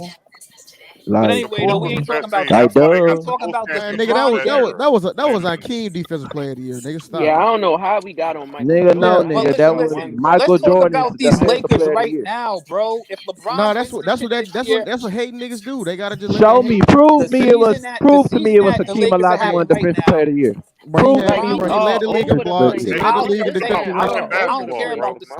Hold on. He asked me a question. I'm gonna answer. He led the league in defensive win shares. He led the league in blocks. I mean, Jordan only led the league in steals. Jordan was like top. I think he was like 12th in defensive shares. That was Hakeem's fucking defensive player of the year. I mean, y'all want to go into advanced analytics? Jordan was the shit. Like, there's not even. I mean, like, come on, man. You like ball headed niggas with tongue out. We get it, bro. Nah, bro. The fact is, when you talk about the longest, best prime on both sides of the floor, it's Michael Jordan. Nobody has had a longer, better prime than Michael Jordan on both sides of the floor. Like, seriously. I leave Michael Jordan out the conversation with LeBron, man. Put them in the same combo, man. Nobody want to hear that shit. That's poison. That's poison the people ill, man. Don't poison the people. Is anybody willing to say that? LeBron, not MJ. Hey, go ahead, bro. Michael Jordan had way. Hey, Michael Jordan had way less help than LeBron and did more. Michael Jordan did more with less. Now, bro. Yeah, And Michael that's a did fact. more But with less. listen, Michael Jordan if out of it, man. LeBron doesn't Bitch shit don't this get year, cooked, man. all right. I be If trying to LeBron tell does it niggas, this bro. I year, don't do that shit no can we more, get man. back into the? Can we get back to the main question? Yeah, If yo, LeBron does it this you year with hijacked his and went terrible ass somewhere Lakers else. team, Like, what you if talking about, LeBron bro? does his shit this year with his terrible ass Lakers team, are you willing to? Are you willing to give him his props? Are you willing to give him the ultimate props?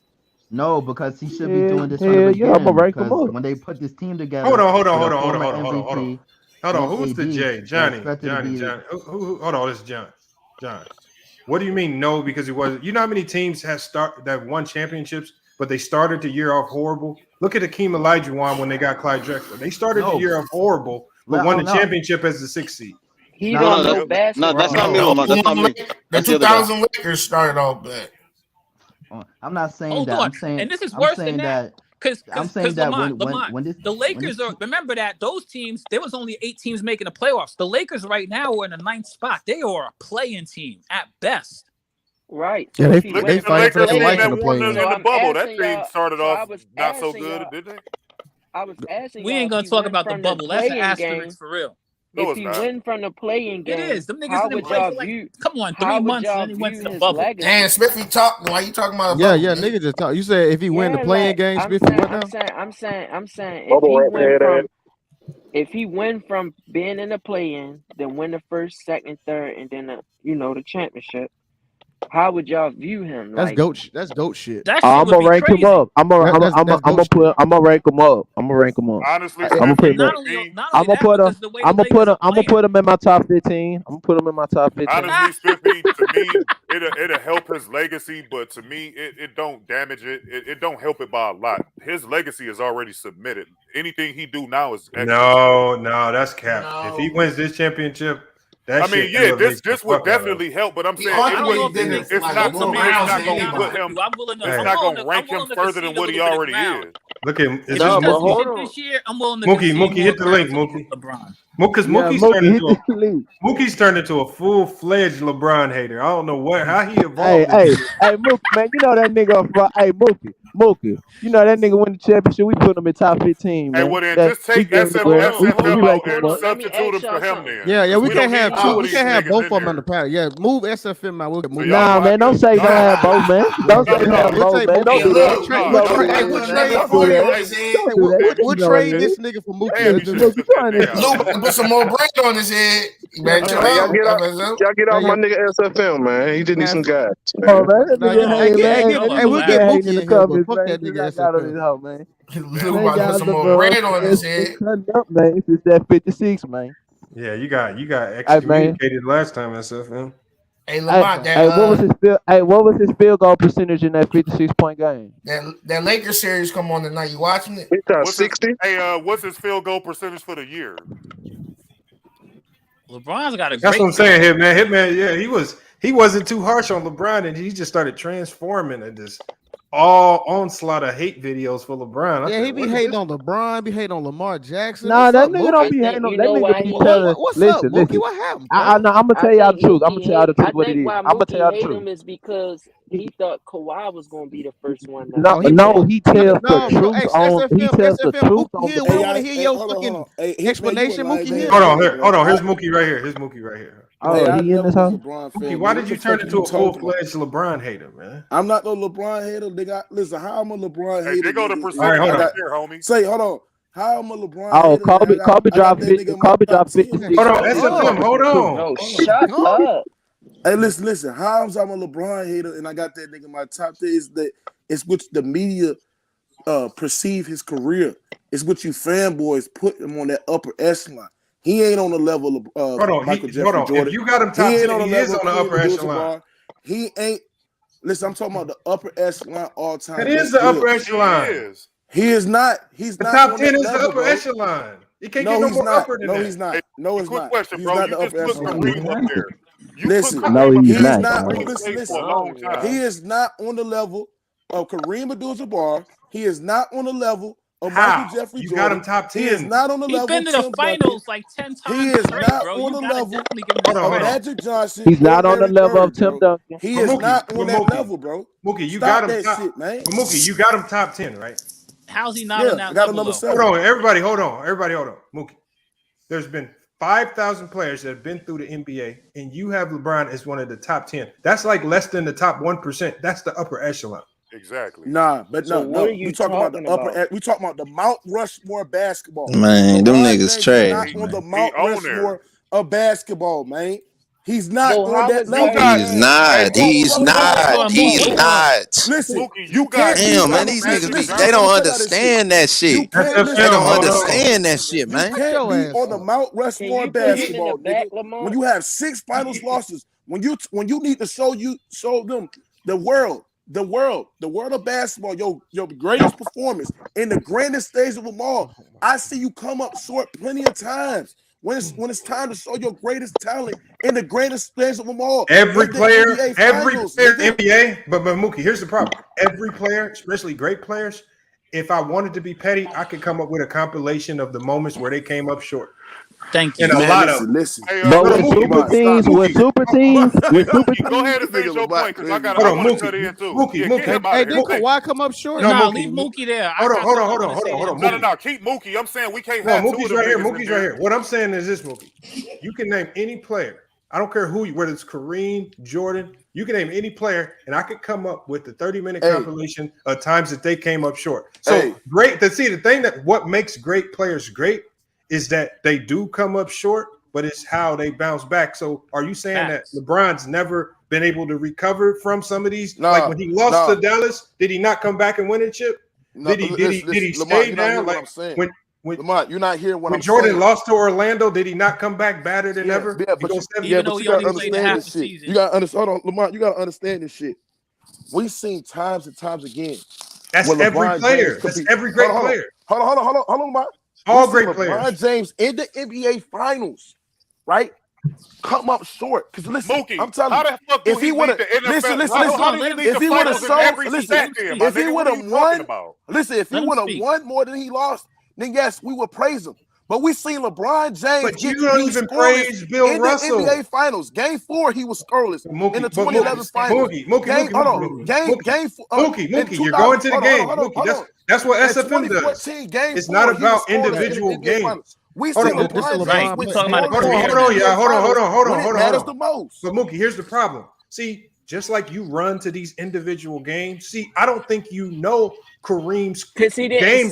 Hold on, y'all. Hold on. Man, hold on. What I'm saying is the same way you handpick these games and you nitpick LeBron, I can nitpick any player and handpick bad games, bad moments in the finals if you want as well. Tragic Johnson, listen. Yeah, like Magic Johnson had one of the most epic collapses in the playoffs. Hey, LeBron, you can handpick all you want to, bro. But they ain't lose those 6 finals. I don't 6 finals. But Mookie, hold on. Let me get on this. No, I gotta hold on. I'm talking to Mookie. Hold on, Mookie. What I'm saying is this. The problem with this is I don't care that you're nitpicking with LeBron, but it's just odd how you say all of these other players are over him in a different echelon. Yes. But some of these players have bigger playoff collapses than LeBron James has ever had. What about the finals? I care about the finals. In the finals. Yes, in the finals. Hold on. So Mookie, you saying so are you saying that Magic? Are you saying Magic Johnson didn't come up short in the finals where he got labeled? Hold on. Magic came up short. Did he not get labeled Tragic Johnson? Yes. I understand it. Magic Johnson came up short. But the thing is that I don't have Magic Johnson in Is that the only time he came up short, Mookie? You just named him. You just said No. You just said you had him way ahead of LeBron. Bro, y'all, listen. Y'all blind central can't attack me at all times. Get out of here, Mookie. Hey, Mookie, all right, so Mookie, I got one for you. No. What I'm saying is this. So let me talk right quick. Listen. What I'm saying is this. Let me talk right quick. What I'm saying is this. Let me talk right quick. LeBron James is not on that Mount Rushmore My nigga basketball. Mookie, you just okay, Mookie. So exclude Magic Johnson. Another name you mentioned was Kareem Abdul-Jabbar, right? That's What? another. That's okay. So, how many times did Kareem get carried in the finals, and how many times did LeBron get carried in the finals? Go. What? Well, we see Kyrie Irving carry LeBron James. He asked you about Kareem. Hold on. He asked you about Kareem. We see. Hold on. He asked you about Kareem. He didn't see him. Listen. So he don't Hold on. We see Kyrie Irving hit big shots in the NBA Finals. You saw him in the corner. Hold on, Mookie. You gotta stop lying. Hold on. When LeBron James saw Kyrie Irving make one shot. Hold on. When LeBron James was standing in the corner like a little hoe, we see Kyrie Irving hit the big shots to win Cleveland Finals. He made one shot. Went scoreless. Hold on. We see. Hold on. Listen. We see LeBron James. We see that nigga LeBron James. Nigga went scoreless in the NBA Finals in the fourth quarter. The nigga averaged 2 points in the fourth quarter. That's one game. Man, stop it. Yeah, you're lying there, seen Kobe do that. Mookie, you're lying. Hold on. We see LeBron James. Hold on. What game? Mookie. What game did LeBron James score 0 points in the fourth? In the finals. Man, lying. Hold on. Game 4, 2011. Game 4, 2011. Answer my question, Mookie, because you never answered. Hold on. You put Kareem Abdul-Jabbar. No, listen, man, you can't dominate the conversation. We having a debate. So in order to have a debate, y'all you easy talk, work, and man. then I'll talk. So No, answer you the a question. football player You talking said about easy work. like You got And you a whack ass rapper, nigga. If You a whack ass rapper, nigga. And you a rap ass rapper. I swear to God you don't. I swear to God you don't, nigga. So why Whoever you that's got so talking, much nigga. time for YouTube? Well, you better stop playing with me, nigga.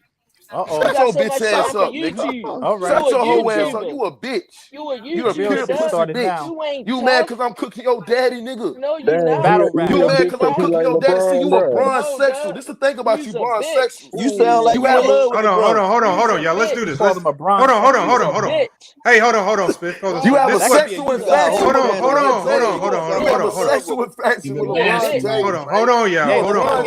You a bronze Everybody, sexual, hold nigga. on. Everybody, hold on. You niggas get on the phone and talk about Kawhi Leonard. Hold on, y'all. What you want, fuck LeBron? You's a bitch. Hey, You a hoe. Hey, man, let them talk, man. This is panel, bro. Let them talk. Come on, y'all gotta hold on. What Go ahead, I'm saying Lamar. is this. Here's my thing. Easy work, Lamar. Mookie, here's the biggest flaw in your argument. And this is what I've been telling you the whole time, and you still continuously do it. It's great. I'm so proud of you that you are been able to Google LeBron James' worst games in the finals, and you've been able to memorize them. Now, hold on, y'all. Hold on. But what I'm saying is these individual games do not define a player's entire career, because if they did, then a lot of the players in your top 10 are gonna have some problems, and it's a lot of question marks that we can bring them to it, because you're talking what you've done is you've confined greatness in the NBA solely to a 7-game NBA final, and then you try to hand select the bad games that LeBron James has had. You don't talk about the good games that he's had in the finals, which he's had more great games in the finals than bad. And then you don't talk about anybody else in your top 10. You don't even bring up their failures in the finals. I don't even think you know about their failures in the finals. He don't know. So this is what I mean. So what Khalil asked you earlier, hold on. Khalil, hold on, Spiff. What Khalil asked you earlier about Kareem. Have you done enough research on Kareem to be able to answer that question? Nope. Or did you just do research on the player that you hate, LeBron, and you can only name his flaws and his failures in the finals, and then you scared to talk about the positives in the finals because you know they outnumber the bad? Yeah, Mookie, if you would have, I let him answer. You can let him answer. Listen, here's the thing about Kareem failures. What? Kareem Name one has failure. Name one failure. No. Kareem Just name one failure. Let me talk. Name a failure. Hold on. Kareem Abdul-Jabbar had failures in the finals. Name what one. I'm saying is that LeBron James failures was 10 times worse. No. Oh my God. We ain't never listened to you. You just made that up, Mookie. But you just made that up. Listen. Okay, let me ask you a question. Hold on, Mookie. Hold on. Mookie. No. Mookie. Hold on, Mookie. No, Mookie. You gotta hold on. Y'all let me talk. Hold on. No, I can't let you, bro. Oh my God, bro. Hold on. You asked Go to that. Hold on, Khalil. Hold Y'all on. niggas, bro, ain't letting me Y'all gotta talk, hold bro. on. There's too many people talking. They're not answering no questions, Lamont. Hold on. Let me hear it. I'm just trying to get him here. Oh, he left. See, y'all made him run. Yeah. That's why y'all can't be gagging up on these dudes. They gonna run. No, bro. He was just damn. Listen, let that this is man what I was talk. trying to say. This Damn. That shit. He ran because this is why. See, that's why I didn't let y'all go crazy on Kwame Brown because I knew he was gonna do that. Y'all be trying to set people up for the ether, but y'all don't let me set them up. Man, that nigga can't come in here and argue one person, but you don't know the facts about somebody else. Like, I know enough about Kareem to know. Man, I can't believe he ran, James. man. It's not even fucking close. So See, for the him to even suggest that means he don't know talk. about Kareem's career. Kareem was getting carried by Magic Johnson. I want to say, has LeBron ever not gotten LeBron never got carried one time. And for him to suggest that carried plenty of people his whole career. Yeah, I know, but I'm talking about when he was winning the bulk of his championships, he was getting carried. That's a fact. That's not an opinion. I never seen LeBron James get carried once. But you know what, Khalil? My thing is, I don't mind the order that people had a top 10 in. My thing is, if you're going to use the set criteria to knock LeBron down, then I want to see you use that same criteria on everybody else on your list because I want to see if you're being non-biased. So when you talk about having these failures in the finals, well, let's talk about Kareem's failures in the finals, these clutch moments where he choked in the clutch. But the thing is, he don't know any. See, I just want him to answer one question. Tell me about some of Kareem's failures in the finals, if he had any. And he didn't know any. See, he just digressed and just tried to say, yeah, he's had failures in the finals, but they've never been as big as LeBron's. That's because he's only spent time hating and researching where LeBron might have went wrong in the finals. And the Magic when I brought up Magic Johnson, he disappeared away from it because he put Magic ahead of LeBron until I started bringing up Tragic Johnson, and then he was like, "Oh, well, I didn't say Magic Johnson." Like you did say it, my nigga. He did say Magic. He did say Magic. So like, it's just like, dude, you came in here capping and lying. Then you got SFM. His backup singer in the fucking backstage goddamn joint writing a bunch of fucking stupid ass quotes and shit that don't make sense. So kick his ass out of here. He was doing the choreographed dance steps. These niggas. They said Mookie came back. Mookie came back. Mookie, you back, man? Niggas be birds, man. Damn, I can't believe it. All they know is all they know how to do is hate on LeBron James. That's all they know how to do. They don't be knowing about these man players. Played football, Lamont. They don't know nothing about these players. Hey, Khalil, you watching this Cleveland game on ESPN? Never watched basketball. Listen, I give LeBron a tough time. I give him a hard time. But in reality, You hear me, Khalil? When you talk about the all-time greatest players, like LeBron is there because you watching the Cleveland game on ESPN. You can't overlook LeBron's overall career. I mean, look at where he's at in the record book. So I mean, that's what I was trying to explain to him, fam. I'm like, you naming all these little individual games. Why do LeBron James lead the fucking history of the league in the finals in every statistical category? So you can sit in here and name one specific game that he didn't do good in. He had to have been doing something for him to have those fucking records. Like, these niggas be sounding like dummies, man. Right. But Khalil, what they try to do is they try to make it seem like LeBron James only got to the finals twice. And in both of those two finals he got to, he just played horrible and just laid an egg. When LeBron's been more finals than most players in NBA history, so he's had more opportunities. So he's had more opportunities for us to see those failures. On top of the fact, we in an era where all these games are televised. We see more games. Games are broken down and scrutinized more heavily. Nobody's going back and breaking down Jordan. Like when I did that video on Jordan, how Jordan got benched in the finals against Portland. Ain't nobody see. The thing is, if we see that actually happened, but Mookie never will go back and be like, Pippen had to lead to come back when the Blazers. You talking about the finals where Jordan knocked down 8 threes? No, in the game. That's in game one. Yeah, hold on, that was in game one. What they're talking about in the finals, it was an elimination game where Portland was beating the shit out of the Bulls, and Jordan was shooting them out the game. And Phil Jackson had to bench. He left Pippen in with the bench players. They came back and got the lead back. They brought Jordan in to close the game. But if if Phil Jackson don't make that move, they lose the game because Jordan. Now, do we just take that one game and hold it against Jordan and say he's not great because of that one game he got benched? No. But see, that nobody even talks about it. He wouldn't even knew that. Just like he don't know about the Seattle Supersonic series. Go back and Right, watch and that series. He doesn't know that Phil Jackson did the same thing to Kobe in that last Jordan championship. shot his worst field goal percentage against Seattle than he did in all the finals that he ever played in. Dennis Rodman was the MVP of that finals. That's a fact. But he don't know that. I don't know about that. No, he was the MVP of that finals. Dennis Rodman was getting shit on by Kemp thoroughly. Dennis Rodman he disrupted the whole fucking Seattle Supersonics team to where they was getting fouled out. He kept the Bulls on the free throw line because he kept accumulating fouls on their whole fucking team. And he had 2 games in that series where he had 11 offensive rebounds. So that's extra possessions for them. Like his impact on that series was far greater than Michael Jordan's. They just gave it to Michael Jordan because he was the face of the fucking NBA. But go back. I remember that series. I don't think that was Jordan's best effort for sure. It was his and worst I do remember that. I do remember in that series. I do remember in that series for certain that Sean Kemp looked like the best player on the court multiple times throughout that series. Sean Kemp was baking them, but at the end of the day, who had the greater impact? It's all about what you see with your 2 eyes. Well, I mean, ultimately, listen. I mean, we could debate on that, but the real deal is that they did win, and Dennis Rodman did have a great impact. Dennis Rodman was out there doing what Dennis Rodman does. That's for sure. You know what I mean? And his work doesn't show up on the offensive end because Dennis Rodman will have a whole game where he only scores like 2 points. You know what I mean? But he had like 15 rebounds, and 10 of them would be offensive. I mean, and Dennis Rodman was. The best rebounder. You know what I mean? And the NBA is a little bit different now than it was then. But like you say, there's arguments in all kinds of directions or whatever. But you also have to recognize the reason why people. Like I have to look at the reason why Wilt Chamberlain or why Bill Russell or why you know what I mean, Magic. Why these people are in debates? You have to be if you're you know what I mean. You have to be level-headed and actually understand that also.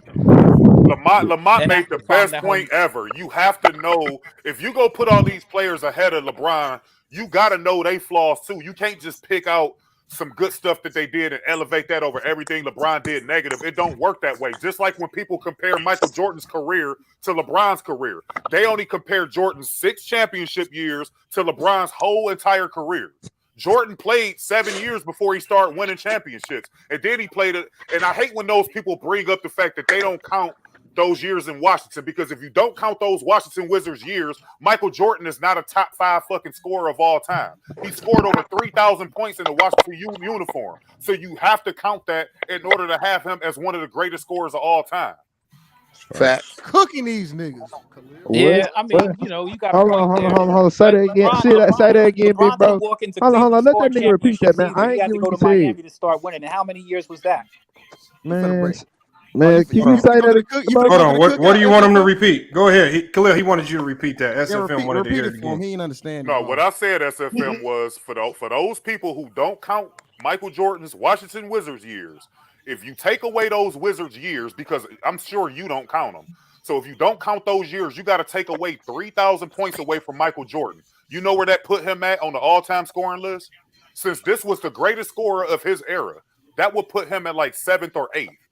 If you add those Washington Wizards years, it put him in top 5 status. Okay. But then, so how many years that would be? You take away 3 years of him playing on the Wizards. And it takes his average down. That'd be 12 years he played in the NBA then? If you take away 3 years? It'll be 13. It'll be 13. So you have to ask yourself, okay, if he was at 7, who in the 13 years that was scoring on that level besides probably like Wilt Chamberlain? You couldn't say there was a better scorer in a 13-year. Like listen, I'm gonna tell you, that's a good point. You can't take away 10 scoring championships. No. I'm not taking away nothing. Y'all creating my point for me. All I'm saying is, that was Jordan's responsibility. When you look at the Chicago Bulls, Scottie Pippen's job on those teams was to facilitate. The triangle ran through Scottie Pippen. It was to facilitate and guard the best player on the opposing team, because Jordan was only 6'6", so he wasn't guarding a 6'8", 6'9" Magic Johnson, because when he did, he was getting flushed until they put Scottie Pippen on the complexion of the series. So his responsibility was to score. Yeah, y'all going way left now. Yeah, I'm not going way left. I'm staying on the narrative. All right. I feel you. I like the narrative. Listen. I give Scottie all his credit. I give Scottie. I agree with you. I give Scottie all his credit. Game 1, they were having a problem. Game 2, Scottie guarded him 94 feet and showed him how to guard him. What series are you talking about? And why are we talking about one 91? game? 91. He said because Jordan. He said Jordan because he said. I'm just giving you an example. It was plenty more examples than that. I'm giving But what you about Game 5? That was a glaring example. What about Game Jordan 5? didn't always like. Just understand this, SFM and homie, because I ain't trying to disrespect Jordan at all. I love Jordan, but when you look at the shooting guards in Michael Jordan's era, because back then you didn't have positionless basketball. The shooting guards guarded the shooting guards, point guards guarded point guards, et cetera, et cetera.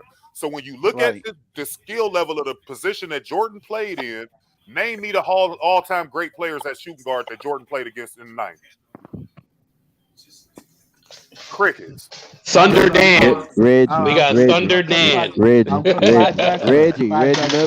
Miller. Okay, that's one. We'll give you Reggie one. Miller. That's it. I'm not We'll giving give you. him Reggie Miller. Hold on, we'll give you Reggie and Clyde just to give it to him so he can go past it. Clyde wasn't it? Dumars is Nah, the Hall of Fame, Clyde was. Can we kind of get back on topic? Joe Dumars is That might be impossible. Hold That might be on. impossible. So this the same Reggie Miller. Man, let that man cook. That couldn't put the ball on the floor. He couldn't rebound. He couldn't pass. He didn't play no defense. Oh, That's right. what Right. Reggie Miller That was was talking my about. favorite players. know Now you can basketball. see this week.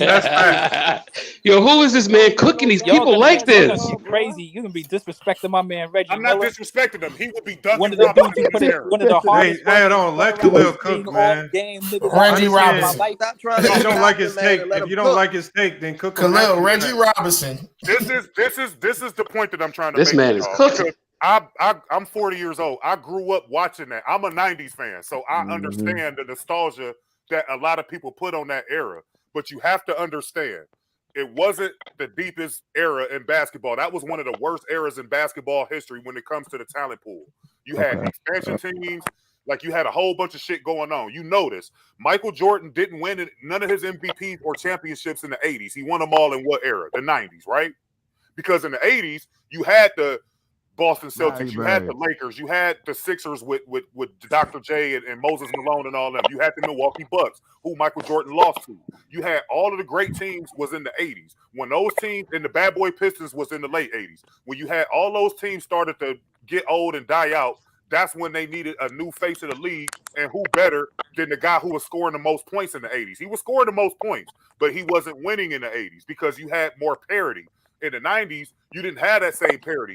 You had niggas like John Starks was getting pub in the fucking 90s. In this era, that nigga would be DJ Augustine. Like, get the fuck out of here, man. Hold on. Okay, so when you brought up the competition he played against, well, he played in the hardest East that the NBA has ever seen. No, he didn't. Okay, hold on. Let him explain it. Let him explain how the East was the hardest. Yeah, this dude been talking for minutes and He minutes. played Let in- somebody he- else speak. It's on SFM. Go ahead, SFM. What you mean? Let somebody? I just let bro speak. What you mean?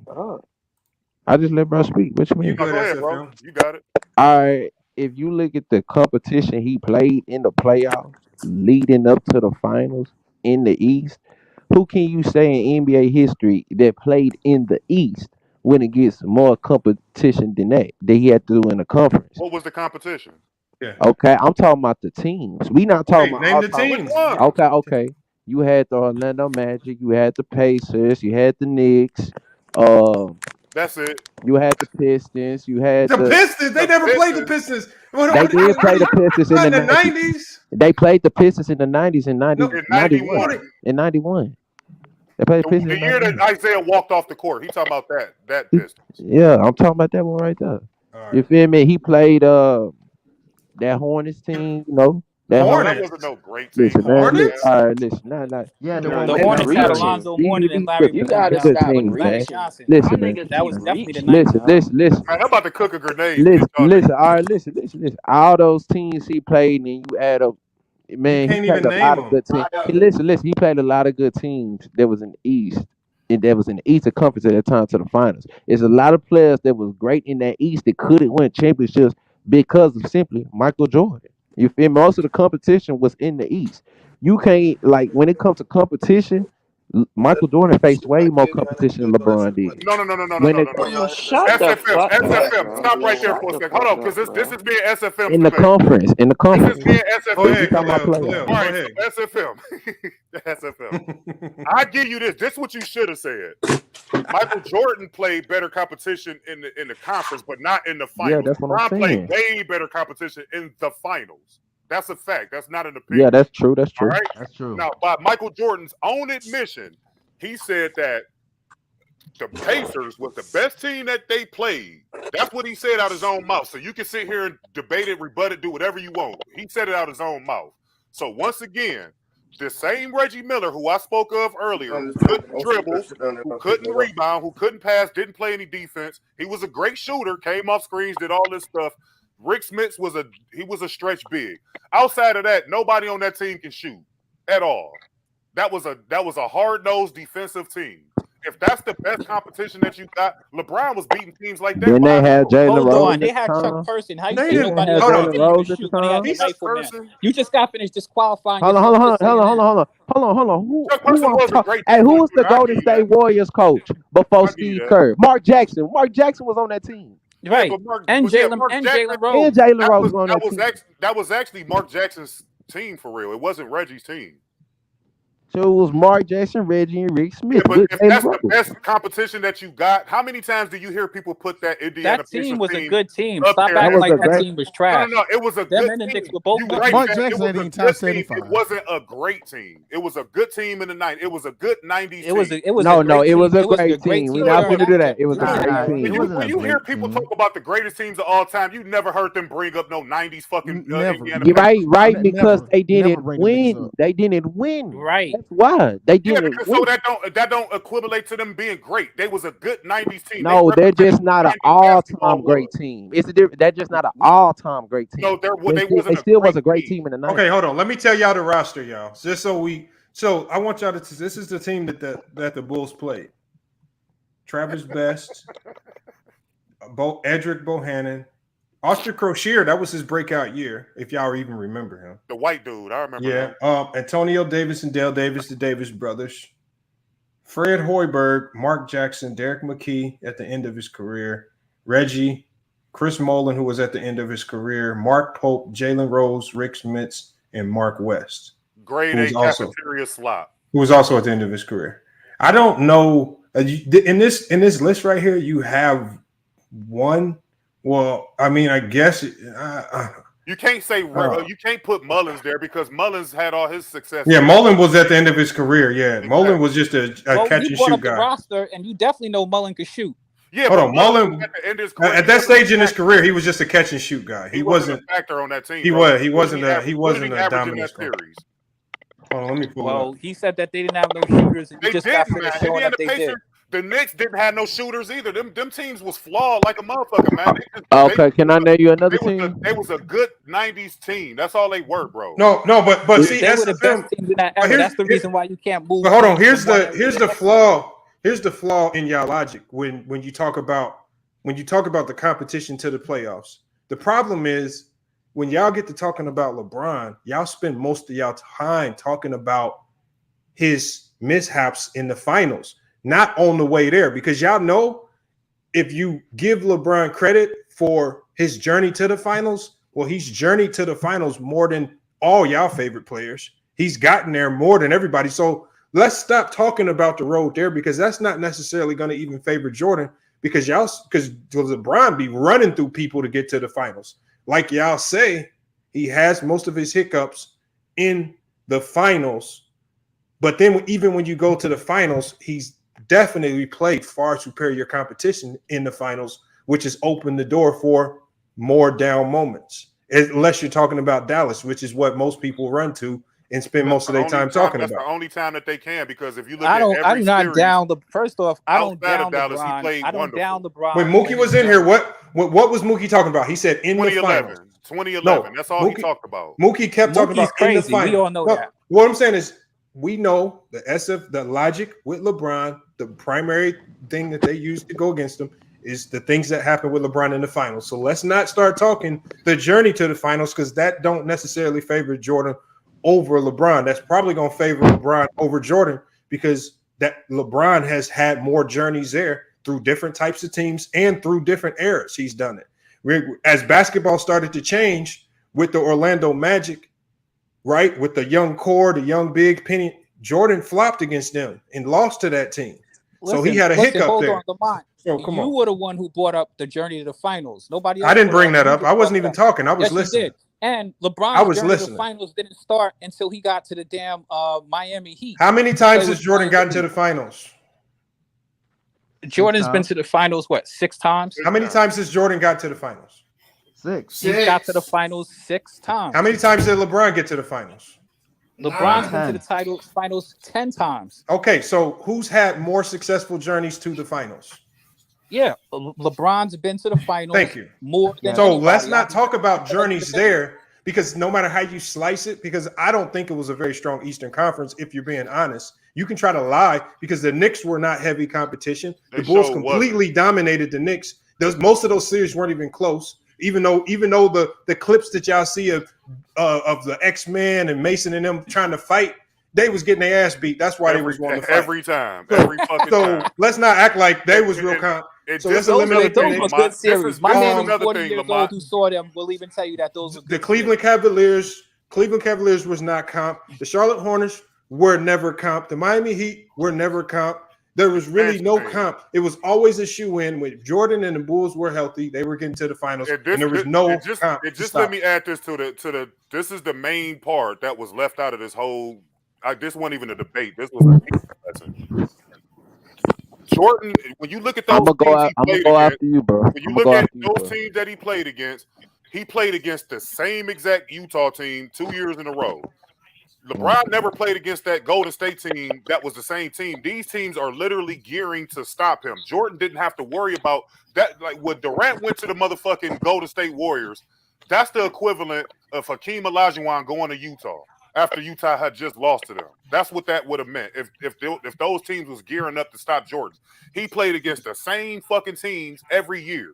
That same fucking Indiana Pacers team, that same New York Knicks team, that same motherfucking Orlando team. All of these teams was the same. The only difference was that Horace Grant was on the Orlando Magic versus being on the Bulls, but they went and got an upgrade with Dennis Rodman. So the Bulls was the only team that was upgrading during those championship runs. All of the rest of those teams stayed back. All right, so let me ask you. So what about in '96 in the Eastern Conference? I think it was '96. It was Tim Hardaway and Alonzo Mourning against Miami Heat. Was that the same team? What's the That Miami Heat team was never competition to Michael Jordan. All right. Let me listen. What you're doing is you're just trying to go off the name brand. But you got to remember, we know that those teams weren't comparable to the Bulls. They were never real comp. Yeah, they had Tim Hardaway. Yeah, they had Alonzo. Yes, they did have. I think they might even have Glenn Rice. They had too. Jamal Mashburn. They had Jamal Mashburn, I think. No comp at all. Not even no comp. No comp. All right. Now let me say this. My whole point of this argument was I know LeBron had the most competition in the finals, but it's 3 rounds you got to go through before you get to the finals. It's a journey that we got to talk about. Right. And who had to go through more competition in that East? I'm talking about Michael Jordan. I heard Michael you say Jordan's something Eastern about Conference was better than LeBron's. I give you that, SFM. Nobody never disagreed with that. But when we talk about the competition, right? Because they're switching it over to talking about okay. Let's which he didn't get to until he went to Miami. He went there in 07 when he was with the Cavs, so that's a lie. Listen, the Knicks. And he beat a Detroit team that was favored to beat him. So you got to know your history. Okay, hold on. Okay, let me what about the Knicks? They didn't have Bill Wallace. Wasn't that that Detroit team was favored to beat the Cavs? Even the Cavs fans thought that. That's a fact. My guy, you talking about Vegas odds? I don't like when y'all do that. I'm even talking about the Cleveland fans. I was one of the few people saying that LeBron's sick of losing to these dudes. He gonna beat them this year, and we ended up beating them. I remember that. They were saying that. What about the 92? What about the 1992 Knicks with Mark Jackson? Michael Jordan was never an underdog in any series he ever played in. They had the best. Okay. But let me say this. They have Michael Jordan. They had the best player. How could you make them an underdog? Hold on, bro. Hold on. Scottie Pippen in that series when the odds was against him because Scottie Pippen shot 40% from the field in 7 games in 1992, they were still able to pull out the victory because of Michael Jordan. The No, odds I'm have not been saying. against Listen, them SFM, many you a missing times my though. whole point. And for homie that just said that, this is how you do that. He was the best player in the 80s, but he was still losing to the fucking Celtics and all of them. That's how you do that, because they had a better team. You could be the best player, but you're going to lose to the better team. When LeBron James was going up against the Golden State Warriors, he was the best player on the court. It was visible to see, but the Golden State Warriors had the better team. That's how you do that. And if you're willing to give Jordan that same excuse as far as losing to superior teams, then if you're being honest, you have to do the same for LeBron when he went up against those Golden State super teams. All right, but he didn't start going to the Golden State super teams till a while. When he was on Cleveland, Don't matter when it don't matter. The thing is, nobody affords that to LeBron. On Cleveland, I will admit that the team he was on Cleveland before they went, the team that had Ilgauskas and all of that team wasn't the greatest team for sure. That team was ass at all.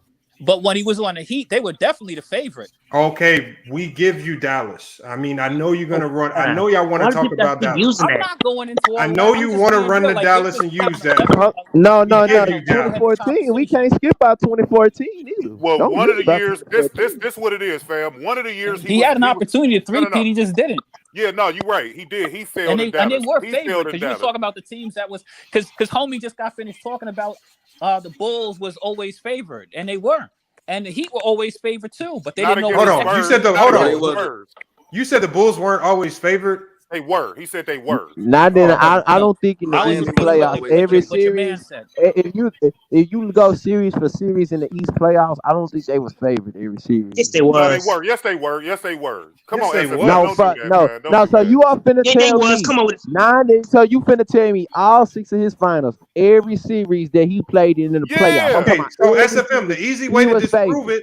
The easy way to disprove it, SFM, is to go find one where they weren't favored. That's all you got to do. No, he's right. They were favored. In every series from the No. SFM doesn't believe that the Bulls were the favorites in every playoff series leading up to the finals. They had the best team, SFM. That's the part you leaving out. Listen, I'm gonna tell you this right here.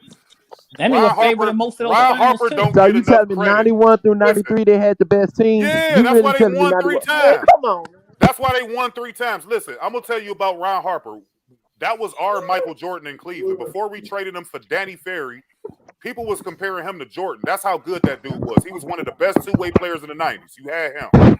You had Scottie Pippen, of course. We all know about him. I don't need to talk about that. You had Tony Kukoc, who was the best European player in the 90s. That's a fact. 6 man of the year.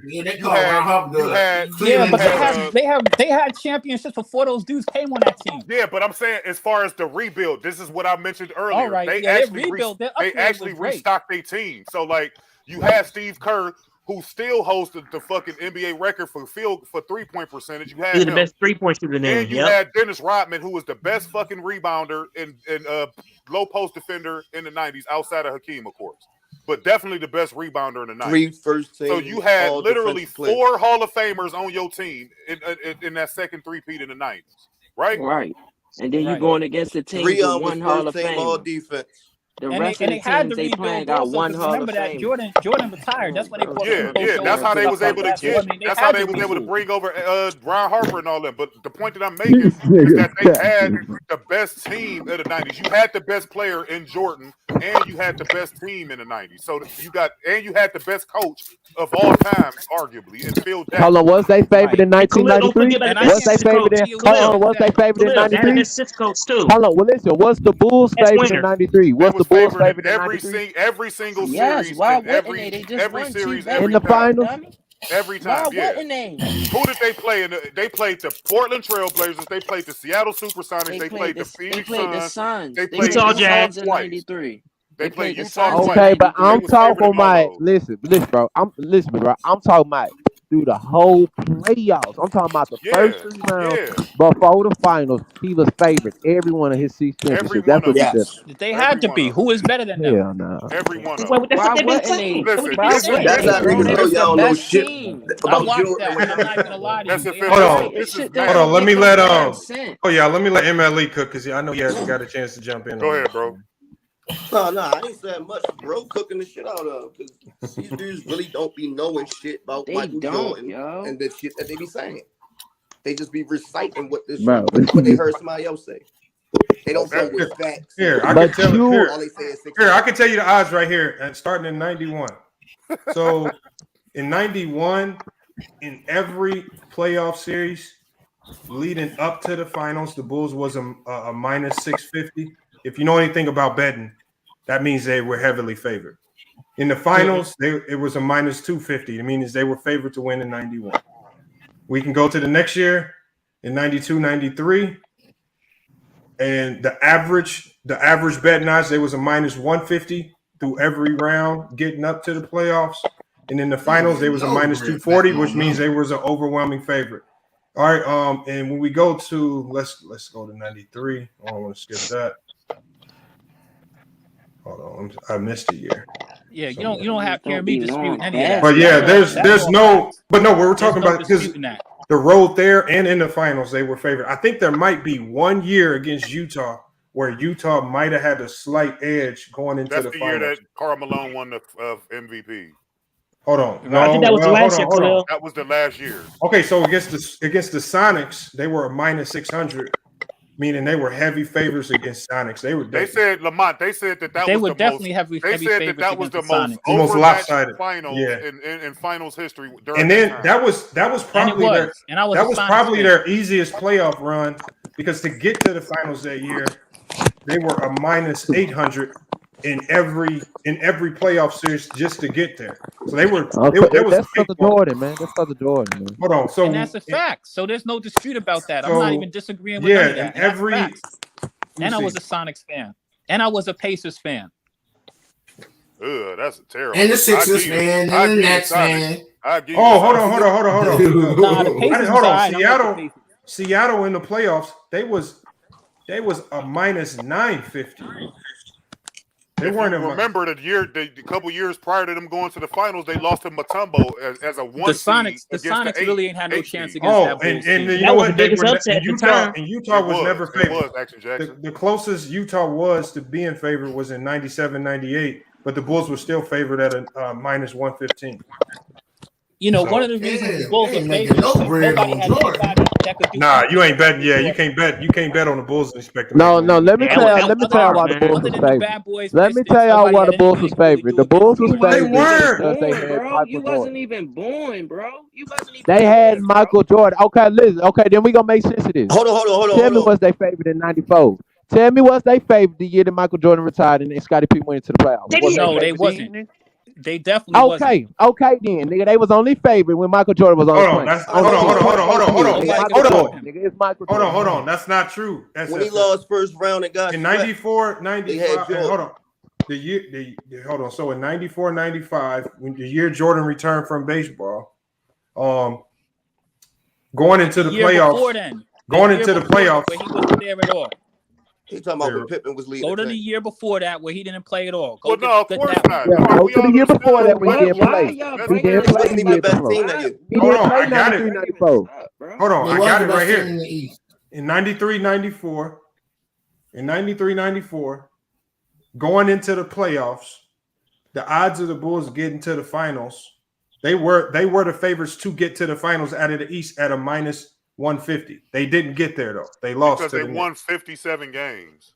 They were minus 150. That means they had the highest odds out of all teams in the East to get to the finals. And they were favored. And that's without Jordan. That's without Jordan. Only Pippen. Yeah, because they were still favored without Jordan. Refresh my memory, Lamont. I thought they was only favored because they had Jordan. They lost to the Knicks. They lost to the Knicks that year. But again, that was even questionable because a lot of people think that there was some suspect stuff going on with the refs. No, SFM just said they was only favored because they had Jordan. No, Zeke Pancho, I didn't spin it. I'm just saying the Bulls were favored to get to the finals that year that Jordan was gone. Without Jordan. That's a fact. Bro, everybody knew, bro. Scottie Pippen cut, bro. Listen, be realistic, bro. Be realistic, bro. Be realistic, bro. Y'all know Scottie Pippen ain't carrying no team, no well, bro. All right, so now let's forget about the fact. He almost carried them to the finals if it wasn't for a controversial foul call Lamont, at that the was end the of year game. that was the year that Who he almost carried to the finals? That's what He these almost niggas carried the do. Bulls to the finals. Right, these niggas Man, flip-flop listen, man, so listen. much Okay, and then try to make a point excuses, out of man. some Hey, dumb Almost that's ain't what good these enough, niggas man. do. For real, Almost ain't good enough. You said fuck SFM. the Michael facts. Jordan ain't almost do nothing in the finals. He SFM, cheated. SFM, that same New York team who you just tried to give credit to almost lost to a Michael Jordan-less fucking Chicago Bulls. It took a controversial 3-point call in order for them to win that series. You do know? No, you don't know that, right? He don't know. He wasn't even born. He don't know. Look, man. Wasn't born. Look, man.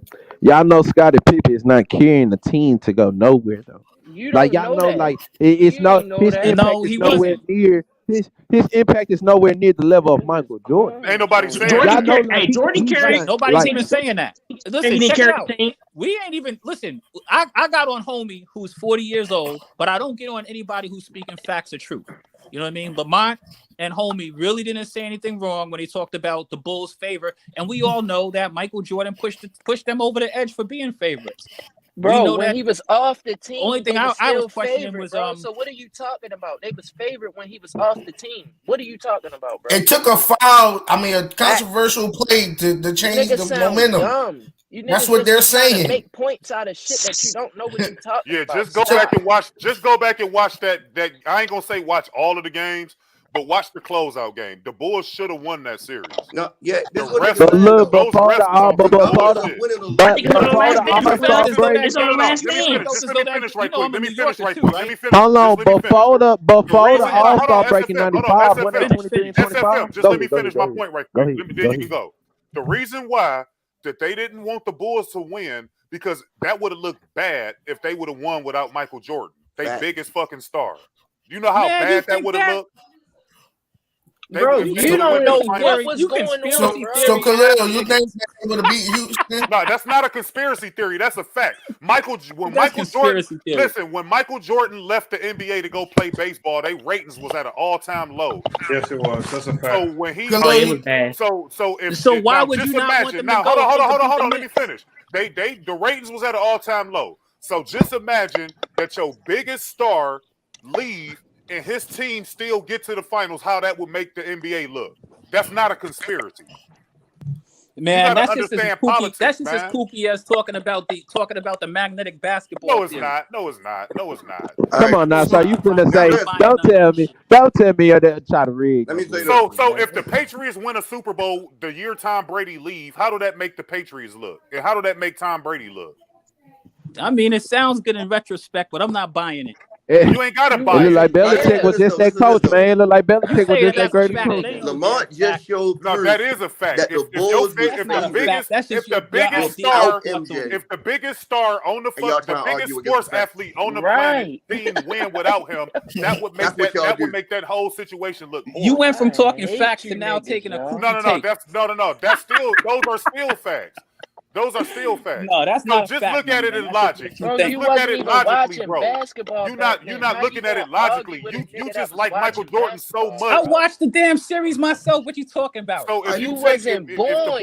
My nigga don't even know me. How the fuck you know when I was born, man? See, that's what you see now. Y'all niggas would have start talking won crazy. without him. That would have made them look bad. That would have made Michael Jordan look less dominant. Because then people gonna look at it like, it doesn't damn, make a this team difference how it still look. The won. Knicks won. Hey, what's I'm up? not even talking about wins and losses. I'm just saying Lamont just proved that they was favored without Jordan, and y'all tried to argue against a fact. Right. There's nobody arguing that. They was favored. That nigga accent strong in the motherfucker. Where you from, boy? New Orleans or Baltimore? That's a Baltimore accent. Hey man, that shit strong. Hey, what's going on? Got that Baltimore accent. I used to be out that way. Yeah, from Baltimore. Hey, I love Baltimore, man. I love Baltimore. What up, Lee? Yeah, they say stupid. But what I they just say think niggas stupid. do, which they always do, when you state facts, they try to argue against a fact. Yeah, you can't argue with the facts, man. They wasn't the prohibited favorite, but they were a favorite. They were the favorites in the East to get to the finals. Right. Not to win it, but just to get there. Right. SFM, They like I can't was be the saying, favorite to win a fight like that same New York team that you was just hyping up almost lost to a Michael Jordan-less fucking Bulls team. and y'all arguing So against how is that facts. real competition in the 90s? Right, but that team, but they didn't just leave their team like, oh, with the hole. They actually bought Kukoc over there too. Yeah, And they bought some players. They bought some players. They wasn't a terrible team either. No, they weren't. I mean, don't get it misconstrued, family. I'm not trying to like down the Knicks or the Pacers or any of the other competition that y'all said he had in the 90s. One-time All-Star. All I'm saying is that these teams were not great teams. They were good 90s basketball teams. That's all they were. They just played that 90s brand of basketball. You niggas go off of narratives that y'all hear and regurgitate that shit like y'all spitting facts. That get on my nerves. Y'all try to make it like John Starks is the top Yeah, no, like I'm not saying that they were weak. Like, I mean, don't get me wrong. Like the Pacers actually was like a mirror of how the Knicks would play. They had two bigs, they had a guard. Right. They actually moved Mark Jackson from the Knicks to the goddamn Pacers. So they was like the Knicks light or some shit. So I mean, they were both defensive oriented. It was a defensive team who crowded the paint to keep Jordan out the paint, which they didn't do very well because Jordan has spacers on the floor that could shoot and create lanes for him to get to the rim. So it wasn't plus like Jordan's game expanded also because it expanded as he got older, and that's what I was trying to explain to dude earlier when Ralph Lauren when he kept talking about Dame shooting threes. Like as you get older, you expand your game. Dame just so happened to become really good at shooting threes. So really you're gonna start to shoot threes always more. had the toughest competition on the road either. Like the Bulls was just the team of the 90s, dude. It's just that simple. Like they had the best to the finals 10 times and look at his competition on the way there every year. I mean, the only time I remember LeBron being the underdog was against that Detroit Pistons team in 2007 when he took that team with Boobie Gibson and Sasha Pavlovich and all of them to the finals. That team had no business being in the finals. Right. I'm just saying, like, that's 1 year. Now you look at all the rest of the years, you could go through the teams and you could find some great competition that he had to go through to get to the finals. But do you really making a case like John Starks is a good competition against Jordan? Right. Well, hey, y'all, let me give a quick shout out. Let's stop the press. Hold on, let me give a quick shout out. Hold on, let him give a shout out. Let him give a shout out, bro. Shout out to Jermaine in the Cash App, Reginald in the Cash App, and then Braylon in the Cash App. Salute you. And then Garcia in the Cash App had a question. I think he was referring to the Bulls. He's basically saying, what was it because of the system? Because again, I think some people mislabel LeBron as a system player and Jordan not. When I think it's vice versa. I think Jordan was the system player and LeBron's not a system player. LeBron is his own system. I agree with you. On me, bro. Because if you look at the first time LeBron went to the finals, their offense, they wasn't even calling offensive plays with Mike Brown. No, the offensive play was get the ball to LeBron. It was LeBron. It was LeBron collapse the paint and dish it out to Booby or whoever else that was shooters on the team. But you're right. They really didn't call too many plays. That was more of a defensive team. When you look at those teams, I mean, they won 66, then they won 61. So, I mean, they was top 3, top 5 defensively the whole time during his first run. So when people bring up the fact that Jordan got all these defensive player of the years, when you look at LeBron's career, the majority of the teams he played on was top 5 defensive teams. You look at the bubble team even. That Lakers team in that bubble was a top, one defensive team. Player of the year. Like they always look at those Miami Heat teams. I think they were number 2. The only teams that you couldn't really say that was when his second stint in Cleveland, when he had Kyrie and Kevin Love and all these different guys. They really weren't that great. Award to a player that made second team all defense. MLE. MLE. That still bothers me to this day. He got robbed, bro. That still bothers me. If you didn't give it to LeBron, you could have gave it to Larry Sanders that year. I thought he was should have been the actual. I thought he should have won defensive player. Did that ever happen again? A player that made second team all defense win it over a player that made first team? No, that's the first and only time that happened, and that's what happens when you allow the media to fucking dictate who's win and lose. And MLE that same year, LeBron had 99 first place votes to be the MVP. And that one guy from New York, that whatever, and he was robbed. Carmelo. He was robbed. That was the worst. That's when I truly knew the LeBron bias was real. It's the Jordan. Hey, let me ask y'all a question. Do y'all believe if defense was looked at more analytically, especially throughout the 90s, do you think Jordan would be looked at as the best defender on that team, or would Pippen have like? I don't think so. 3 to 4 defensive player of the year I awards. think Scottie Pippen would, I because don't he think had so. more I think Scottie versatility. was better overall. Scottie can guard more positions. He was lankier, of course. He moved laterally better. He was more sound defensively than Michael Jordan was. I know the Jordan people don't like to admit that.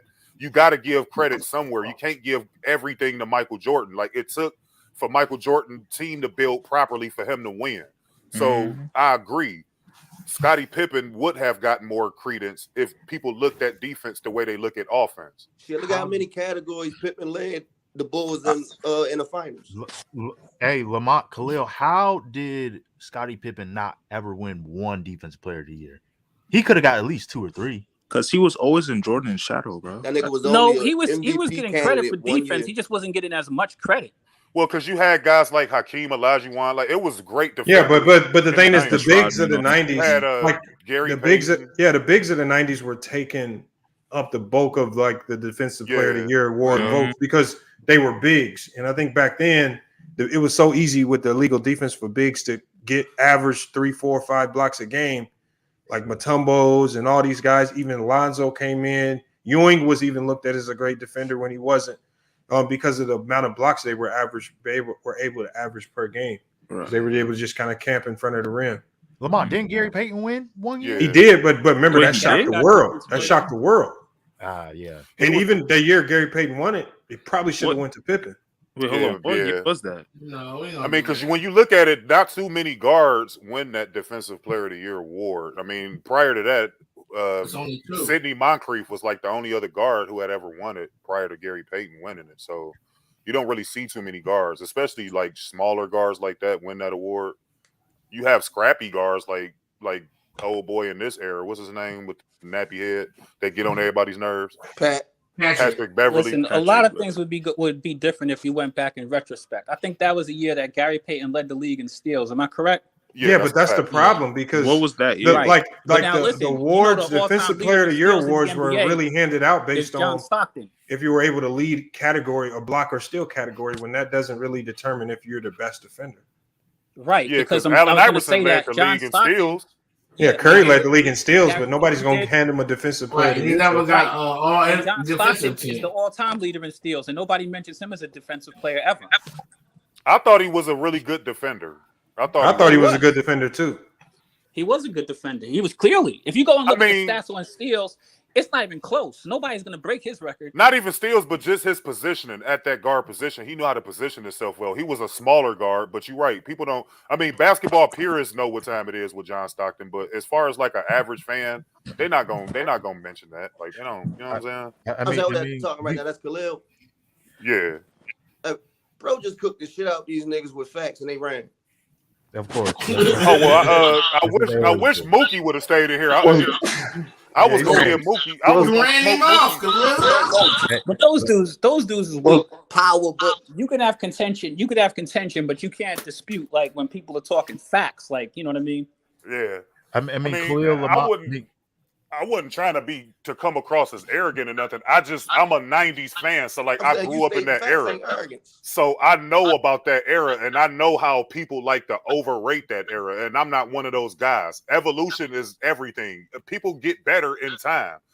These people in this era, just like when Oakley mentioned the Giannis shit. Oh my God. If you put Giannis in the 90s, who the fuck guarding him? Nobody. Yeah, Giannis would have still cooked. Giannis would have destroyed him. Giannis would have been in that motherfucker smoking their boots off. Like the only person that you can semi-put on him is Dennis Rodman or Scottie Pippen. And outside of that, he around the perimeter too much. You couldn't put Hakeem on him because outside of that paint, Hakeem didn't guard shit. He couldn't defend. That's because Giannis plays. That's because Giannis actually plays in the paint, and Giannis actually is a face-up player. He would have been like how David Robinson was cooking him. Giannis would have been like a David Robinson back then. And you saw what David Robinson was doing. Speaking of Giannis, Lamont and Khalil, what does this man have to do to not get slandered anymore? I mean, does he have to average 40 a game? I mean, there's nothing he can do. People always need a villain, bro. They gonna always. I mean, just like whoever supersedes him, they gonna nitpick that person. I mean, that's the way. It's like jealousy. It's because he's not American. That's what it is. No, I don't think so. That ain't got nothing to do with it. Because Hakeem Olajuwon never got that hate, And he ain't. Yeah, but Hakeem ain't never had the stardom like Giannis. Look at Dirk Nowitzki. I mean, what you mean he ain't never had a star? Giannis got a bigger star than them guys. Yeah, but Hakeem Olajuwon is a top 10 all-time player. Like, I don't understand your logic. I'm talking about his whole stardom, like from inside the NBA and outside. I mean, outside the NBA and inside, like people know him from the NBA, but they know him outside too. What? Not really though. To be real with you, Giannis ain't that popular because you don't see him in commercials and all that shit. You don't really see Giannis like that. Giannis is a hard hat, fucking construction boots dude. He come in, do his job, and get the fuck up out of there. No, he be on social media a lot. The way it is now is different. Yeah, he be on social media. I'm just talking about as far as his global impact. You don't really see Giannis in commercials. The face of the league. You don't see him in commercials. Giannis, he is the face of the league. Where? Face of the league guy, you tripping? Go look at NBA TV. I watch it every day. I'm talking about that's to the I would say he the people best depends player, on media, but I don't think he the face. Like, see, once LeBron leaves, the NBA is in a scramble. I don't think you'll ever see again where you had one dude flagship the NBA like how you had LeBron, how you had Michael Jordan, how you had you had Magic and Bird, so that was two. I think in this era you're gonna have Luka, you're gonna have Giannis. Like, it's gonna be a bunch of guys that flagship the league. It's not gonna be just one dude no more. And they're gonna have to win too. Yeah. What's going on? I'm glad SFM did run though.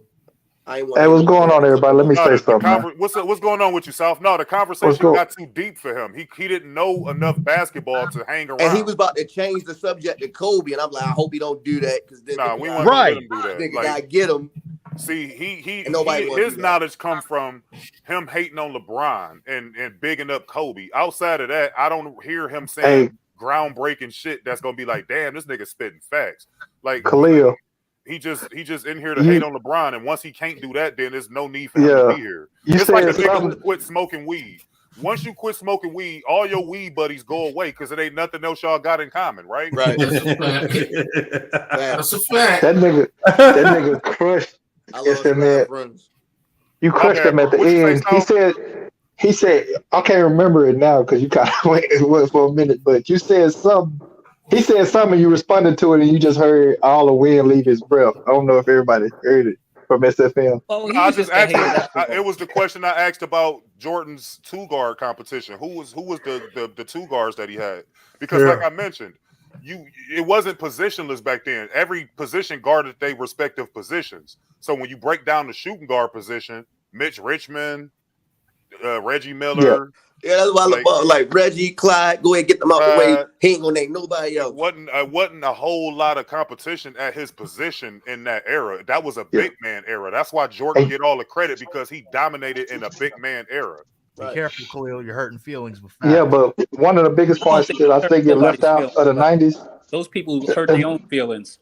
The 90s, even though the 90s from a competition standpoint, it wasn't as dense as other eras, but the big thing about the 90s was that they had to sell the 90s because it was the apex of athletes sponsoring products, like especially shoes. It was the apex of athletes being behind shoes because there's no other era where you had individual athletes just in basketball that had their own signature shoe.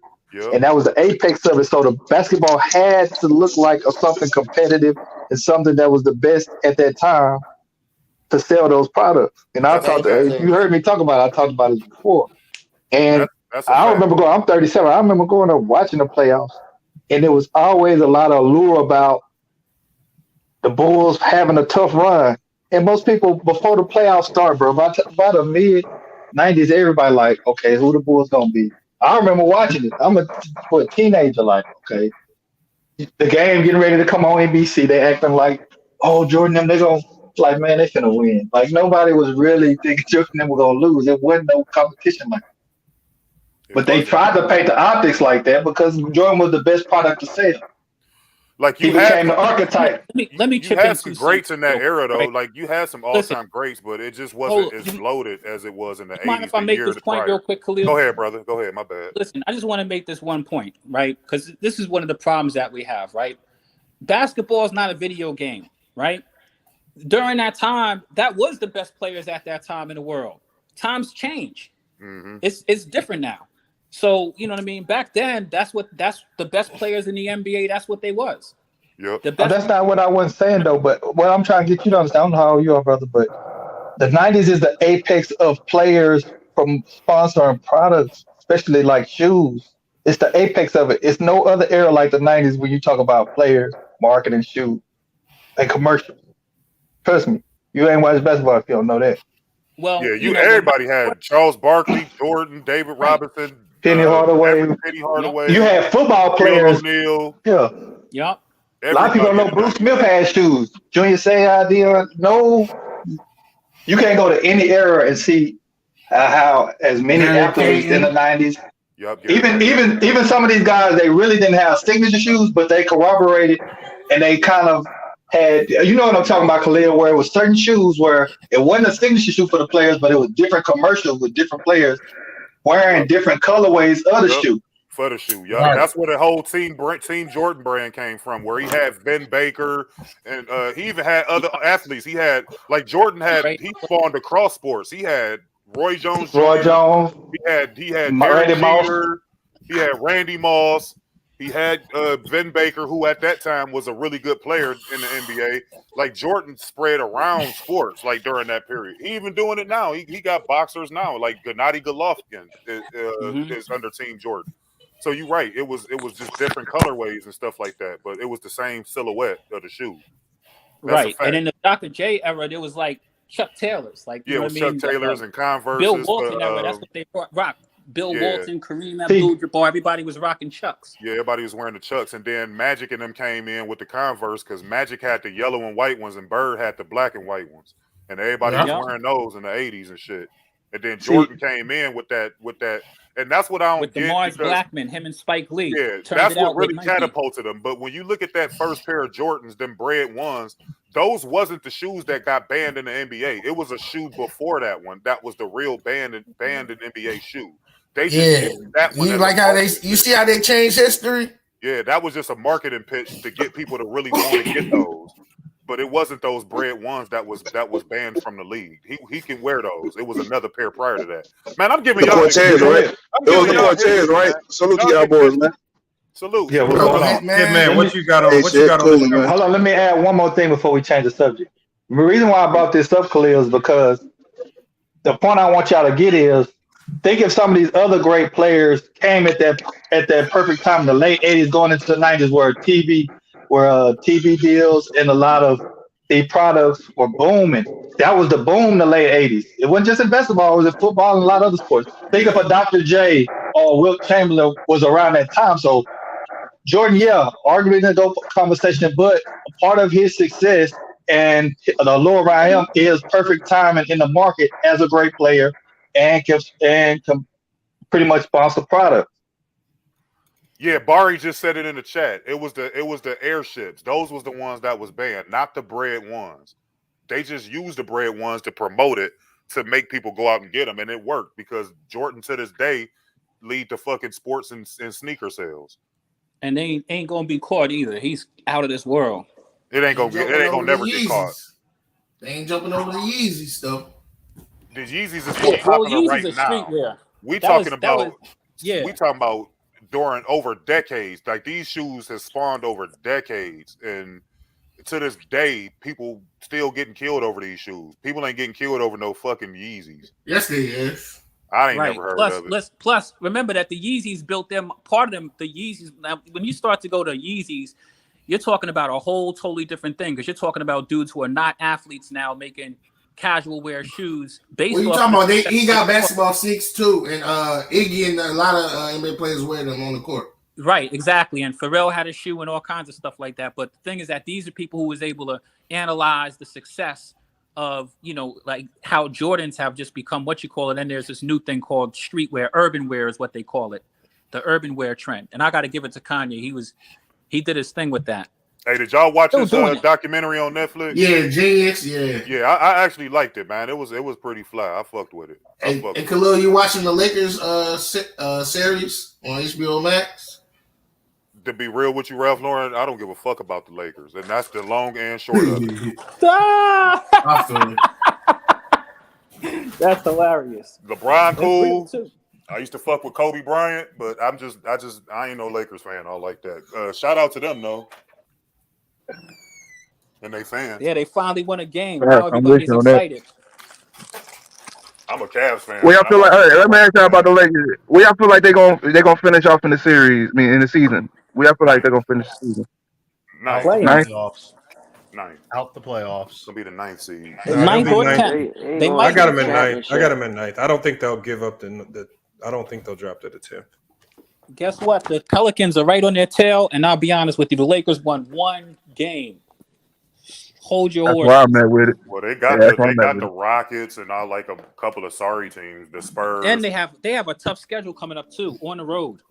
Well, no, they. Oh yeah, Lamar, I want to ask you about your Blazers, man, because everybody was shit canning the Blazers like that was just a robbery or something that the Clippers did.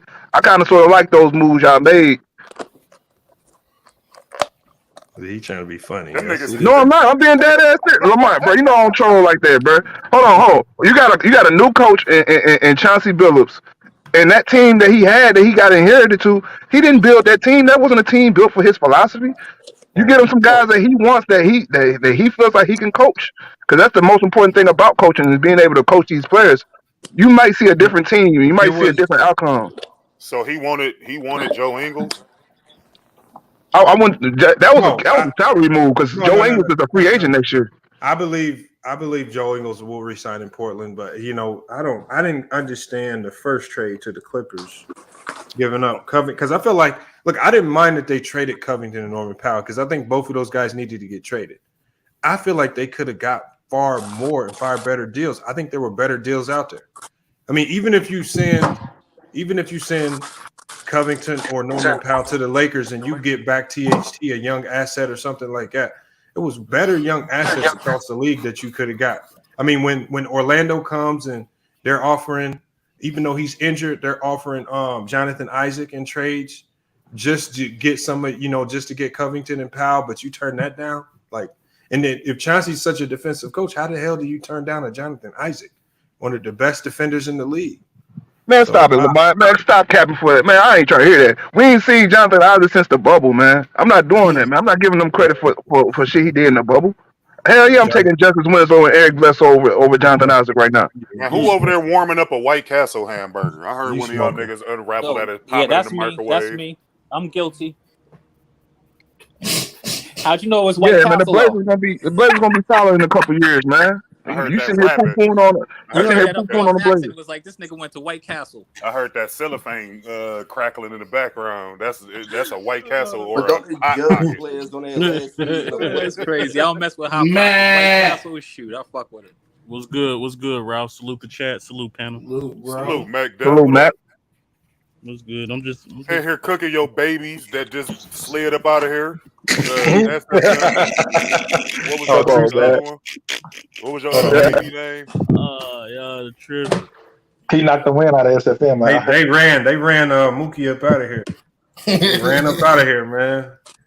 Yeah. Man, I couldn't believe it. That was the worst. A good stream. It's been a good That was stream. the worst shit I ever heard in my life. As far as trying to debate, he was you can't bring up dudes you don't know nothing about. And then when I ask him about them, he still go to LeBron 2011. That's the stupidest shit. Y'all was jumping Mook though. Hold on, I'll be honest. Y'all was jumping Mook. Y'all should have let Lamont and Mook go one-on-one with that.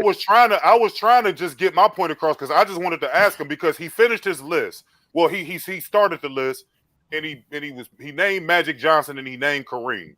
So when we got to breaking down Magic and Kareem, that's when he started to flood. He started stuttering. This nigga sounded like frog horn, leghorn. That's what I'm saying, Khalid. But that's what I'm saying, Khalid. When he said Magic, he slipped up right there, and Lamont was trying to get him. Y'all should have let Lamont and Mookie go one-on-one at that time. I was trying to set him up. Yeah, he was set up right there. I've seen that chess move, man. Well, I messed it up because I said Tragic Johnson, and then he tried to lie and say he didn't bring Magic Johnson up. I'm just like, dude, go watch the tape. That's the third name you brought up. This is really a case closed situation. Even when you look at if you search sources on top 10 greatest teams, it's only one team from the 90s you're gonna see is the Bulls. So for their era to be so competitive, have all this, why you only got one great team considered in that time? When you when you look at the list, you see teams from the 70s, teams from the 80s, teams from the 2000s. Yeah, but you let SFM tell it. The Charlotte Hornets should be on that list. The Miami Heat. Well, I mean, you gotta be real. You gotta be fair too. I mean, the Bulls were. He did say those teams too. That nigga said the Pacers, the Knicks, the Miami The Heat, Pistons. Hold on, he said the Pistons Charlotte too. Hornets. He said Like, the Pistons too, man. Yo, get your crack smoking ass, man. Fuck these Look, dudes. I think those teams were good, but I mean, you can't question the greatness of the Chicago Bulls because they were dominant. I mean, they literally were dominant. So, I mean, like we just got finished going through. They were the favorites. See, you know what I mean? I didn't agree with everything Homie said. I didn't agree with everything Lamont said. But don't y'all believe? I don't run from facts and truth. But don't y'all believe what makes an era great is the fact that you have such a high level of competition that it's hard to know who's going to win. So when you talking about the 80s, when the Celtics and the Lakers went up against each other, them was like the heavyweight matchups. You didn't know who was going to come out the winner. All right, so the Lakers won some. Hold on, Lamont. The Celtics won Lamont. some. You could do that. You could do that. You could do that in other times. You could do that. Listen, you could do that going into the 2000s. We did that with Cleveland and the Warriors. In the 90s, there was no back and forth. Lamont, let me point out a problem with what you just said, right? No, I just asked a question. You're talking about when you start talking about the disparity of the league, and you say that there was the Lakers and there was the Celtics. The Celtics was in the East, the Lakers was in the West.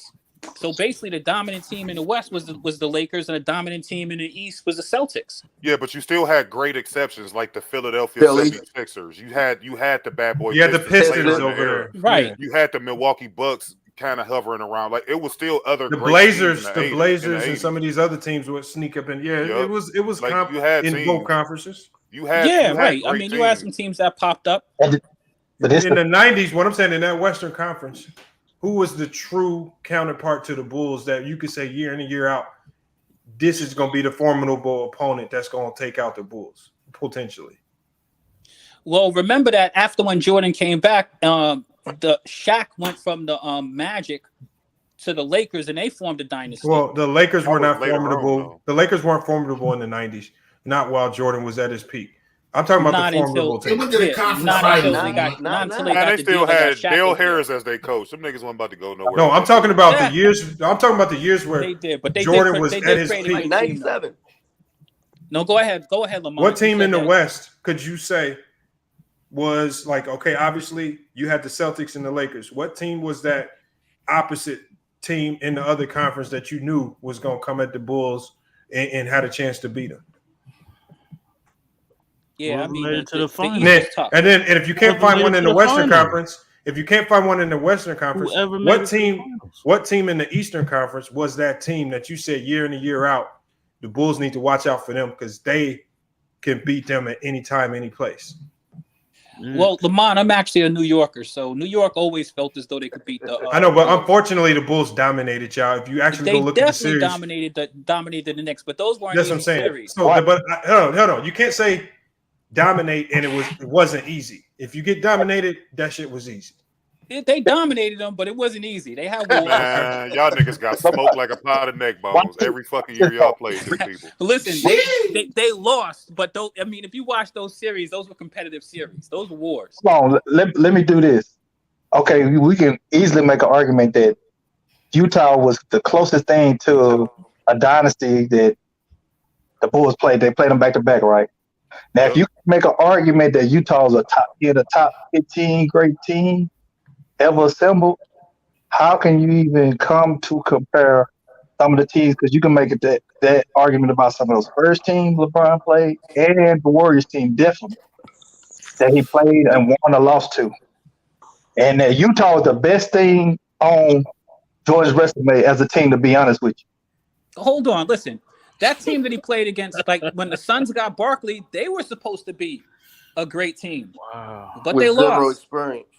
They lost a lot. Yeah, they had a solid squad, but ultimately, I mean, the Bulls was just better than everybody, and that's what it come down to. They just had more talent. They had the best player. They had the best coach and more experience. I mean, more experience. Like they had everything. They checked off all the boxes. Barkley was great. He was one of the greats of the 90s. But outside of that, Kevin Johnson, he was really good, but he wasn't. I wouldn't consider him great. I wouldn't consider Dan Marley great. I wouldn't consider Tom Gugliotta great. Kevin Johnson should be in the Hall of Fame. I think Kevin Johnson was crazy underrated. I thought he was a pretty. I mean, we know why he ain't. We ain't gonna bring it up, but ultimately, I mean, yeah, like that Phoenix Suns team was a good team. It was one of the better teams that he went up against. They were certainly better than that fucking Seattle team that he played. The thing is, I like that you Seattle can't team. be an all-time great team and you don't win a championship.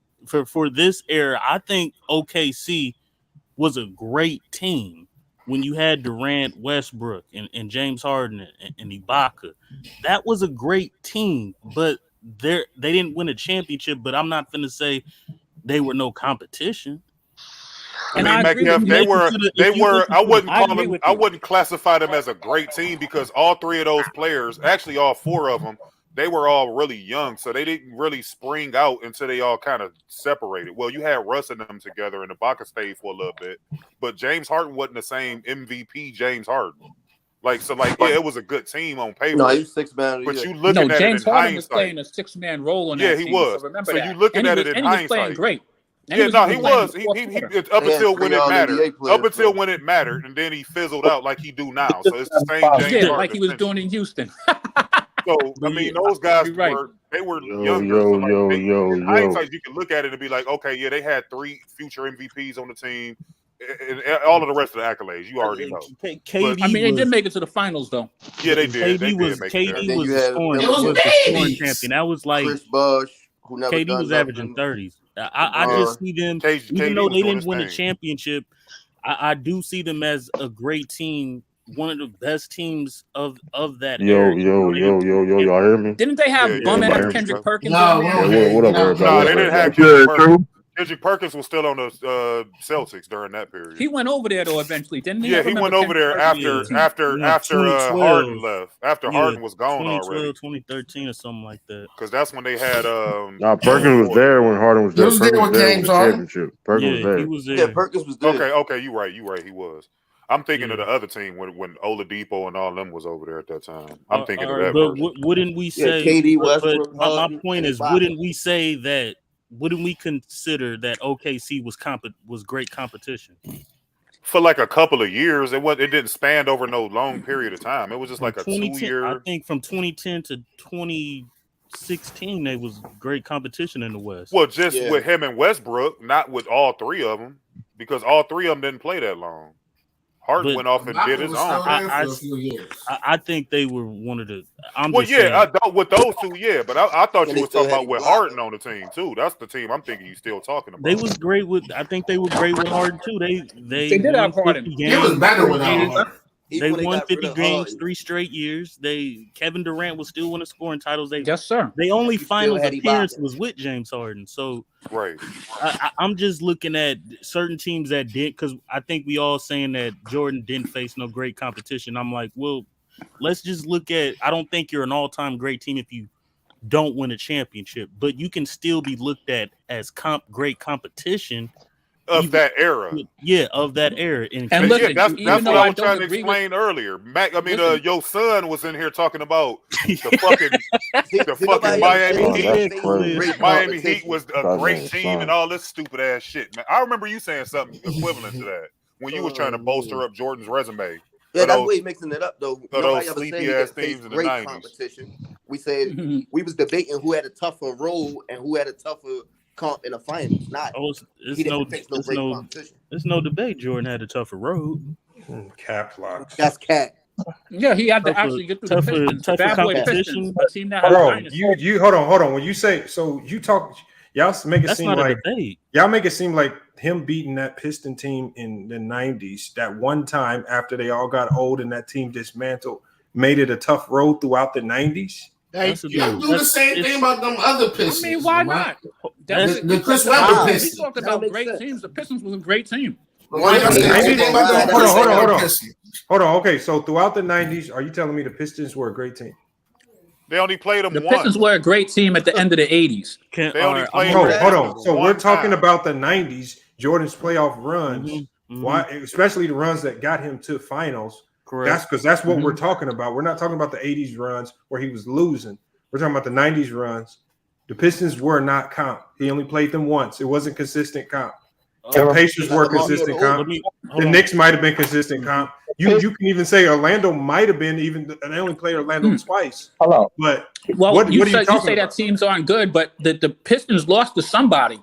The Pistons wouldn't have been able to draft Grant Hill if they were good. Pistons were a lottery team throughout the 90s, majority of the 90s, bro. They weren't good. 93, they was bad. Yeah, I don't understand why this is even an argument. They only played it. Yeah, I don't know why y'all even arguing. That was the year that Isaiah. Khalil, you bring up no Chris Webber Pistons too. They wasn't the same Pistons either. But that Pistons went to the finals twice. In the 2010s, Not that would we consider the San Antonio Spurs a great team in the 2010s? It was a dynasty. Still had their core players that was part of the dynasty. In the 2010s. They was a dynasty and still had the No, they were still players. a great team in the 2010s Okay, to great. 2000s. Great.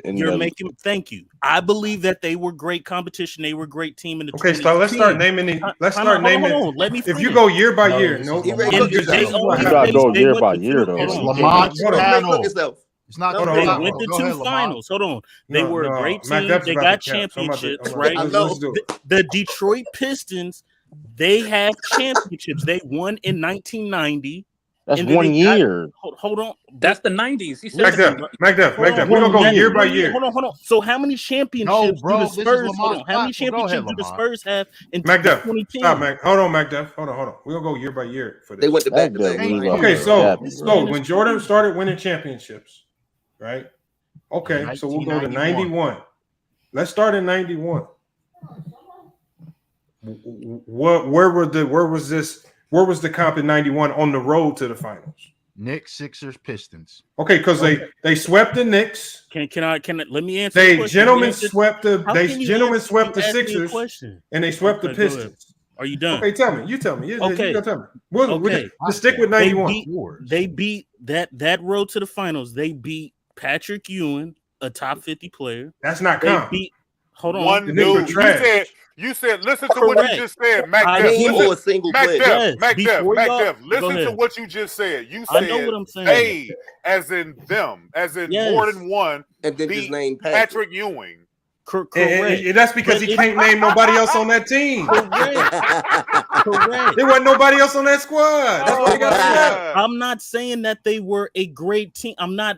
That's what we talking about. Great teams. So why are you talking about the Knicks? Okay, but we're talking about the road to get there. They weren't comp. The Knicks weren't comp that year. Let's not talk about the Knicks. Well, nobody's gonna sit here and say that Lance Stevenson. Hold on. Was Philly? Was Philly comp? Or Jody Meeks? No, Jody Meeks in the 70s. Hold on, Macduff. Jordan's competition. Hold on. We sticking to Jordan's competition. Okay, hold on. We going team by team. They played Philly.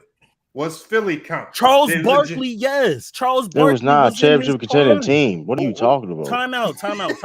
It was a gentleman's sweep. Okay, like, name somebody outside of Barkley on that team. If it's a great team, then you would know. Rick Mahorn. You said Rick Mahorn is second. Like, come on, he wasn't the second best dude on the team. Listen, you guys are. You got chill, man. You keep doing this, Lamont. Time out. Okay, hold on. Competition. Hold on. I know nobody knew this. Hold on. Can I Hold on. Macduff. This is a great team. So you said Barkley was a great player. Don't mean it was a great team. They were a great team. None of these are great teams. Hold on, Macduff. That's what we're talking about. Macduff. Because if you're labeling them as a great team, then you should be able to tell me the players that made them a great team. Outside of Barkley, what player? He keeps saying they're not a great team. Okay, so they're not a great team. Okay, so we'll move on to the next one.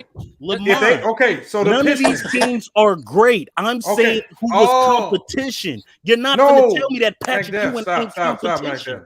Don't try to use that. Don't. Here's the problem, Macduff. You're trying to change the argument. Stop fucking mute me. I'm not changing the argument. Yeah, hold on, Macduff. Hold on. Stop. Hold on. You did change the argument. Hold on, MLE. Hold on, y'all. Hold on. Competition. Macduff. Stop lying. We were talking about what great teams did Jordan play on his road to the finals. So in 91, you're basically telling me in 91 he played 0 great teams on his road to the finals. No, he only played 2. There were no great teams. You just said 2 of the teams weren't great. He only played 3 teams in the Sixers. None of those were great teams. Okay, there's only one more team after that. That's Detroit. The Pistons and the Lakers were great teams. Yes. No, I said on the road to the finals. The Pistons. They weren't great. They got swept. How were they great?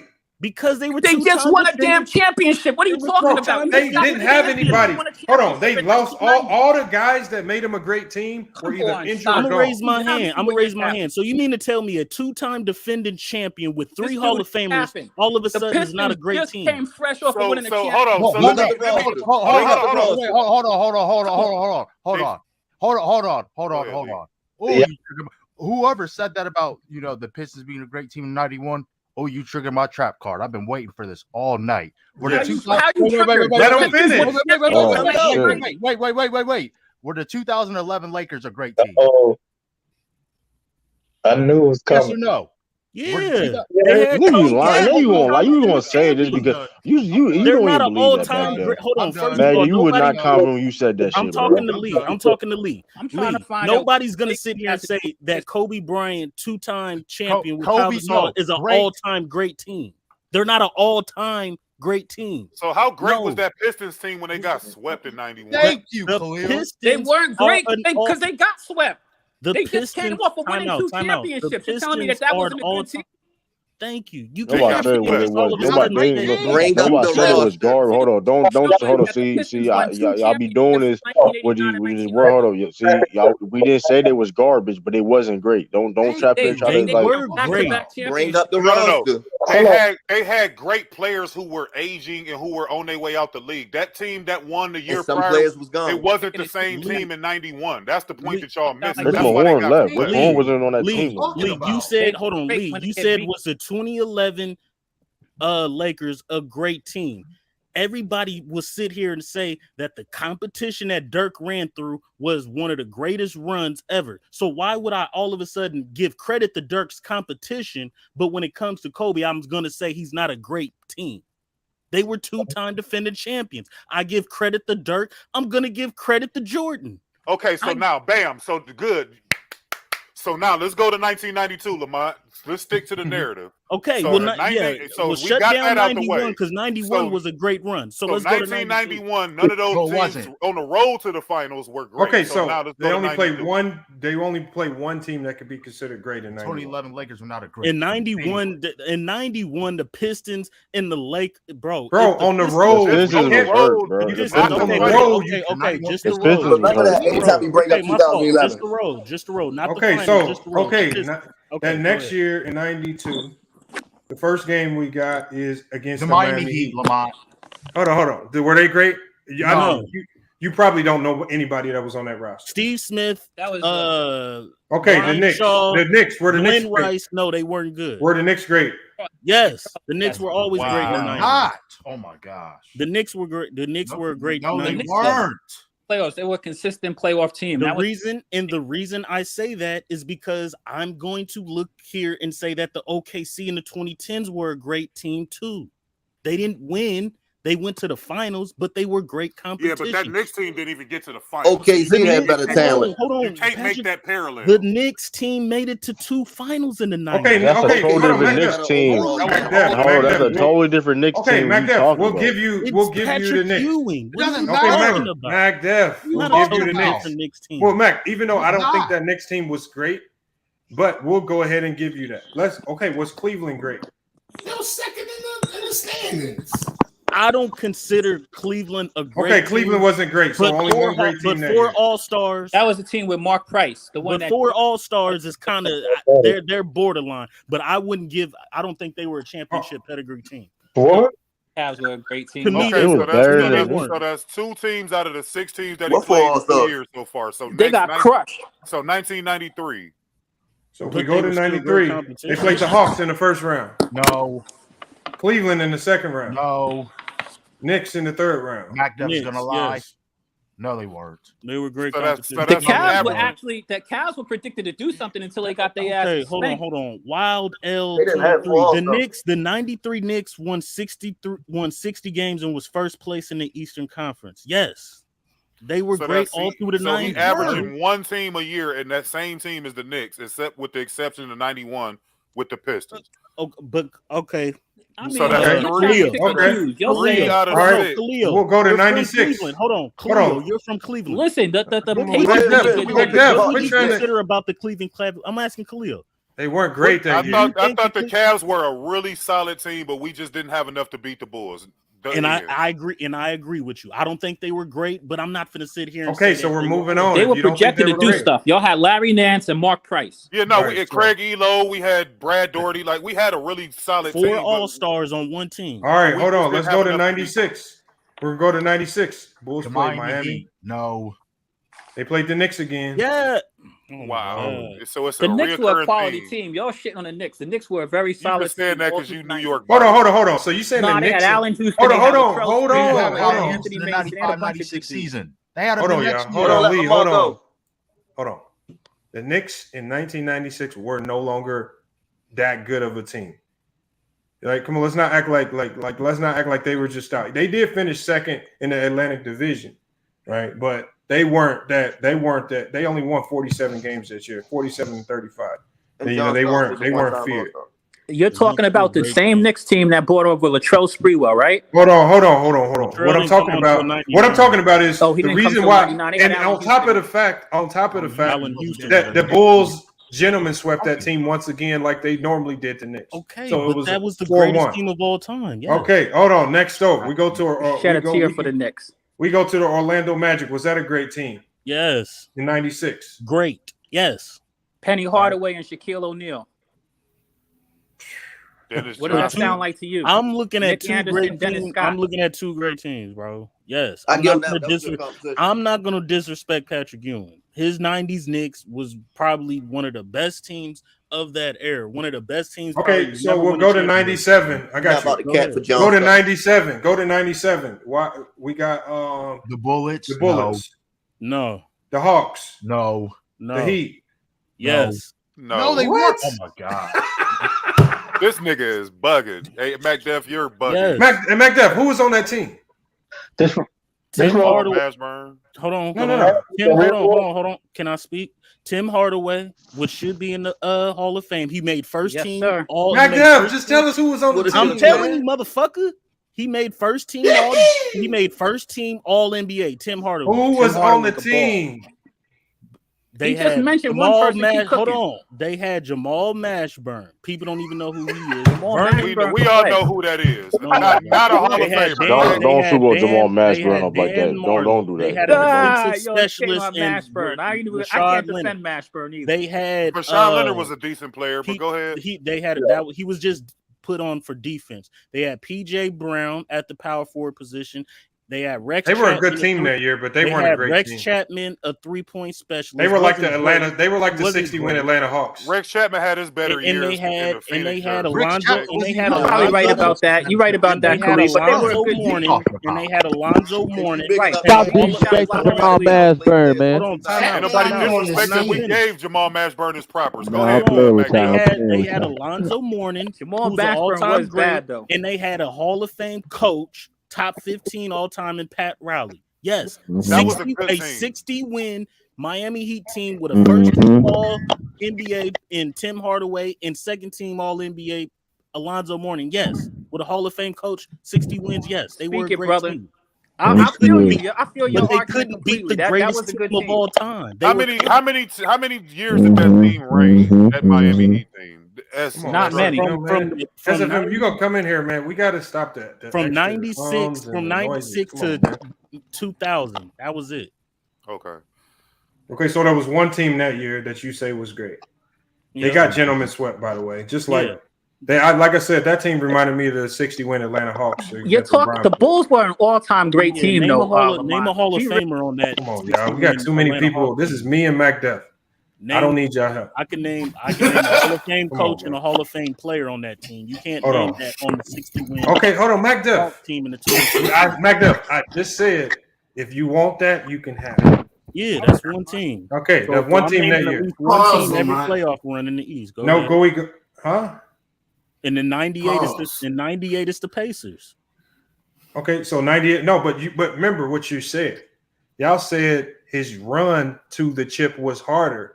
So that means I need to see a collection of teams from round to round to round that show me that are putting up massive resistance on his road there.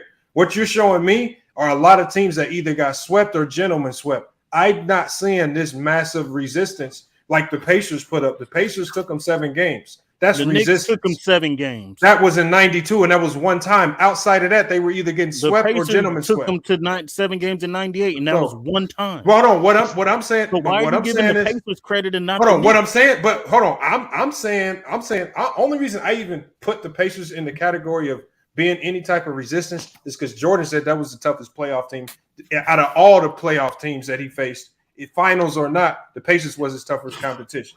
So I have to put the Pacers up there. 2 Hall of Famers. They went to the Pacers took them. Hold on, Mac. The Pacers took them to 7 games, but at the end of the day, they played Charlotte and New Jersey to get there. They swept New Jersey. They gentlemen swept Charlotte. So what I'm saying is, because remember, y'all claim that his road there was harder. Where is this massive resistance? Because I don't see it. The massive resistance. Hold on. Every year that that you said from 91 You've to 98, given me one team that can be considered resistance. I named at least one team every road to the finals that he had to face. Now he's beaten more 60-win teams on the road to the finals to get there. But Mac Jeff, a 60-win team doesn't mean you are an unbeatable team. I didn't say that. We're not. Hold on, 60-win team mean you had a great regular season, just like the Atlanta Hawks did. But you will never fix your mouth to call that Atlanta Hawk team that LeBron played and beat a great team. No, I wouldn't say that they were, even though they had 3 All-Stars. But I would say that they were competent. Hold on, They was a great team, though. No, they not a great team. They weren't, because I don't call the Cleveland Cavaliers in the 90s. They had 4 All-Stars. They got a Hall of Fame. I don't think in the early 90s, not the middle of the late. In the early, but I would never. Mac Def, see that? Mac Def, hold on. He faced the Cavaliers. No, Mac Def, hold on. I don't think you understand what I'm saying, Mac Def. I'm not gonna let you ramble on because you're not getting a point. If Jordan's road was harder, how can you convince me that his road was harder when they are running through these teams like they ain't nothing? Because, like I said, A, he beat more 60-win teams. B, there's there's all-time great Hall of Famers on these teams. And number 3, 3 of these teams went to the NBA Finals. 3 of them, the Knicks, the Pacers, and the Orlando Magic. 3 of those teams went to the finals. Okay, so Mac Def, what my question? I'll ask you one more time. I'll try to let you answer. I just. No, Mac Def. I don't think I'm gonna ask you one more time because you didn't understand what I'm saying. Where is the resistance? If these teams are great, I would expect them to put up a fight. In these trips to the finals? Where are these teams like the Pacers? Everybody knows the Pacers put up a fight because some of those games were historic. With Reggie pushing off, hitting the 3, forcing the game 7, doing all this stuff. We know that was historic. Where are the other matches like that where the Bulls had to fight tooth and nail to get to the finals? The way y'all make it seem. The Knicks in 1992 when they win 7 games. Thank you. The New York. Okay, Knicks, so if you want to go there, so you're basically saying. From 91 to 98, there were 2 series where teams made the Bulls fight tooth and nail to advance to the finals. Yes. Okay, so thank you. But that's how dominant Jordan was. Thank you. You're talking about an all-time great team in the Chicago Bulls. That's an all-time great NBA basketball team. His team. All right, I got you. You know what? Y'all can't always use the argument because you don't have a real answer. You can't roll to the argument. Gave you 3 the Bulls. reasons. Y'all argument is the Bulls was just too good. No, maybe they was just that trash. Wow. So the competition. So hold on. His competition is. This is what I'm saying, Lamont. His competition is trash. You trying to boost them up to make it look good for Jordan? Let me answer this question. But why don't you just admit trash? Why don't you just admit they was trash? Time out. The competition is trash because Jordan doesn't allow teams to take him 7 games. No, I'm just saying, quit boosting these teams up like they was real competition to MJ. They were competition. They weren't, bro. Just because Jordan doesn't allow niggas to force them to 7 games doesn't mean they was weak. Hold on. I don't think y'all get it. Y'all just admitted there were only 2 teams that really made the Bulls work to advance. You're trying to convince me. But you're trying to convince me that hold on, what teams made them work to advance? Please tell me. the Knicks and the Pacers. He's okay. Two series out of 6 years. But no, in 90 he lost to the Pistons in 7 games. I'm talking about the championship runs. You know what series I'm talking about, McDowell. He smacked the Pistons. He swept them. Come on, man. Yeah. Listen to this. What about the Orlando Magic? They beat him. My consensus to this We era, bought up them. I'm gonna still sit here and say that the OKC were a great team. Did LeBron take them to 7? That means they weren't great. No, they were still great, but they got gentlemen swept. They got on the road there. Okay, They ain't talking about the finals on the yet. road. Okay. Let's say on the road in the Eastern Conference. I think the Indiana Pacers. The Indiana Pacers to me, bro. Y'all done said the Pacers like 30 times, and I've already said all time. The Cleveland Pacers. Time out. I give credit when credit is due. Look, the thing is, was great competition. McDuff, it's not hard Celtics were it's not hard for me to look and say some of LeBron's roast to the finals was cakewalk. Because some of the teams I would never open my mouth, regardless of their record. I'm never gonna open my mouth and act like they were great teams. You so caught up in being a Jordan fan that you can't even admit that a lot of these teams he was playing they got good records through the regular seasons because they were beating a whole bunch of other trash teams in the East. No. And then they got to the playoffs, they just showed themselves to be phonies because the Bulls dog walked them and usually swept them. Wow. No, that's all I got to say about that. Thank you. Okay, now disprove it. Okay, so tell me what year.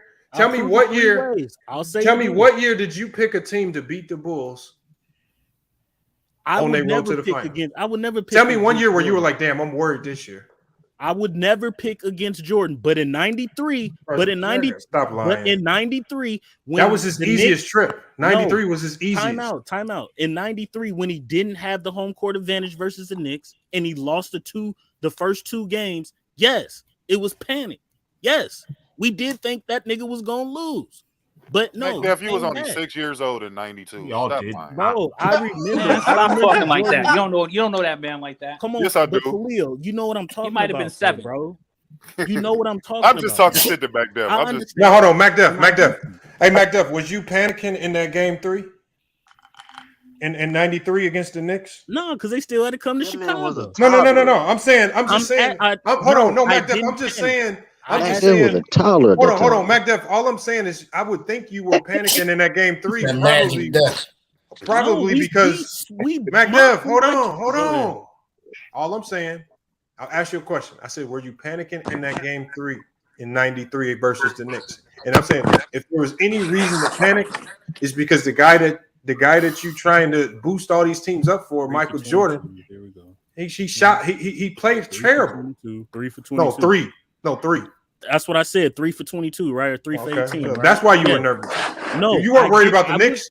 Your man just wasn't making shots. Lamont, the reason I wasn't nervous, because they still had to come to Chicago and beat us. And number 2, you were not worried, man. And number 2, we mopped them by 20 points that game. And that was the game. That was the series with the Charles Smith block. Remember that? You weren't worried. Stop it. It was the Charles Smith block 6 times in a row. Okay, exactly. And then in game 4, Jordan put up 54 points. So you weren't worried. McDuff, they beat him in 6. I just said we were. Quit lying like you was worried. We were. There's 3 times. There's 3 times that I watched Jordan, I was worried. Number 1, the Knicks in '93. And the Pacers.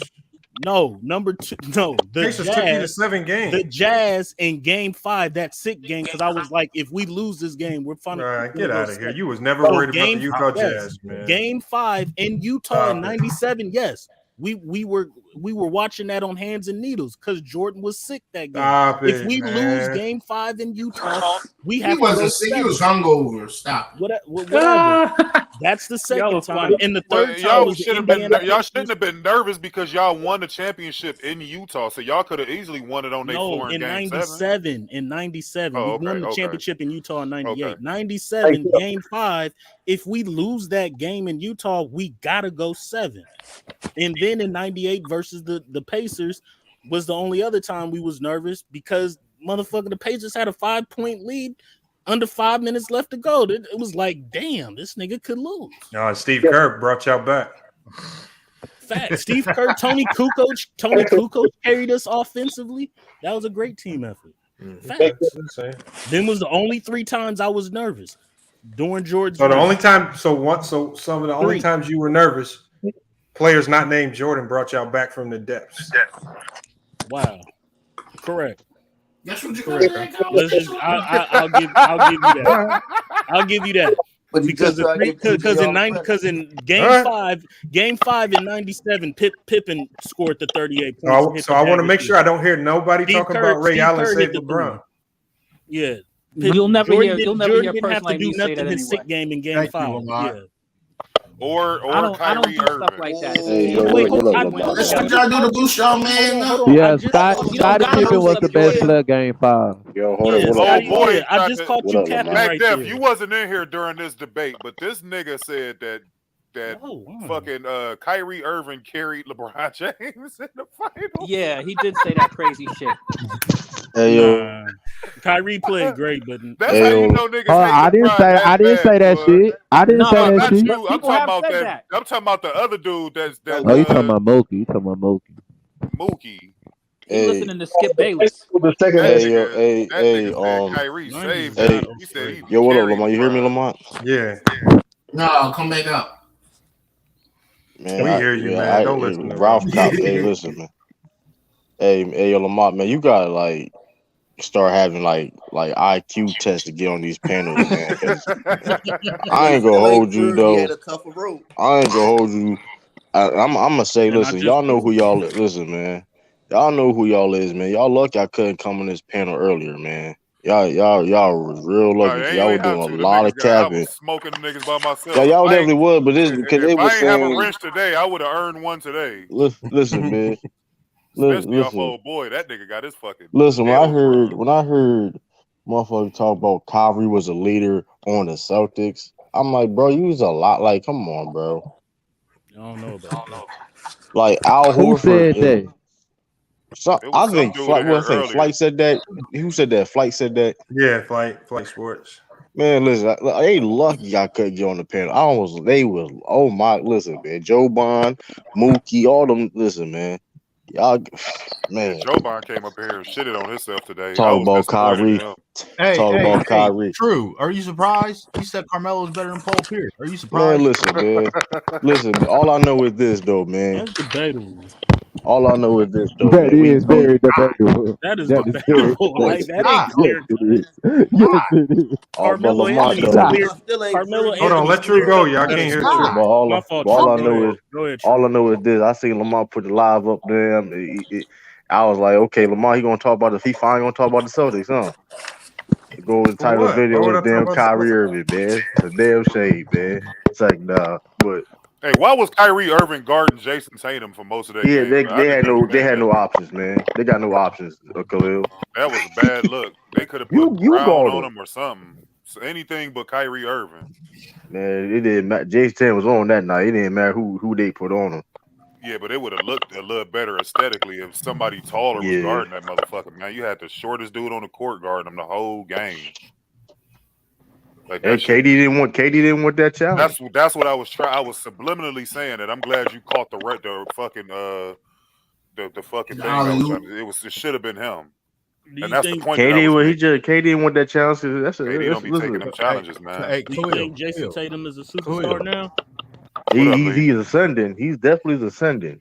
Khalil, did that dude Mookie or whatever his name is? Did he really say Kyrie carried LeBron? I swear to God, dude, because he was in here like because I asked him. I was basically because he broke his list down of players that he had over LeBron. So LeBron got him with the Tragic Johnson. So he skipped past that and lied and said he didn't say Magic. But then I'm like, all right, so Kareem got carried by Magic. Name me one time LeBron got carried in all his finals. And this nigga said Kyrie Irving carried him when he hit that shot in Game 7. Hey, I'm like, cool, man. One shot, listen. he carried. Hold on, you said Magic carried Kareem? Lamont. Yeah, he did. Lamont. Yeah. No, the fuck he did, man. Come on, man. And then he said he ain't scored a whole fourth quarter. He did, man. No, he did. Magic carried that. Hey, Lamont, after what Khalil told me, I know you and I have talked about this countless times. Can you please just block people from now on? Please. No, I'm not blocking nobody. This is getting ridiculous. He Lamar. exposed Mookie as a fraud. Nah, Mookie was up here. I'm gonna tell you Mookie got I'm so gonna tell you bad. He was up here. He said that Spiffy was a horrible rapper. He that nigga turned up. He wanted to fight. Listen, I'm gonna tell you what Mookie. Listen, I'm gonna tell you what Mookie. Listen, I'm gonna tell you the backstory. I'm gonna tell you a little bit of backstory, man. Hold on, True. Lamar, I will cash app you if you can just block people with low basketball IQ. I don't care how much you want. I will cash app you. It's getting ridiculous at this point. Hey, but Mookie though. Yeah, but Mookie though, listen, I'm gonna tell you. Jamaica's hit our donation goal for the night, man. We need $98 to hit the donation goal. Man. But Mookie, listen, I'm gonna tell you why Mookie mad about LeBron, man. LeBron, he asked for a LeBron James autograph back in the day, and then when he played against New Orleans, LeBron dubbed that nigga, and he held that shit against him ever since. Michael Land said I'm blocked. How you block Michael Land? Why you just made that story up and make it sound believable, True? No, I mean that's what I mean. I assume that's probably what it is because there's no reason to have hate like that. I assume. I'm not guaranteeing it. Kyrie played great, but he didn't. LeBron dubbed him on an autograph. No, but see, he never alluded to the fact that Kyrie had a good series. He just brought up the one shot in Game 7, and that was the carry. Hey, but did y'all notice? Did y'all notice this right here? Mookie and a lot of the people that hate LeBron, they love using individual moments as their strongest talking points when that is not what makes a player or defines a player. Because just like I told him, I said, name me your favorite player, because his favorite player is Kawhi Leonard. And he damn sure got a whole bunch of moments and a whole bunch of failures that I can handpick and point at him. Like, that motherfucker's trash. Like, I could really try to make the argument if I just handpick moments. But we all know the totality of his career.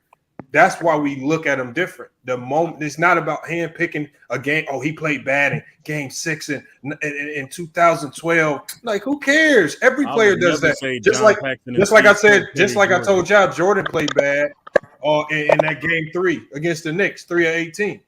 Remember, this is what Weezy Bang was doing with Steph Curry. When he said Steph Curry missed a clutch shot, I said, Bang, shit, 7 out of the 10 games you got on the screen, the goddamn Warriors won. What you talking about, Mr. Clutch Shot? Like it'd be some weird arguments that we use for these players to try to label them and knock them down, and like you got. I hate when people do that because for the people that argue for LeBron James, especially, you need to stop downing these guys because one of your criteria of putting him up there is the fact that he went up against great competition. You can't, in the same breath, say that KD trash, Stephen Curry garbage, Kawhi Leonard ain't shit, but then say LeBron is the best because why? How do you consider him the best going up against this trash garbage? Right. You know what I'm saying? It don't Boston make sense. Celtics. It don't make sense. Like all of these dudes is great. I don't really like Kevin Durant, but I ain't gonna cap on his game. That motherfucker is incredible. I remember when Lamar had that live stream when they was playing the Bucks. He had people on this panel terrified every time he touched the ball. Niggas was like, "Oh my god." Double team him, triple team. We ain't gonna say no names. We ain't gonna say no names. We ain't gonna say no names. I know exactly who said that. I don't know. That was anti. I agree. Action Jackson, Anti-Action Jackson. Yeah, anti-action. I agree with you as far as competition on the individual. Man, that nigga ain't got one defensive accolade. That's the best compensating team in basketball. He beat great individual players, but like we were saying with Jordan, on the road to get there, I think he beat Hall of Famers to get there, but I don't think he beat great teams. That's what we were talking about. Great teams, unfortunately. Yeah, I don't know. It's always going to be great. It's always going to be great competition and Hall of Famers. I don't like comparing them because, for one, they don't play the same position. They play nothing alike. And the only way you can really judge this is if you took Michael Jordan and put him in LeBron's era and drafted him to the Cavs, and let's see how he played throughout his career. We gonna win 3 straight finals again. And play vice versa. Take LeBron and draft him in '83 on that Bulls team with Dave Corzine and all these different dudes, and see what LeBron come up with. That's the only way you can compare it. Man. Hey, King KO, man. King KO, come on the panel. See what people said MJ had a tougher road. I'm just like his cat. You can't prove that. It's not factual.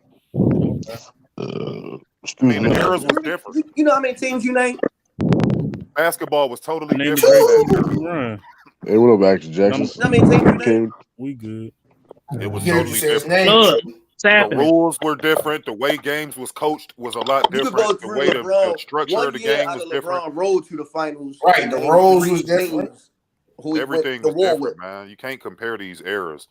Like everything was different, bro. Like But that's the narrative that people use, though. like basketball was totally different in the 80s and the 90s than it is in LeBron's era. So like it's a stupid comparison. I mean, it's barbershop talk. That's all it is. It makes But that's what great Jordan entertainment fans do. on the panels. But when people start capping and lying and creating narratives, that's when it becomes less fun. Like, yeah, it's fun to compare and contrast, but when you start lying, like Mookie and all these other dudes who come in here, when you start making up shit and then you can't quantify your argument, or you can't, like Lamont said, okay, tell me some bad games that Kareem Abdul-Jabbar had. He couldn't name one. He just kept saying, yeah, he had some. Okay, well, just name us one. Just give us one example. And he couldn't even do that. And then he started getting I can mad. name you 2. Start arguing against That's when the the bitch ass nigga, you can't rap, you a shitty rapper. I come over there, shoot your block up, and all this stupid ass shit. nigga got Like, nobody got emotion. time for all Hold on, that. he really say he'll shoot. Hold on, Mookie say he'll shoot somebody. Man, he was threatening motherfuckers in here because he was in this bitch getting his ass smoked like a pot of neck bones. Hey, my whole thing is this: though. You got mental. Listen, bitch. Just like when you start threatening people, hold on. When you start, hold on. When you start threatening people, when you start Yeah, threatening but people y'all was lives jumping over them though, man. Y'all basketball, was man, jumping them though, man. you got. Yeah, Y'all you was right. Hold on. You was defending them. Have you ever been on Ticket or Rudy's channel and you sitting there crying about somebody getting jumped? Yeah, that's Come on, kind. That's man. wild though. I ain't gonna lie, you right, baby. I ain't gonna lie, baby. You right, man. We be giving CJ the business, man. Well, we know you ain't been on Bay Weezy Bang channel. We know that. CJ get it every day. I was CJ trying get to it calm every him day. down just so we could eat him. Because he was walking himself. He was walking himself to the exit. That's all he was doing. I was just walking him there. He looked crazy at the end. Y'all be jumping niggas and don't even be stating facts. Nah, man, I just got frustrated because I'm like, this nigga in here making shit up. And then he said that Kyrie carried LeBron. I'm like, motherfucker, what? I keep the same energy. Yeah, how you make Kyrie one had a shot great and carry a finals, whole but team through a playoff? He didn't carry. Like he carried Robert Horry Lakers carried the down. Lakers. Robert Horry carried the Lakers when he hit that big shot. I would never say that Kobe carried Shaq. That led both teams in 5 We know different that was categories. black.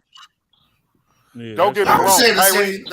Kyrie Irving did his part. Like, I mean, these dudes make millions of dollars. Like, it would be silly to believe. We know that. Robert Horry didn't carry him. We know that. It's like when Ray No, Allen hit I that said shot. Shaq carried Kobe, but this man was averaging 30 and 20s. Ray Allen hit that shot. That's what he paid to do. That's what they bought him over to do. That he's the specialist. No, at we this say point. Kobe was a sidekick. We ain't say Shaq Like, carried. motherfuckers need to do their You damn can't be a job. sidekick averaging 30 beside another man averaging 30. Hey, That don't mean before you we, not a You ain't sidekick. no way in here. You Hey, can't. They always talk about every team. They got a Batman and a Robin.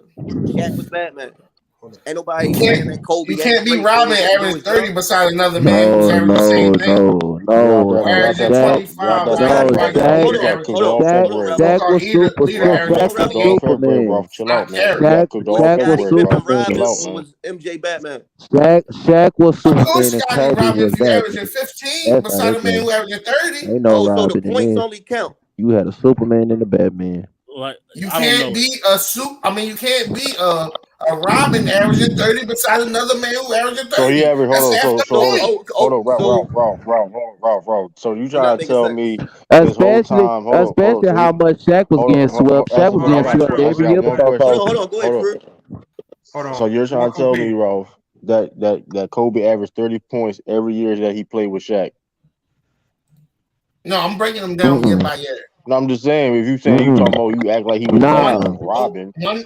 One year they both averaged 30. 1 year, one averaged 22, and one averaged like 28. But at the end of the day, I'm breaking down them three championship that being said, They ain't never averaged. They ain't never averaged 30. They ain't never. Hold on, bro. He's saying it wrong, bro. Let me help him out, bro. He's saying it wrong. Look, bro. Shut up, bro. I ain't, bro. You listen, did just bro. get cooked and ran. Bro. Hey, bro. I ain't even into that, bro.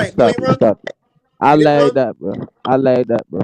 This ain't no damn Xbox. Hey, look, nigga, I lagged that, bro.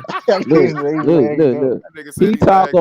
He talking about they average 30 in the playoffs, bro. Not in the regular. They ain't never averaged 30 in the regular season, both with each other. but they was averaging 28 points in the same season. What you saying still don't make sense. That's what he's talking about. Because I just brought up, Bro, what is you Scottie talking about? Pippen I'm leading the correcting Bulls him, in nigga. multiple categories besides scoring. So now y'all created your own criteria that it got to be about the points. But Kobe did too. He averaged more steals. Man, hold on. What is he called? Hold on, bro. But listen, bro. Scotty, bro. Scotty, You stop just trying said to listen. Hold on. Scottie Pippen Bro, listen, is riding bro. because Hold he on, bro. only Fuck averaged 15 second points. Kobe. Hold on. Fuck second Kobe. Let me tell you about the real, bro. I'm gonna just put it like this, and I'm gonna dead this about this Michael Jordan, Scottie Pippen shit. Scottie Pippen has never had to take on the role that Michael Jordan had to take on to carry up that Bulls team and make them what they is right now. He didn't have to carry the weight like that, nigga. That's not He true, didn't have to do SFM. that. SFM, that's not true. You already know SFM can't Bro, defend. don't tell me no 94 shit, Okay, bro. so Don't tell me SFM, about when Michael Jordan retired, bro. SFM. He So didn't why have did the Phil Jackson? expectations that Michael Jordan had. Hold on, SFM. So why did Phil Jackson say right in a little interview I just watched, and he was talking to I think it was Doug Gottlieb, but he basically said on that Bulls team, he said he would have a captain of the offense and a captain of the defense, right? So that means Scottie Pippen's role on that team, because obviously Scottie Pippen was the captain of the defense of side of the ball. Scottie Pippen's role was predicated around being the leader on defense first. Scoring was secondary to, because Pippen was a facilitator on offense. He was to get. Was he a better defender than? Yes, he was a better defender than Jordan. Yes. Yeah, he was. Come on now, man. Come on now. You know he's the better defender. He defended more positions than Michael Jordan did, SFM. Defensive player of the year. That doesn't make listen. Jordan a better defender than Pippen. All right. You're right. Across multiple You're right. And then both of them kept making first team. Okay. Across multiple years, Michael Jordan is tied with the most first team defensive selections of all times. It consistently 9 years he was first team defensive. And he's still not a better defensive player. MLE. Yeah. Is 30.4 and 29.4. Is that a Batman Robin situation? Yeah. Depending on his role. And is that throughout the entire playoffs or one playoff series? That's the whole playoffs in the second championship. See, okay. That's why I'm saying you missed my point. It's not just about the points. That's why I say y'all making it just Ralph Lauren, it got to be about points. Ralph Lauren, right, but here's the end of the argument. Okay. But here's the end of the argument. Kobe got 6.1. What's got 3.2 rebounds. Kobe got 7.3. Shaq got 15. Okay, but that being said, and then steals, Kobe is winning that. I mean, okay, but that being said, hold on. But that being said, first of all, what about blocks? I'll make you a point if they both. But that being said, though, Ralph. But that being said, though, Ralph, because what about blocks? What about efficiency? All that. Yeah, you got to take that and he got the Finals MVP. Kobe got him in free throws. Okay, officially rated. Kobe got 48, and Shaq got 55. No, my thing, Ralph and FM. Ralph and FM. I would never sit here and disrespect Pippen and say he was just a sidekick or he was Robin. We called Pippen Batman in the 90s. He was a top 5 player in the 90s. He was one of the best perimeter defenders, if not the best. But he wasn't an alpha on the team. I would never sit here and say, I would never sit here and say that we know who Jordan. We know he was the second best player, but we would never sit here and disrespect and say Pippen was a Robin or a sidekick. But keep the same energy for Kobe as well. Don't call Kobe no sidekick or Robin. He was a sidekick. Kobe,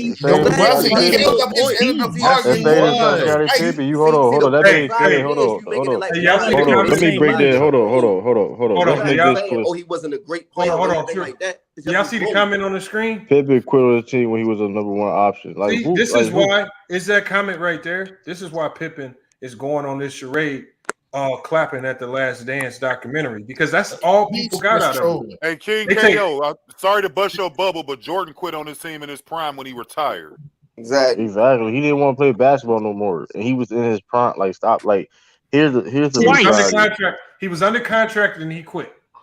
Right. Here's the thing. Like he was a free agent or anything. He was under contract. Right. But here's the thing. Here's the thing about that sidekick comment. Right. I don't know why people were so offensive of the sidekick terminology. I don't know why people are offensive of that. Batman and Robin. Robin is a cool sidekick. Superboy was a cool sidekick. Listen, there's nothing wrong with. Here, it's true. Listen, no, all jokes aside, all jokes aside, I'm not even being funny. I'm not even being funny. All jokes aside, there's nothing wrong with it. Because in the day, depending on what your team you on, you're going to have an alpha. You're going to have an alpha. Superhero can do it without a sidekick. Oh, let me Jermaine Berry in the chat. Nobody gave him. Hold on, you go. Paul Pierce gave LeBron a 50 piece, bro. It didn't. Paul Pierce gave it didn't start when Kobe got there. Hold on, but you missing the point. Listen, at the end of the day, Kobe didn't have a chance. Hold on, but you missing the point. Hold on, but you missing the point. We all know when you have basketball teams for the most. We all know for the most part, because you may have certain circumstances when you talk about, I guess, like Olympic teams or maybe like souped up college teams, whatever case may be. But for the NBA level, you have the number one guy on the team, the alpha dog, right? You never seen nobody dominate like Kobe and Shaq, both scoring. I'm not saying most dominant duo of all time. That's the most dominant duo of all time. You never seen that before. No, that's not the most dominant. You missing the point. There's no team that can beat them in NBA history. Hold on, you missing the point. You missing the point. At the end of the day, though, that team focus. When the scouting reports will say, "Oh, we have to stop Shaq. We have to slow down Shaq. Shaq was the best player on that team." That's not true. That's not true what you said. Avery Johnson would agree with you on that. Hold on, SFM. So you're trying to tell me Avery, listen to the name I said. Because now you got the lie. No, listen. Hold on. So you're trying to tell me if a scouting report back then wouldn't say that Shaq wasn't the best player, he's a primary focus. Listen, you're talking, and just you don't know what you're talking about. I know what I'm talking about. Let me tell you. I really know what I'm talking about when it comes to this. I really know. I'm not gonna tell you opinion. I really know what I'm talking about. You don't know any scouting report. What scouting report do you know? Bro, Avery Johnson literally said out his mouth for the 2000 Western Conference Finals, we ran a box 1, we ran a box 2, we ran a zone. We ran everything that you could think. What's the box 2? He said something like that. He said box. What are you talking about? You said box 2. What type of football zone is that? That man talking about football player. Listen, listen. SFM, you just said you. That man said Tampa 2. You just said you really know what you're talking about. Listen, I do, bro. I do. It's on my channel right now. Listen. It's on my channel right now. He said it after a game, after NBA game time when they were talking about Kobe. Listen. Because you said scouting report. You said scouting report. Listen. You said scouting report, but Avery Johnson literally said that Popovich had to pull out. I ain't never said Kobe couldn't play. Hold on. That man said. Hold on. Hey, Lamont, let me ask you a question about this subject. When the Lakers won 3 straight championships, so we could just end this stupid conversation once and for all. Lamont, this is your platform, so you get the last say on this. Lamont, Lakers 3 straight championships. Who was the best player on the team? In the first 3, I think Shaq was. Thank you. Moving on. Hold on. Hey, to the nigga that got Lamont dick so far up his ass. Let me tell you something. You not Jesus. You not Jesus. You not Jesus. You didn't walk nobody to the water. You didn't walk nobody to the water. And Lamont is not God. Like this nigga said. Look, this nigga said Lamont like Lamont was on the court. No disrespect to Lamont. That's just some dick eating ass shit. You feel me? Nah, this nigga True. Me True was debating. We debating. This nigga said Lamont. What's your answer? But this is the thing, yo. The Batman Robin shit is just about the roles, man. You are it's just about the roles, bro. Man, shut up, man. No, MLE, that's disrespectful to what they did, though. Run your mouth. It's not disrespectful because they say Jason Todd was cool, man. Jason Todd was a cool superhero, man. who got the most responsibility. You had to get Lamar to say something because you whispering. Because it sound like you talking, you whispering.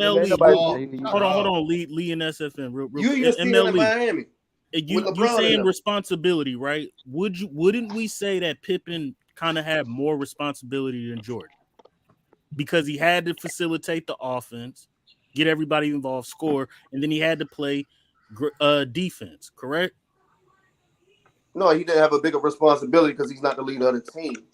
Okay, but would you sit here and say that Pippen, was this? I think he had a little bit more responsibility. I say he did more than Jordan for his all around basketball. Yeah, he did more. But his role, his role on the team, like when they made the team captain, and it was like everything go through Jordan. Jordan's the best player, and then they start organizing the team is defined how Jordan played. You know what I mean? Listen, let me finish. That's a whole separate thing when you start talking about the basketball schemes and shit like that. I'm just talking about the role of who is the alpha and who's the next up. Y'all diminishing the player by saying all this other shit.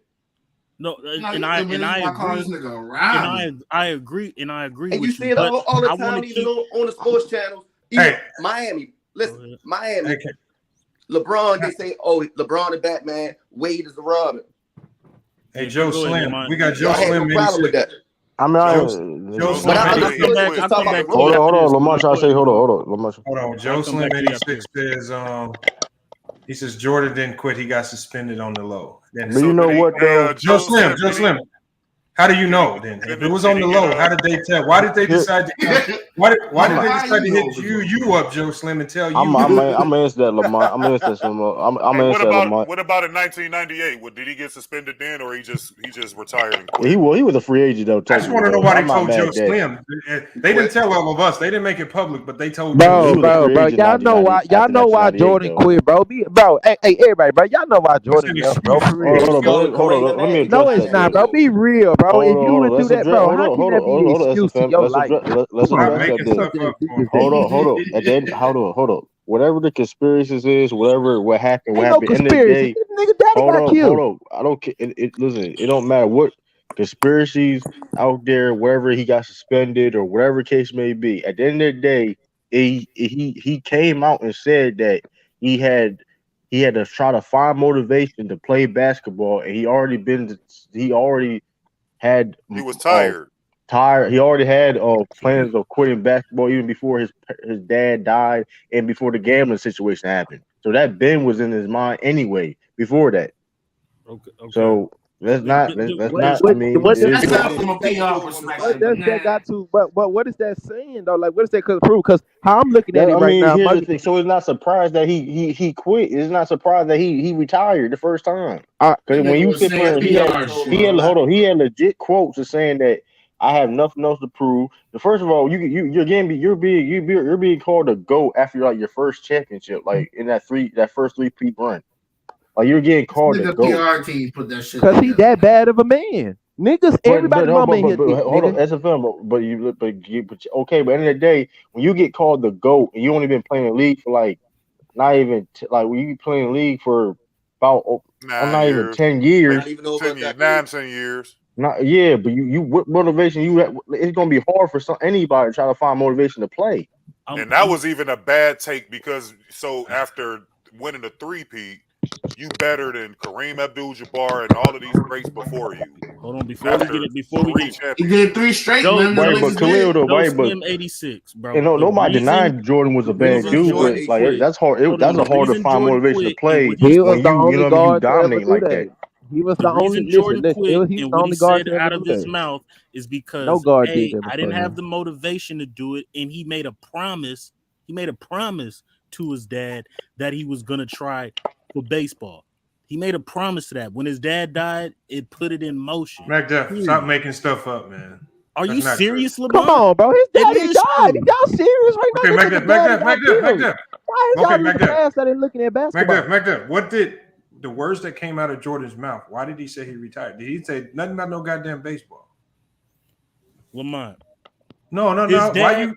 I'm telling you. No. What did Jordan say? I'm telling you. Okay, I'll play the video. Him and his dad. Go ahead. I don't care. Go ahead. You about to lie? Time out. his dad's first love was baseball. That's what he wanted Jordan to play since he was a kid. When did Jordan say this? They talked about it the whole time. When did Jordan? And Jordan said, and Jordan made a promise to his dad that he would try for baseball.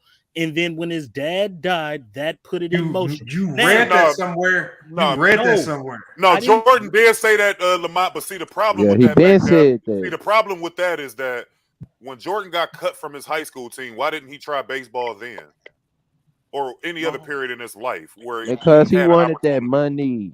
No, it wasn't. If you look at it, baseball players make more than basketball. That nigga wasn't gonna make it though. That nigga wasn't good in baseball. He wasn't good in baseball. No, I'm just saying, if that was the motivation for him to quit basketball to go play baseball because his dad wanted him to see him play it, he had ample opportunities to do that, but he never did it. So why wouldn't he do it after he got cut from his high school team? Why did he come back and work even harder to prove his high school coach wrong? Why didn't he go try out for baseball then? And the reason, and to answer that question, is the reason why he came back to basketball is because of his competitiveness. He had nothing to prove. You just made all that up. So Jordan wasn't competitive. It's just making this up. You just, bro. You trying I'm not making this up, Lamont. I'm about to leave, bro. I'm not making this up. Yeah, bro. Y'all not making this up. This man is crazy. I get it, Lamont, that you kind of use me as a string to get views or something to prove that you're right and I'm wrong. But to say that Jordan wasn't making it up, though. This man in his Hall of Fame speech said it. Remember when you was talking shit, Brian Russell, that you can guard me? Well, now's your chance. He said it in his Hall of Fame. Okay. So Macduff. He didn't come back to prove. So look, Macduff. No, I got you. Okay, so what you're relying on is something that you think he was iterating in his Hall of Fame speech. Hold on, but I'm referring to something he said in the moment when he retired at that time, not when he had 15, 20 years to think about what to say and then says it to try to be funny at a Hall of Fame speech. So which one seems to be more credible? What you say in the moment or what you say years from now to make a Hall of Fame speech sound good? What you say years from now, because he lied about Isaiah Thomas not being on the dream team. Oh, that wasn't me, but we all know Jordan did have a part in not Isaiah Thomas not being in the dream team, and it came out 20 years ago. Well, it was you're right. He played what you have to say after you reflect and mature has more credibility than in the freaking moment. Yes. It wasn't just Michael Jordan that didn't want him on the team. I'm just saying, particularly Macduff. What you hold on? What's more credible? So Macduff, whenever somebody commits a crime, the detective is trying to get them into the police station and interrogate them. Why? Because they're trying to talk to them immediately. What they don't want is they don't want you to get time, think, craft up a good story. Because the longer you sit and wait, the more you can conjure up. But the more they can, the more you talk right in the moment, the more truth comes out. The longer Jordan probably sat for 5 years thinking about what he was going to say and how he was going to say it in his retirement speech.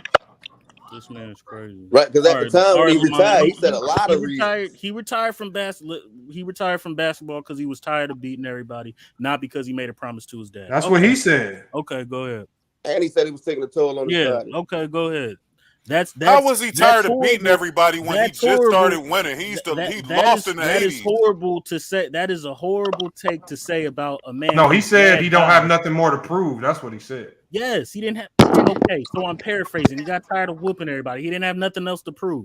How was he tired of winning? Y'all on these panels, I'm tired of kicking y'all, but to be polite, I just felt like the game was too easy for him.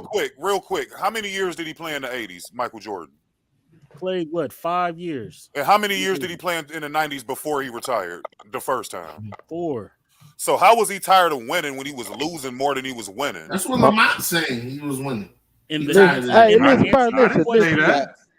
to answer your question, Khalil, again, when he said, I have nothing else to prove to myself from a basketball standpoint and a competitive Hold on, let's finish. Let's play the video. Macduff trying to play the video, man. Play the video. Go ahead. I have nothing else to prove from a basketball standpoint and a competitive standpoint. Hold on, Macduff. Go ahead. Play the tape. It's exactly what Mute your mic. things are right now in terms of my decision not to play the game of basketball in the NBA. Doesn't mean I'm not going to play basketball somewhere else, but I've talked to all my confidants, my family, my friends, as Jerry has just informed you, to the organization. I even talked to David Stern as of yesterday and even today, and I'm very solid with my decision of not to play the game of basketball in the NBA. Reasoning being, I've heard a lot of different speculations about my reasons for not playing, but I've always stressed to people that have known me and the media that has followed me that when I lose the sense of motivation and the sense of to prove something as a basketball player, it's time for me to move away from the game of basketball. It's not because I don't love the game. I love the game of basketball, I always will. I just feel that at this particular time in my career, I've reached the pinnacle of my career. I've achieved a lot in that short amount of time, if you want to call it short. But I just feel that I don't have anything else for myself to prove.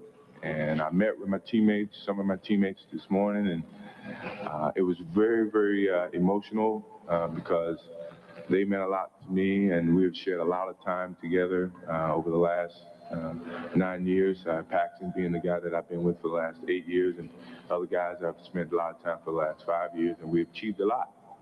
We've gone through a lot of stages, and my success has been as much as their success. They've been a part of that. My family's been a part of that. My wife, my father, who, as everyone knows, has left us. And I guess the biggest gratification, I'm a very optimistic person. I guess the biggest positive thing that I can take out of my father not being here with me today is that he saw my last basketball game, and that means a lot. It was something that he and I have talked, and my family has talked for a long period of time. He advised me, quite frankly, to retire after my first championship. But we had many discussions, and my discussions was that I still had a lot to prove as a player, and I wanted to win more. At the end of the year, after we won our third championship, we talked once again, and I was kind of leaning towards that direction. And he knew that, and my family knew that, and it was just a matter of waiting until this time when basketball was near to see if my heart would change. And I went through all the different stages of getting myself prepared for the next year. And the desire was not there. And it wasn't like everyone had speculated about all the different media pressure and different pressures that I was feeling. I deal with pressure all the time, and I've always said that I would never let you guys run me out the game. So don't think that you've done that. This is my choice, and I've always wanted to make it my choice. And it's a choice that I chose to live with. And certainly it goes without some reservations a little bit because I'm gonna miss the game, I'm gonna miss the opportunities of.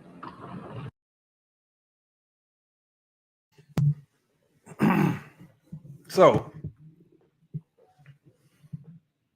as we all heard right there, see, this is how y'all know it wasn't because Jordan's dad died. Because Jordan said in this speech, what did he say? He said, this is something I had talked to my dad about the previous year. Before the gambling stuff came out, before his dad passed, he'd already been speaking to his dad about potentially retiring and when the right time would be to announce it. So how is y'all gonna come in here and try to make up a full-blown fake excuse saying that he retired because of this, that, and the other when he said retirement was on the table a year prior, unless he's just making it up to sound good for the speech. So he's lying on his dad, who's passed away at this time, just to lie to y'all to make y'all happy. That's what he just said. Lamont, he talked to his dad prior. Now, he said last year. Yes, last year. Well, he said that he wanted to retire after the first championship. See, so what I'm saying is, if he was contemplating retirement years before he actually retired, then where are all these fake excuses y'all make? Like he was contemplating retirement before all of these gambling and his dad passing even happened. Go ahead. Are you done? Sound like he was thinking that before he even won. Now, listen. Again, Jordan's dad's first love was baseball. I didn't hear Jordan didn't even mention baseball. Can I finish? He wanted Jordan to play baseball. He did play baseball. He played 3 sports. Now, when he got to the basketball and he thought about retiring on the table, it wasn't because of he didn't love the game of basketball, as he just said. He said he had nothing else to prove from a basketball standpoint and a competitive standpoint, like I said. Then, obviously, he still had a competitive edge. He was going to go play baseball. But when his dad died, that automatically put it in motion because he made a promise to his dad that he was going to do that. Why do I know that he made a promise? Because fucking retirement was already on the table after his first championship. Oh my God. You making this so you all putting up. words in his mouth. Yeah, you just making this up just to make it sound right. Mm-hmm. Bro, he just said he had nothing left to prove to the game, and he said retirement was on the table a year prior. He'd been talking about it since he won his first championship. He just said he didn't have anything to prove from a competitive standpoint and a basketball standpoint. But what you said was you said he wanted to retire so he could go play baseball for his dad. No, I didn't. You did. I said that he made a promise to his dad that he was going to go out for baseball. Bro, you just that made promise that up. He retired I because he didn't. made a promise Hold on. to his I dad didn't he was say gonna play that. baseball. I didn't say he made a promise to his dad. Yes. Or okay. You said he retired because he made a promise to his dad that he was going to play baseball. Yes, and I didn't say he. Hold on, time out.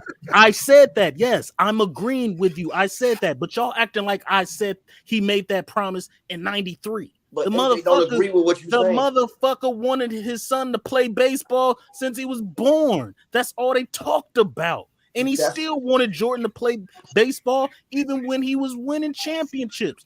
How do I know that? Because the man said retirement was on the table after the 91 championship. No, this was hold on. Mac Def. All of these conspiracy theories that you guys are trying to spring up out of the blue, all of this stems from this mysterious intuition inside of Jordan to go play baseball happened because of his dad passing. So you're saying he was already considering leaving basketball to go play baseball before his dad passed. Yes, his dad was in his ear his whole life about playing baseball. That's a fact. Now you just contradicted yourself. No, I didn't. Bro, this is what I'm saying. Dude, understand this. They talked about baseball since Jordan was born. When he won the championship, so now you know all the conversations they had before. Because how did they talk about baseball before Jordan Jordan's was born? Dad's first love was baseball. Jordan played baseball in middle school and high school and all that. No, but you just said they talked about baseball before Jordan was born. Let me finish, bro. Let me finish. I just want to know how he talked to him about baseball. First love was baseball. His dad died. But I'm done, bro. Thank you. Going to play baseball. Y'all act like I did say that. I did, but that was already conversations. He said he wants Jordan to link. Let me made to the league. They already talked about him going to play baseball. But when his dad died, it was like, well, fuck, let me go play baseball. So he already wanted to play baseball. He talked to his dad about always going to play baseball. And no, I didn't say so you changing your argument from his dad passed and he wanted to because his dad passed, he decided to go play baseball to now him and his dad was already talking about playing baseball. And so once his dad passed in motion, you guys act like Jordan decided to play baseball in '93 when his dad But died. didn't Jordan just say it wasn't because of all of these rumors and stuff that y'all sending around? He said it wasn't about all this stuff. He did say that, but revisionist history in '91 said that Jordan literally just said all of these rumors, y'all, all this chatter y'all that's talking right now. Tripping, bro. Didn't he? Hold on. MLE, am I lying or did Jordan just say crazy, bro? I'm not retiring because of all the BS stories that you hear floating around? Go yes, ahead, we all just. I can swear Jordan just said that. Okay. And one of the BS stories back then Go was that he was retiring because his dad passed. Go to Jordan's 30 for 30, and I'll put 100 up. No, you won't. Go for Jordan's him announcing Sports Century his retirement and everything he just said. Send me the link, man. Send me the link. Go to Jordan's Sports Century, and he'll tell you why he went to go play baseball. Just send me the link, so I gotta go look for it. I got too many programs running. Just send me the link. I'll click on it. But what was y'all just talking about before? What you gonna believe what he was saying in the moment, or after he got time to talk, conjure this up and conjure that up? So was that 30-30 made before he retired? It was made after he retired. So if you don't want to believe his words after he retired, if you don't want to believe Jordan's words after he retired, then go. Then it's cool. Then. I'm talking about everything that y'all just said before he played the clip. You said something about a Hall of Fame speech and this, that, the third, and now you talking about a 30-30. All that is after him announcing his retirement, right? And this is years. Right, exactly. And Lamar just said what you're going to believe more. And I already told you what I was going to believe. In the moment, or what he said later. So basically, you don't believe shit Jordan just said. Salute. Man, what are you talking about? Hold on, Bees, what do you got on this? What did you get out of all this? You know how you tell somebody a story and the shit just grows and grows, and then someone tells someone else and they add something to it. Yeah. That's what this shit ends up being. Facts. You know, because there was all kind of rumors, right? And I actually believe one rumor that was out about him at that time. And that was a rumor about that dude, about that check being found. That he had written that dude that was getting arrested and had to go testify about. Oh, yeah. I think that was real. Mm-hmm. But I don't know why he would promise his dad that he gonna go play baseball. He sucked at baseball, bro. That's the same thing I said, though. So that don't make no sense back there. He ain't like if he really wasn't Michael Jordan, he would have made none of those teams, bro. I'm just saying, he's saying he gonna believe not what he said first, but what he said second. No,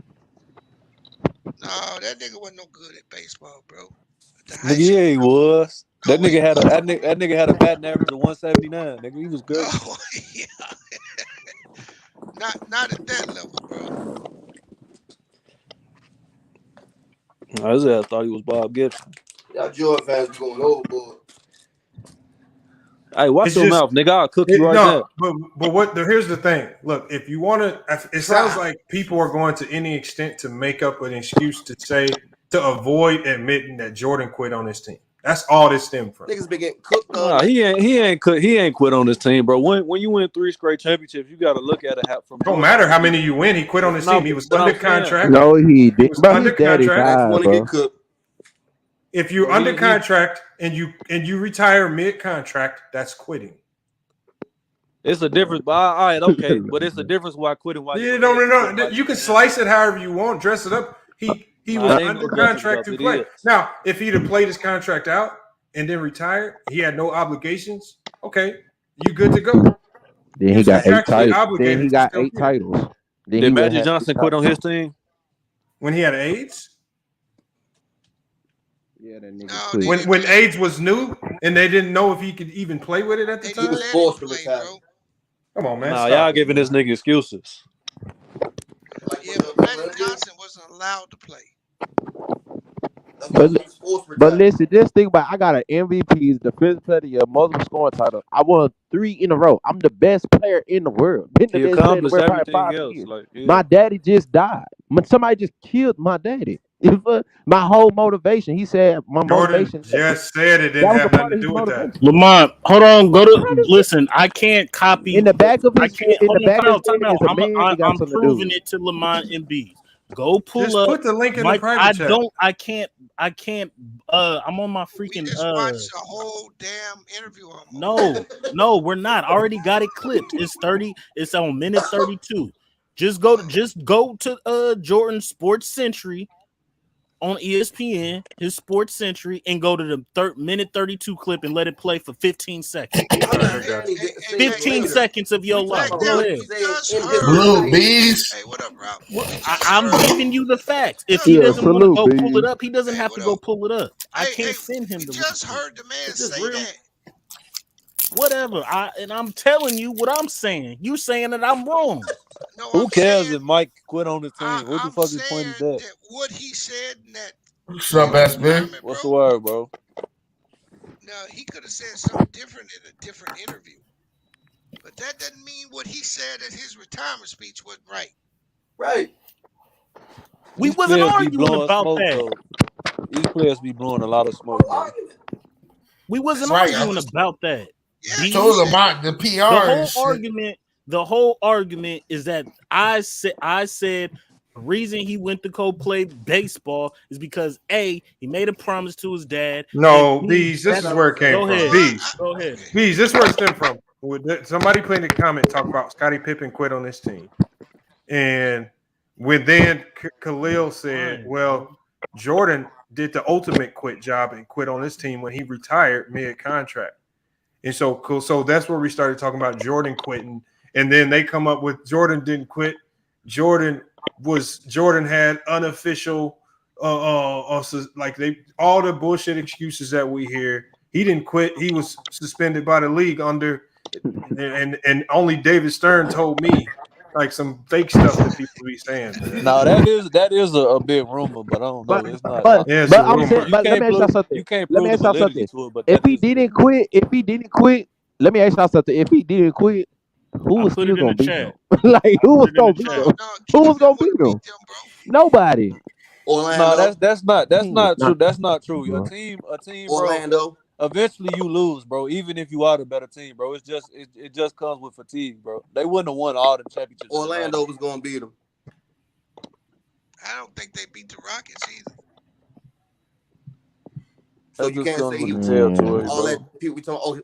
Jordan would have won 8 straight and all that shit. No, I'm serious. I don't think he might have won 7. He ain't winning no damn 8. He lost to Orlando. 8 or 7. He getting 7 or 8 if he plays more. He get 8. 94, 95 would have been the only time he actually would have faced a contemporary. And he couldn't deal. They had nobody for a king, bro. Yeah, that's true. And the other thing about that matchup is Vernon Maxwell you should get in Jordan's grill. Yeah, you don't want to get. He had some of his best games of his career on the Bulls team. And I'm telling you, I don't think they beat them. That is a bad matchup. Because the Rockets used to beat them in the regular season. Yeah, they was like 1-6 against that team. I'm just telling you the facts, bro. He came out of retirement and lost. Yeah, he lost to the Magic, but he was out of shape though.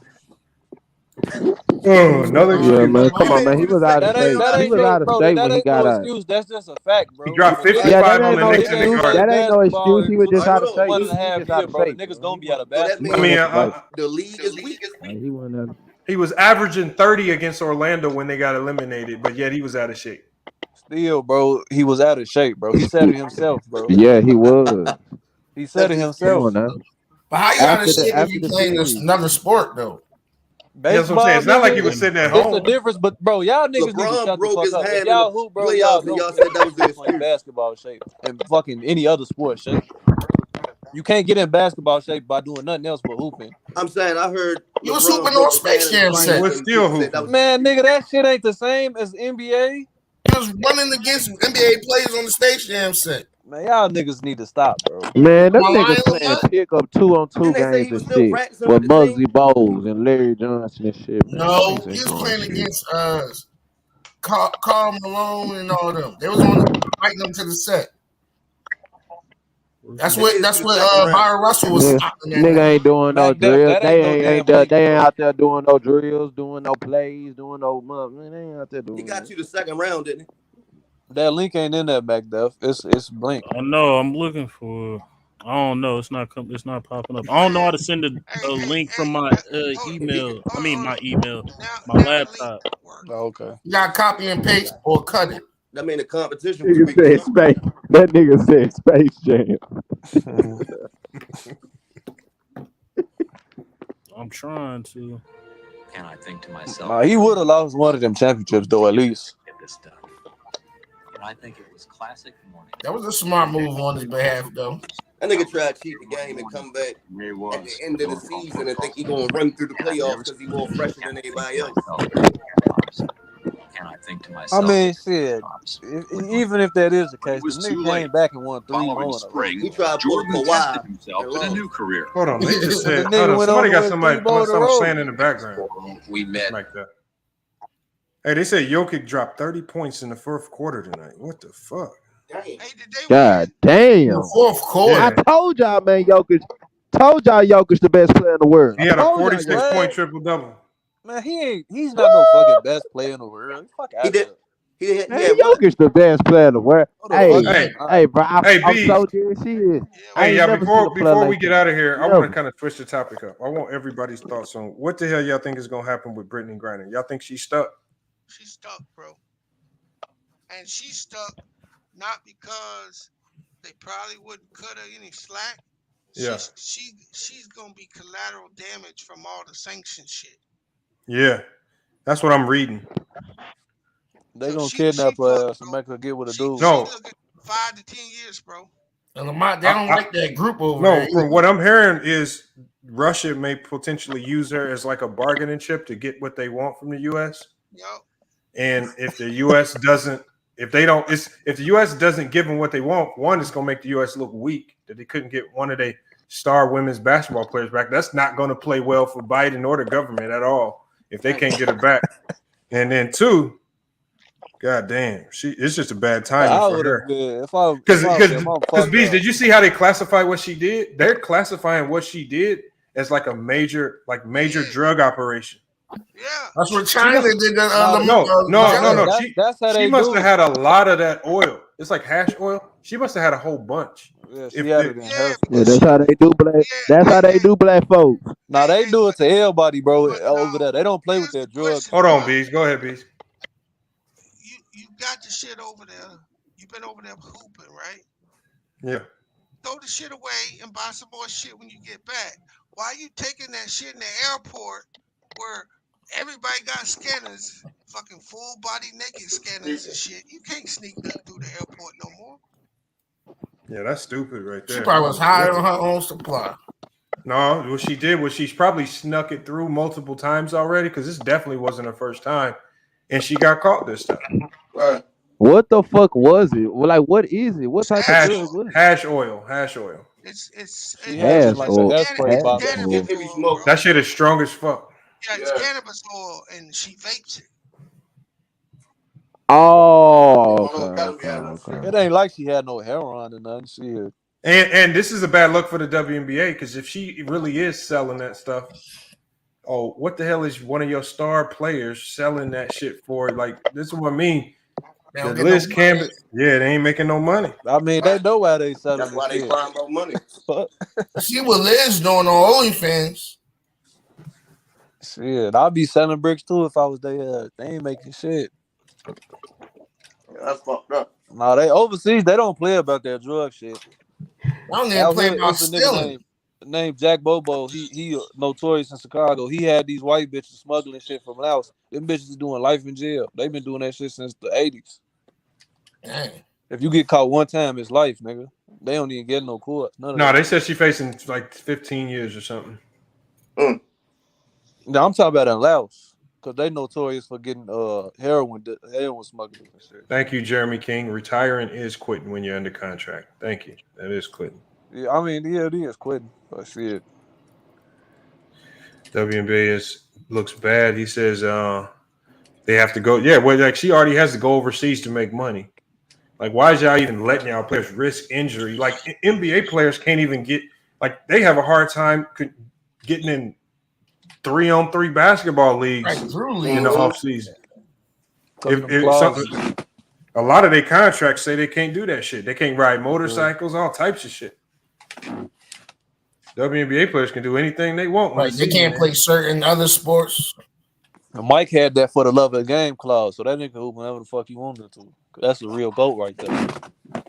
You in your home country playing for your league, but go overseas and they paying you more. That's crazy. That's crazy right there. Well, hopefully she get up out the jam, but ain't no attorney in the world gonna save her on this Fuck Brittany Griner. Shit. What you trying to get one up on America? She thinks she a man. Well, handle the consequences like a man. Oh, gee. Hold on, what'd you say, Ralph? I said she thinks she a man. Handle the consequences like a man. You need a man to fuck up, baby. And bitch, you better not You need snitch. to drop her nut. Yeah. Don't drop the soap because the broomstick coming there. Hey, thank you, that ass. Give me that ass. Hey man, this war propaganda stuff is bad, bro. What you mean? What you mean? Just listen to these people report all this. It's bullshit, bro. I can't even watch the news, bro. I see it Because you can't trust it. See, the bees. What I was thinking was, it's hard to trust some of the mainstream media because it seems like the mainstream media wants the U.S. to get involved, so they're pushing this sob story, trying to make everyone else, the world, the NATO, feel sorry about not getting involved, to get involved to create World War III. Right. And it's just like Russia over there is putting out pre-recorded videos, trying to like everybody's in on it, but man, it's some crazy shit. It's been an information war. I'm gonna tell you the number one reason why we ain't gonna get in it. Russia is the first country to have what they call hypersonic missiles. Have you heard of them? Mm-hmm. They got them. You can't.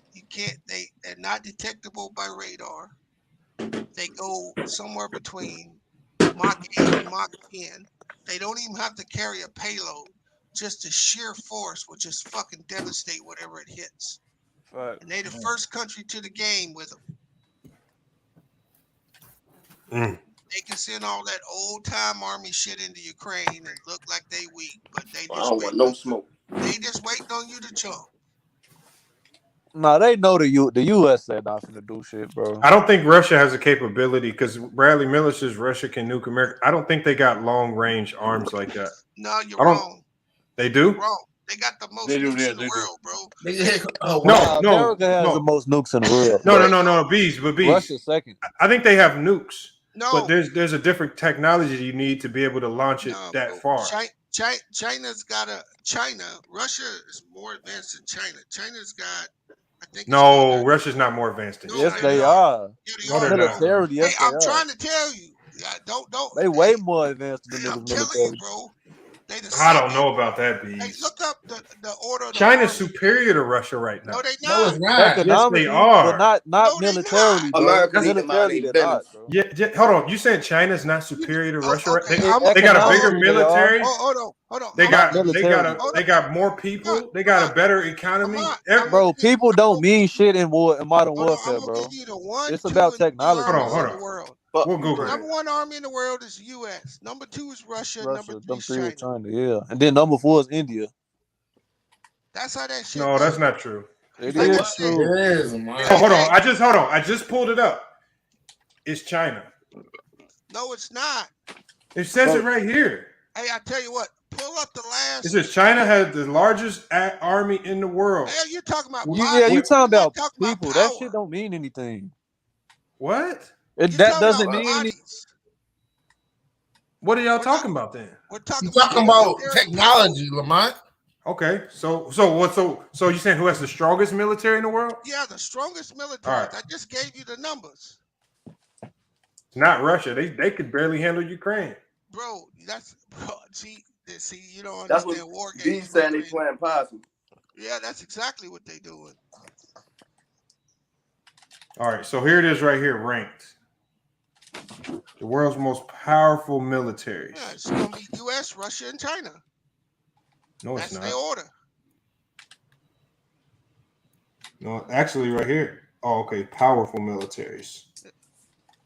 All right. This one says U.S., China, Russia. No, bro. Russia. I'm telling you. Look up what a hypersonic missile is. The U.S. don't got none of those. China's trying to get them. Yeah. They trying to bootleg them.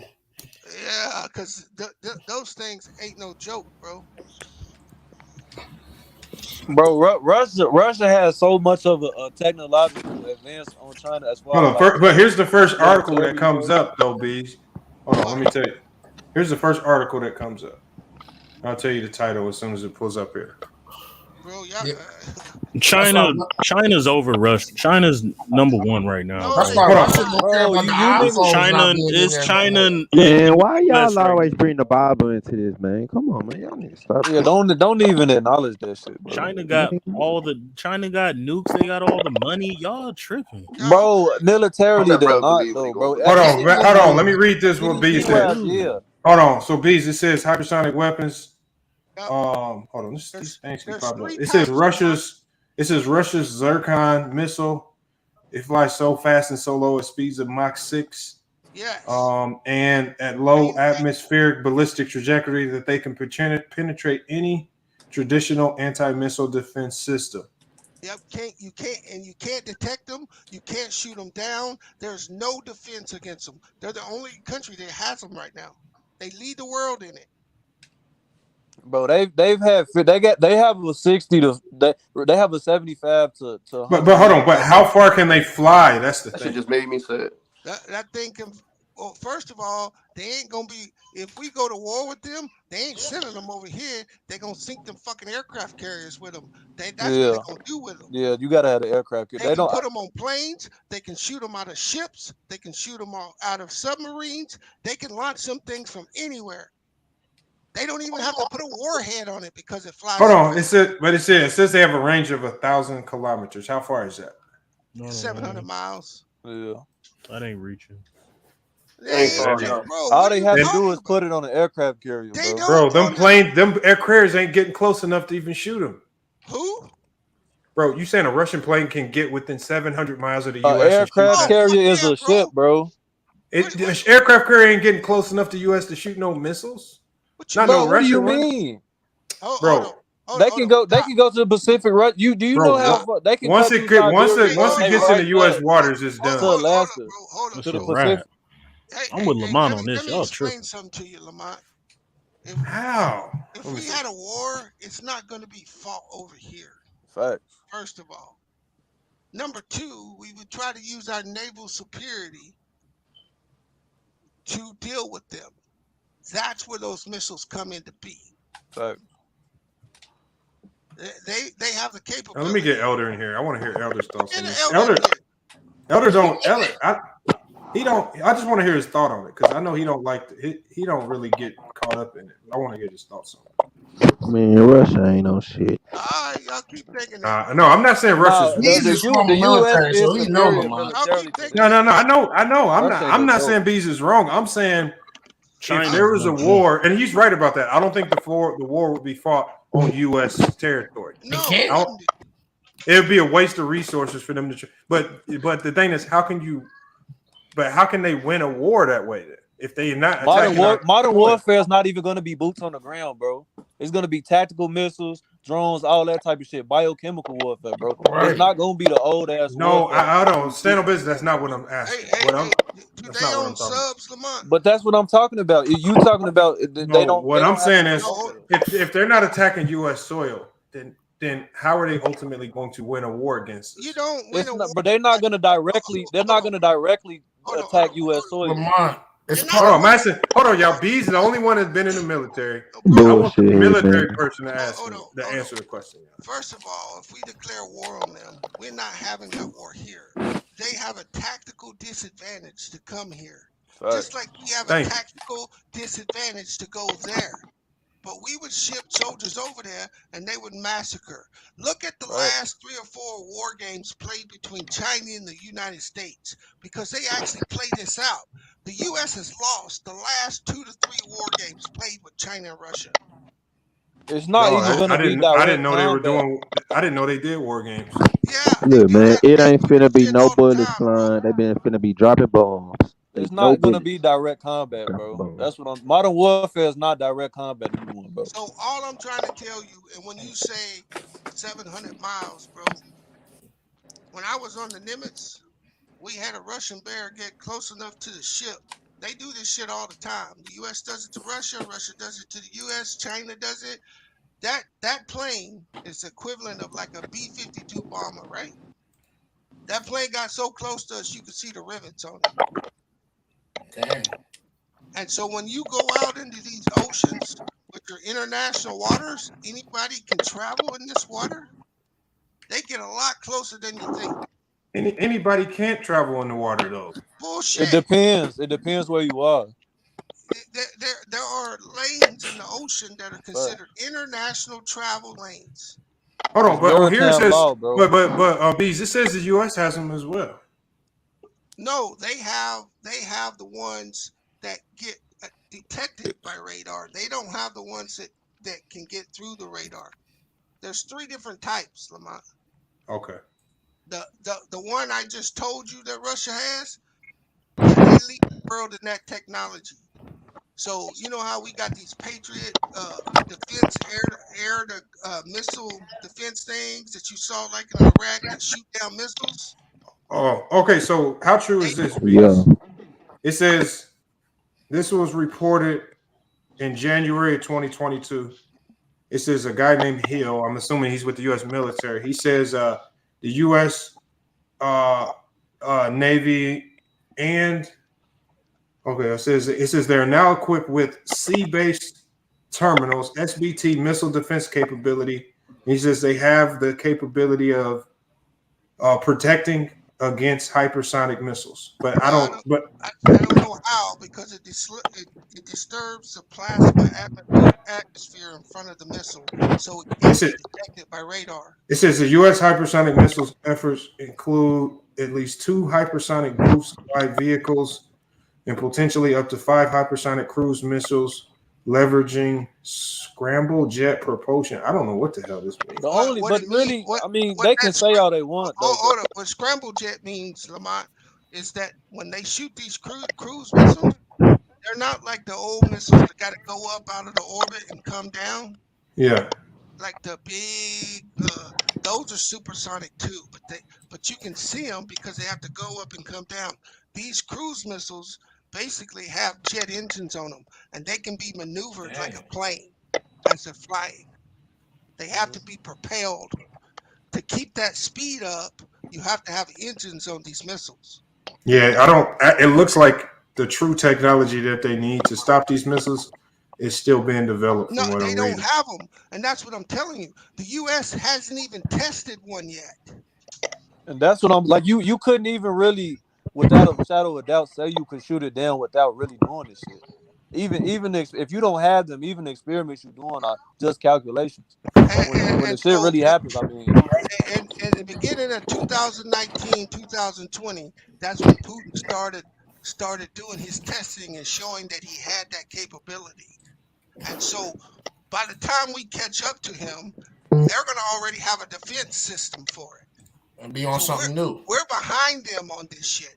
And you can bet your ass that China is closer to that than we are. That is true. I believe that. Hold on, we got B. I know B been trying to get in to say something about this. Let me let him chop it up. Bees, you believe? Hey, Bees, you think that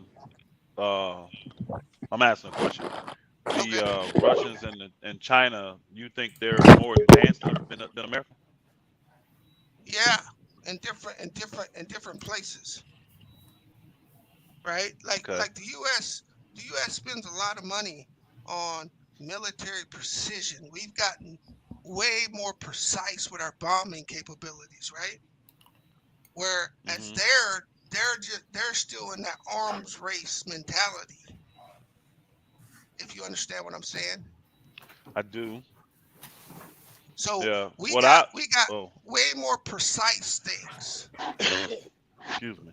But the thing, and I agree with what you're saying on that end, because what I was told, I asked some questions about this very thing when I told y'all know I went up to up in what do you call it, Wisconsin here recently, and I was with a ex-retired Ranger, and I was asking like, what's the sanctions like? What does that really hurt anything? Oh yeah, he said, because what you're doing is you're crippling them financially.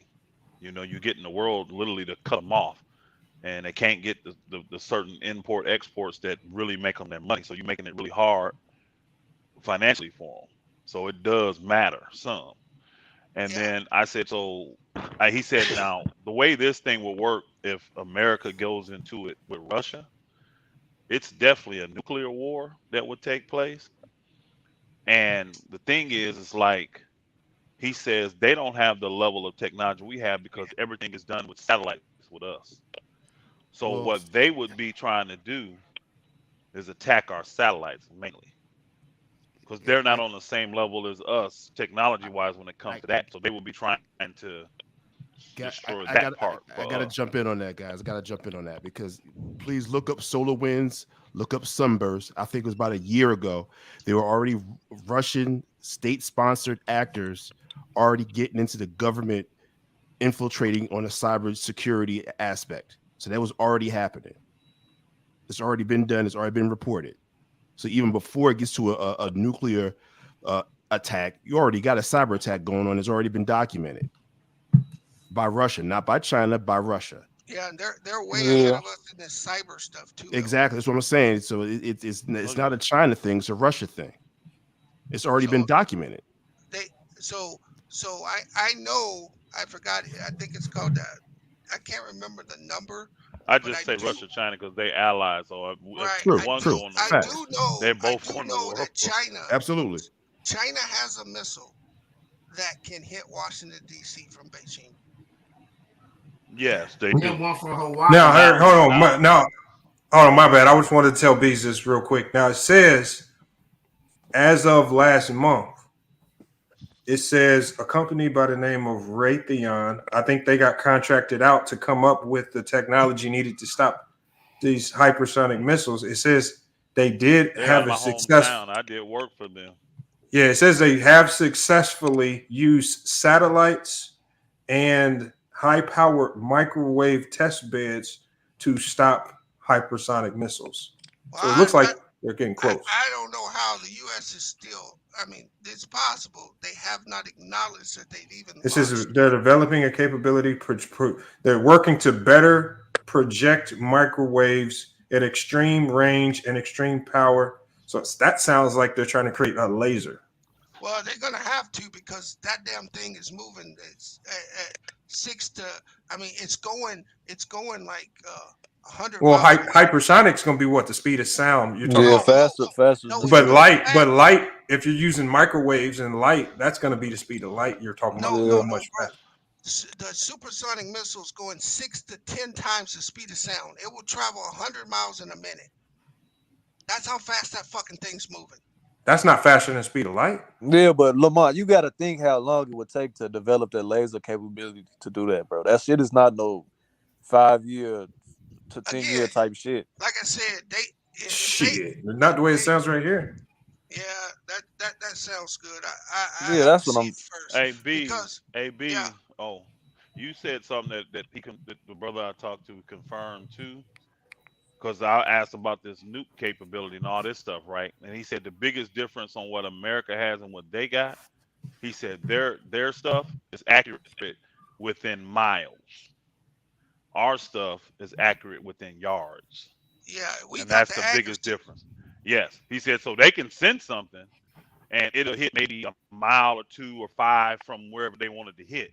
If we send something, it's gonna hit within yards of where we send it. You see what I'm saying? So yeah, no, we definitely lead in that category. Our weapons are very accurate, very reliable. Bro, speed of light SFM is like 186. Yeah, that's way faster than the speed of sound. Than miles for something ridiculous. But first, Lamont, to test that, you have to have a hypersonic missile to even test it. Yeah, I get that right there. So that's the part that doesn't make sense. But it says they had a successful test. Okay. This is CSIS. But again, this was almost 3 years ago when Russia unveiled them, right? So they probably made better technology. I'm pretty sure they've advanced on it, right? The U.S. is working on it. From a military perspective, they have not announced that they've had a successful launch of one yet. But the damn thing is going so fast, you don't even need a payload on it. just sheer kinetic energy. But from what I'm reading here, they can put nukes on them. Yeah, they can. But that's what I'm saying. They don't even have to, depending on what they're shooting. I just don't see Russia sending missiles over here unless they plan on putting nukes on them things. Well, they wouldn't send missiles over here. Yeah, well, yeah, that too.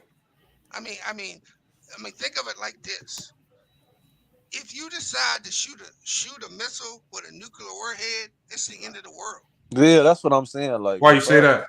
Because when you shoot a nuclear warhead, whoever you shoot it at is gonna know it's coming. Yep. Right.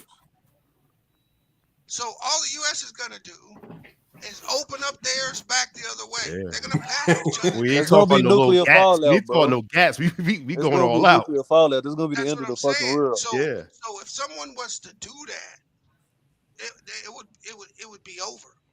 So why are they saying that? I think Putin said, just whether it was today or yesterday, he said if other countries decide to get involved, the war with Ukraine will turn nuclear. Why is he planning? Do you think he'll use nuclear weapons on Ukraine? No, I don't think that close to his. That's too close to him. See him do at this point. Up to this point, they basically sent in like a JV squad with old equipment, right? Gotcha. And they're probing. They're probing because this could turn really bad for them if they just went in there and killed all these people, right? The news would have that shit everywhere. It'd be it would be much worse than what it is. Yeah, for public relations. They're being deliberate. They're not trying to kill a lot of people. I'll give you an example. By Thursday, they had dropped 500 bombs on Ukraine, right? I'll give you an example to what the U.S. did when we invaded Iraq. We dropped 30,000. See, when we went into Iraq, we had no regard for life. We just wanted to level the place. They said we're gonna bomb it off the. That's not what they're really doing. I mean, they could though. Yeah, they could. If they wanted to have ended this in 2 or 3 days, they could have. But all Russia wants to do is to make them niggas not get with NATO, bro. If they was just doing their own thing and didn't try to align themselves with NATO, this shit wouldn't have happened. Bro. No, I thought it was. It's about NATO. They don't want NATO on their front door. Yeah, it's that simple. Yeah, they said because missiles would be pointed right at them, right on their backs. Exactly. It's about that, and it's also about. Remember when they went into Crimea in 2014? And what and dammed up the Crimea River? Is that what the Ukrainians did, right? Yeah. They dammed up the river. Now they can't get no water over there. Yeah, I heard about that. And they want that river back. They want that territory back. That's where 80% of the natural gas is in Ukraine. Yeah, gas, oil, and that water. Well, they don't really have much oil. It's all natural gas, right? Somebody said gas and oil reserves are over there. They need that water. Russia has so much oil, they wouldn't go. Yeah, they got hella oil. They got fucking shit tons of oil. Why you think our gas prices so high? We ain't buying no more Russian oil. About to be $6 a gallon. And wheat's about to be in scarcity, boy. We get most of our wheat from Russia. So we're this is just my opinion. I think we're overreacting here. Mm-hmm.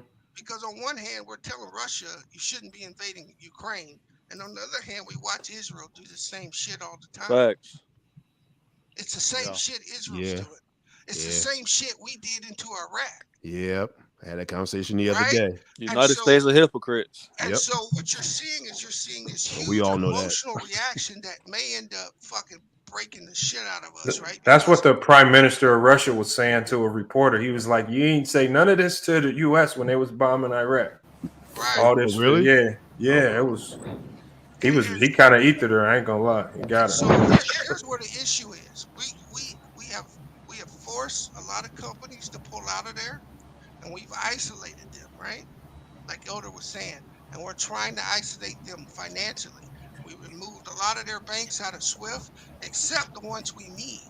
Like right now, Russia could turn the fucking gas off to Europe and crumble them. Fact.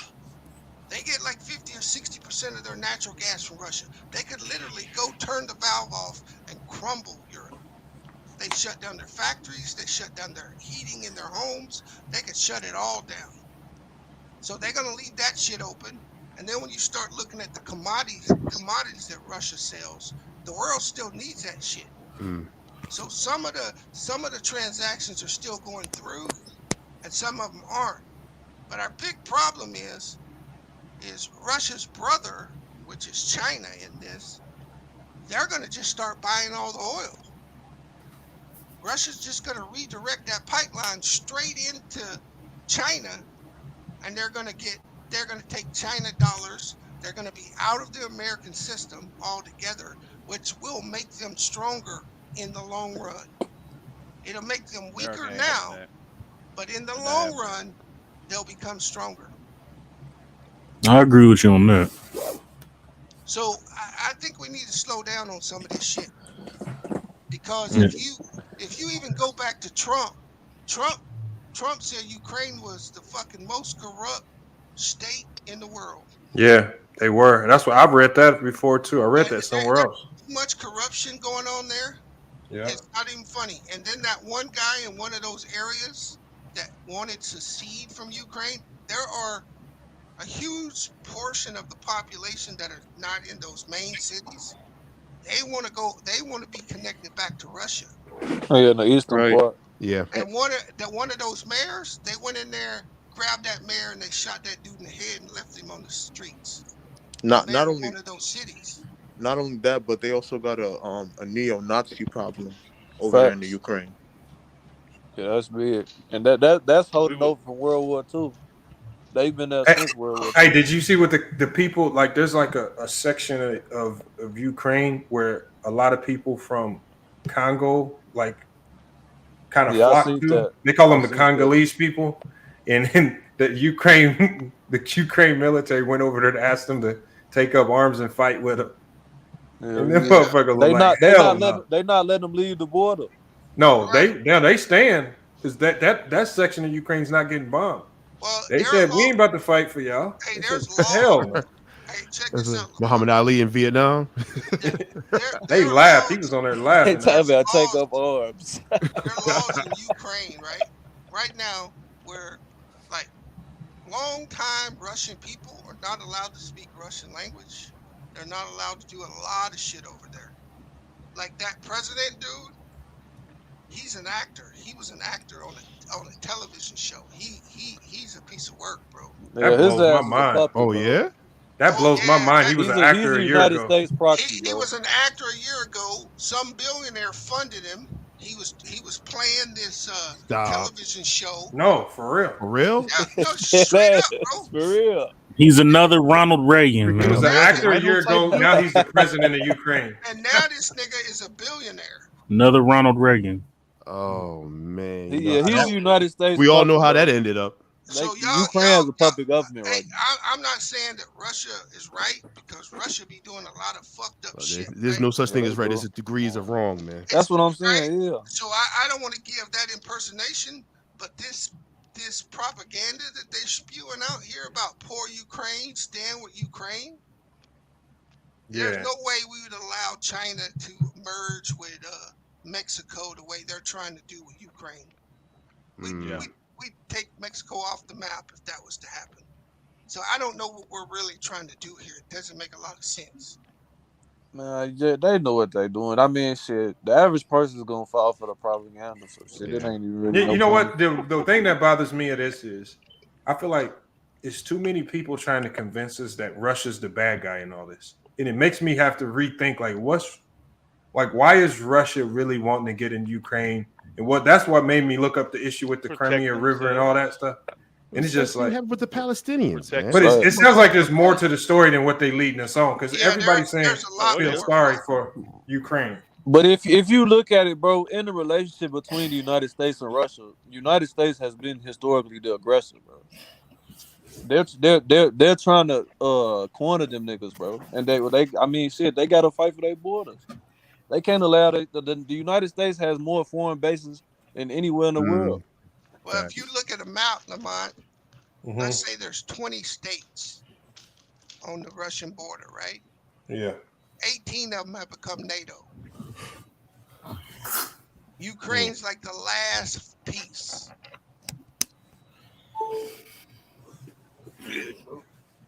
So yeah, they got. How do you feel about the communist countries like China and Russia? And Russia's not communist, bro. The dictatorship that their government and president do. I feel that them people can live the way they want to live, and who am I to tell them how to live? Yeah.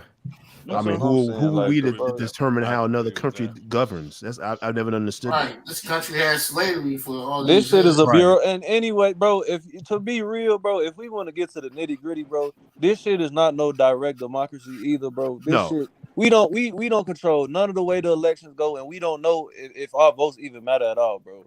To be honest, we don't know how none of this shit really works. There ain't no elections, bro. They selections. Facts. Them shit selections. That electoral college shit, bro. Like that's what that's be all killing me about bullshit. American motherfuckers. But bro. who on this panel? But who on this panel voted? Not I me. care. I wasn't old enough. It didn't matter. I didn't vote This time around, I didn't. I wasn't have old not this enough. time around. It wouldn't matter. Of course anyway. you can have your opinion. I'm not saying nothing about your opinion, but I would say that the people that actually participate will probably disagree with you to say that their vote doesn't matter. They can't disagree. They're not in any administrative position to tell me that they would disagree. They don't know where the fuck they vote is going. I mean, the only real power you have in the United States from a political standpoint is your local politics. Other than that, you don't. On the federal level, we don't know what the fuck is going on. Now Wayne ain't got power in that, SB. So it's all about having money in the connections for real. Now you can't coalesce and make yourself powerful on the local level, political. Yeah. But you got to have unity within a group of people, whichever group of people you looking to have power. And you don't have to do it. You don't have to do it political either, though. Yeah, that's true. It don't have to be political. You just have to be unified, like you said. Like, why you thinking in these cities? Elder was talking. No, I couldn't hear him. I was just saying, you just got to be unified. It's the same stuff. Lamont, you know it. Some of y'all know it. If you go to my channel, I teach this stuff all the time. This is stuff I'm talking about. I teach this. This is what I live, y'all. I live this daily. You have to become self-sufficient. You just do. Now, again, are you ever going to be at a point where you can fight a nation? No. But you can definitely have power locally. See, I live in a city I live in a town with 500 people. Right? And I promise you, if crap hit the fan, guess who the mayor of that town is, y'all? You. Oh, yeah. I'm gonna control, dictate. That's because you control all of the I'm gonna resources. Control everything. Yeah. I'm gonna control it all. I'm just keeping it real. I'm gonna control every bit of it. And as long as you are unified, you'll have the manpower to back it up. Because again, they're dependent on, like you were saying, Bees, earlier about how Russia can take the natural gas. People don't think they can live without natural gas. You got to know how to live without natural gas. You got to learn how to be self-sufficient. You see what I'm saying? Yeah, and Elder, that's where we live in a fairy tale now, like you said, because we don't manufacture, we don't produce nothing in this country anymore. Nope. It's all in China. Yeah, and some of these other countries can now really bring us to our knees. And how long you think if we really got into a war, how long do you think it would take us to get our manufacturing arm up to actually supply a war? 5 years. Let's see. Yeah. Corporations did that shit. Now here's the thing: they want you to think that they could do it a lot faster than they actually can. They want you to think that. That's the smoke and mirrors of it. Again, this is why I say control what you can control. Like my man was just saying, you don't know nothing about that vote. You have no idea if they even registered your vote or not. With your vote don't matter. They selecting who they want. I promise you they are. Your vote don't matter. You haven't elected anybody in a long time. Everybody we talked to ain't nobody ever elected nobody. Yeah, it's not a direct democracy. Hey Lamont. Yeah. You remember now I haven't looked into this too much, but do you remember when the news came out and people were talking about when Trump asked the Ukrainian president to look into Hunter Biden? Yeah. Right? There's some connection there. Oh. I remember that. Trump brought this up like 2 years ago. Yep. Damn, I didn't even think about that. I forgot all about that. What it Wait, was, repeat that again, Bees. Trump had asked the Ukraine president a couple years ago to look into Hunter Biden and his dad. Remember? Now was this the Russian guy or the guy that's in there right now? No, the Jewish guy. Okay. The guy in there now. Okay, the actor. Yeah. I mean, that was out in public news. So he's on somebody's payroll over there. Oh yeah. Is. Definitely. You think this is why the U.S. is slightly backing Ukraine on this particular issue?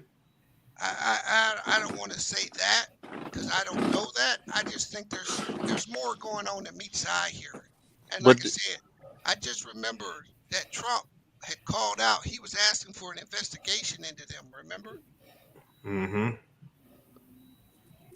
I mean, historically, that's how he definitely was. Well, what is Ukraine doing wrong? What are they doing wrong? Yeah, aren't they independent, sovereign NATO? They're trying to join NATO. But MacDuff, if you're a Blood and I'm a Crip, and I move in your backyard, you gonna feel comfortable? No. That's what they're doing. Russia, with the whole NATO thing. Well, that's what it's about. If they become NATO, then the enemies of Russia can be able to use Ukraine land to set up. That's what the whole Cuban Missile Crisis was about. Yeah, they'll be right on the back door. Russia won't have any. You nailed it. Well, to me, Elder, there's one more big piece of that too. Some of those pipelines taking that oil to Europe goes right through Ukraine. Right through Ukraine. Mm-hmm. Yep. And so you would have control of that. Yeah, they'll have control of their oil. Mm-hmm. To put it plainly, do you think Ukraine and the other independent countries that want to be in NATO are doing it for added protection from countries like Russia? That's what NATO is, bro. Correct. They get promised protection, but they don't get it. No, they don't get it because you see right now. They don't get it. Ukraine was promised protection. They're not in NATO. Well, they're not in NATO yet. No, but there's history of NATO countries. Y'all listen to what B saying. He's saying they were promised that if they joined NATO. So when they tried, this would happen. And where's their protection? They didn't. They're not in NATO. They're not in NATO. They were already promised the protection to join because they knew if they tried to join, it was going to be a problem. Okay, I understand that, but the reason Ukraine was already a part of Russia early, and it got separated. Yeah, they part of the USSR, and it got separated. Putin has said out of his mouth that he wants the territory and land back. I'm thinking, and I could be wrong, so speak on it. I'm thinking that the Ukrainians and the other people wanted to be in NATO because they felt that was an imminent threat that Russia, with all the threats that Putin made, wanted his land back. Now, am I wrong or am I borderline? There's a reason why he wants the land back, though, is what you're not getting at. Yeah, and I agree. Okay. Go ahead. That's what he's saying. He wants it back because you don't want your enemies having access to your backyard. And when you got your pipeline, when you got your pipelines for your oil going through there, if they occupy that portion that used to be called the Ukraine, now they occupy your oil. True. Which will cripple you. Bro, this is the same thing that happened in Cuba, and bro. That happens with money. But if you lost your if you lost your territory, I can understand you wanting to get it back. But if you wanting to get your territory back, go ahead. You're missing what he's saying. If they become NATO, okay, it means the United States now controls their pipeline and what they can charge them. Correct. And not only that, you could put all kinds of weapons in that country. You're not going to stand there and let that happen. Yeah. Again, like my man said, like the Cuban Missile Crisis all over again. You can have weapons sitting right in that country. Nobody would want that's why the U.S. is continuously starving out Cuba. If you not they have a Monroe Doctrine, bro. If you not with they shit, bro, they gonna starve your ass out or just invade your territory, bro. Yeah, That's how correct. the You can U.S. say plays. that. You say the Bees, is same this thing true? with the Rothschild's bank as well. I agree with Bees, you. some years ago, I heard that Russia was a stronger military power than Russia because they have the weapons, they have the nuclear weapons, but in an agreement with Russia that Russia would never invade or attack, they turned over all of their weapons to Russia. They had a lot of nukes because that was part of their agreement. Because when they said they were the strongest power in the Soviet Union. Yeah. Well, that's where Chernobyl was at, right? Yeah. Yeah. So is Russia now in violation of that agreement by attacking Ukraine? Absolutely. Yeah, they are. Well, it depends on what they say they're doing. So they if they go in there, destabilize that area and occupy it, then yes. But if they go in there, put in a fucking dummy election and walk out, that's favorable to them, like we do, it'll just go away. Facts. It's run-of-the-mill geopolitics. That's what people don't realize, bro. So it just depends on what they do, Lamont. If they go in there to try to take the property, see, they can go in there, they can fucking split Ukraine up into like 3 different states and make 3 different governments and let the people think that they voted for somebody that they think is not going to be pro-Russia. Facts. But the people are going to be pro-Russia, and then they'll march right back across the border. Just like in America, bro. It's the same shit. That's all. Because didn't he originally go in there and saying the reason why he's going in is because how the existing government is treating the people there to begin with? Yeah, the Russians actually, he's not lying about that. They are fucking with them people up in the Northwest. The Russians the Russian speaking people. Yeah, they've been putting their foot on their necks for a couple minutes now. And they got a Nazi problem. What's that? I like to keep it really simple for the people, though, man. I really do, because all of this we can go back and forth, talk about all this. At the end of the day, it's like, what you gonna do? Because you still got a responsibility to take care of your family. You still got a responsibility to take care of your children and your wives and your loved ones. What are you personally gonna do? This is why we teach the stuff we teach. This is why we live the way we live. When they start taking away these things that we consider we supposed to get, but they're actually services like electricity and water and gas and oil, how you gonna manage? How you gonna manage when it's cut off? So this is why we prepare the way we do, and this is why we store the way we store, and this is why we put back the way we put back, and you get your natural stuff. You know what I'm saying? They can cut the water off coming to your place, but if you got a stream on your land, what can they do with that? Can't do nothing. Can't do nothing to it. It's natural. You got access to water. I respect that, Elder, and I look at that highest power as far as what you're doing. I don't think certain people were I think we're set up to want the electricity and the water. I don't think a lot of people just want to live like the community that you're serving are living. But see, that's what happens when you here's are the key. part of the government. Let me give up those certain if I can civil respond liberties. to him. If I can respond to him, let me respond. Hold on, we got before the billions in here, man. We got to get him in the panel. Hold on. He said, you said, my brother, that people don't want to live the way we live it, right? Correct. Until war hits your land like the Ukraine. I guarantee this. If you were in the Ukraine right now, the way I live, I guarantee you would loathe to live that way. You would love to live like that. Well, if you can't, and America gives you this false sense of hope that this type of stuff can never happen to America.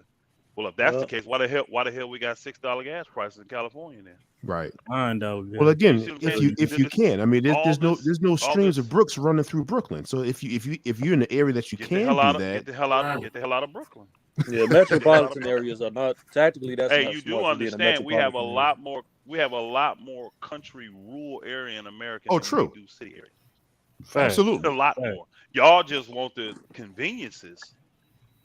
That's it. You just want the It's not convenience that until affordable. until the conveniences have been cut off. The country is not that affordable, Elder. When it can say it again now. The country is not that more affordable. No, that's not country true, so bro. much cheaper. The country's so much cheaper than living in the city, bro. It ain't even funny. But what about that parent? Hold on. I tell this story all the time. My grandmother, they lived through the Depression. And I remember talking to her about the Depression. Do you know my grandmother and them didn't know they were in the Depression? Correct. Because of the way they lived, it didn't change their lifestyle at all, bro. Yeah, I've heard a lot of people that care. Those people that care about the conveniences and the modern stuff and all that, their lives changed. Yeah. But my grandmother said they did. They live by check to check, Elder. And I heard a lot of black people. A lot of black people from that time frame said that. Yeah, it didn't affect us. There were a lot of black people. You didn't know. You didn't miss what you didn't have. You were already living on a small piece of land. You were already growing your own. They were self-sufficient. Getting water That's from why. a creek and had a well. They were already self-sufficient. So when it hit, it didn't change anything about them. Nothing. Hey, what's up, Lamont? Hey, this Ghost. Listen, man, I heard y'all, and it's been a great panel. I was sitting up here listening to this. Bees, you brought up some good points about the hypersonic missiles, but I'm just wondering, because I got a lot of family in the military, and they talk about this shit all the time. We're not 100% sure that they have developed that technology, though. I mean, they talking about developing it, but I'm not sure they got it working. You can go on YouTube and see them launch them. Yeah, that's propaganda, man. A lot of that shit they be putting out there, that's propaganda. But see, that's what keep us at bay. That's what allow them to believe that they can do shit like they doing now. That is I believe that could potentially. Hey, I'm gonna tell you something, bro. Straight up. United States is a master sabotage, bro. They would never let that shit get by. Bro.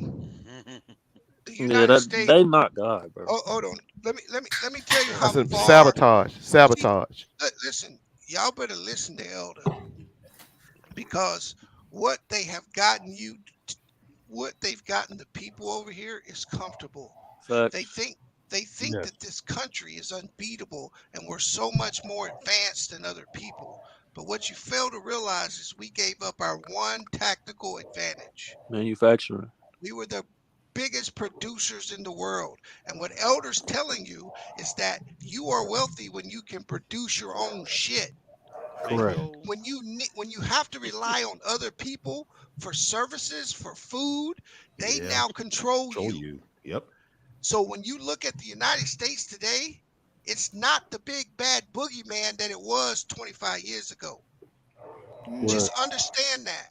When we sent this manufacturing out, because we got greedy, these other countries got rich, and they put that money into technology. That's why you have all that NAFTA and all those trade agreements that we can't get anything out of. You don't have to believe it, but I'm telling you that those missiles aren't propaganda, brother.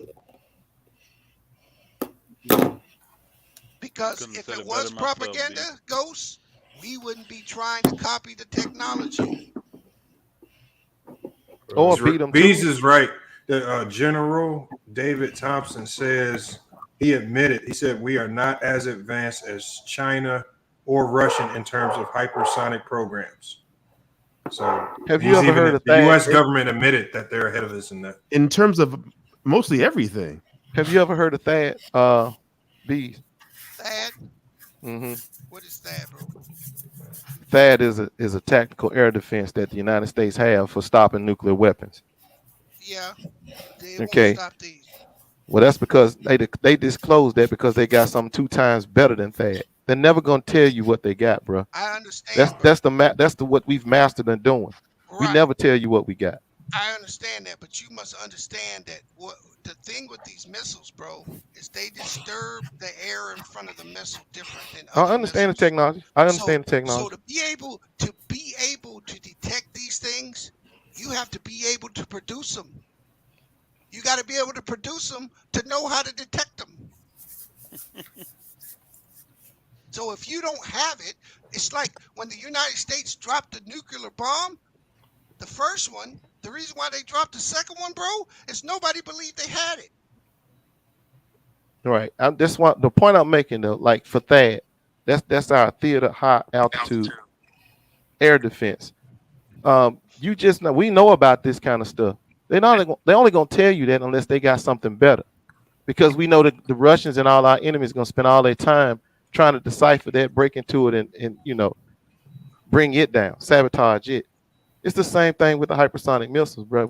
If we have them developed, we're not gonna tell them. Because you don't think Russia's playing the same way, bro? Not true. Well, see, we know Russia has been known for using propaganda. Oh no, there's too many treaties today and too many requirements for the military to disclose certain ammunitions, bro. You can't just run around making shit that people don't know about. Yeah, they got hired. Wait a minute. Because you talking about the United States, bro. You also have inspectors too. We make our rules.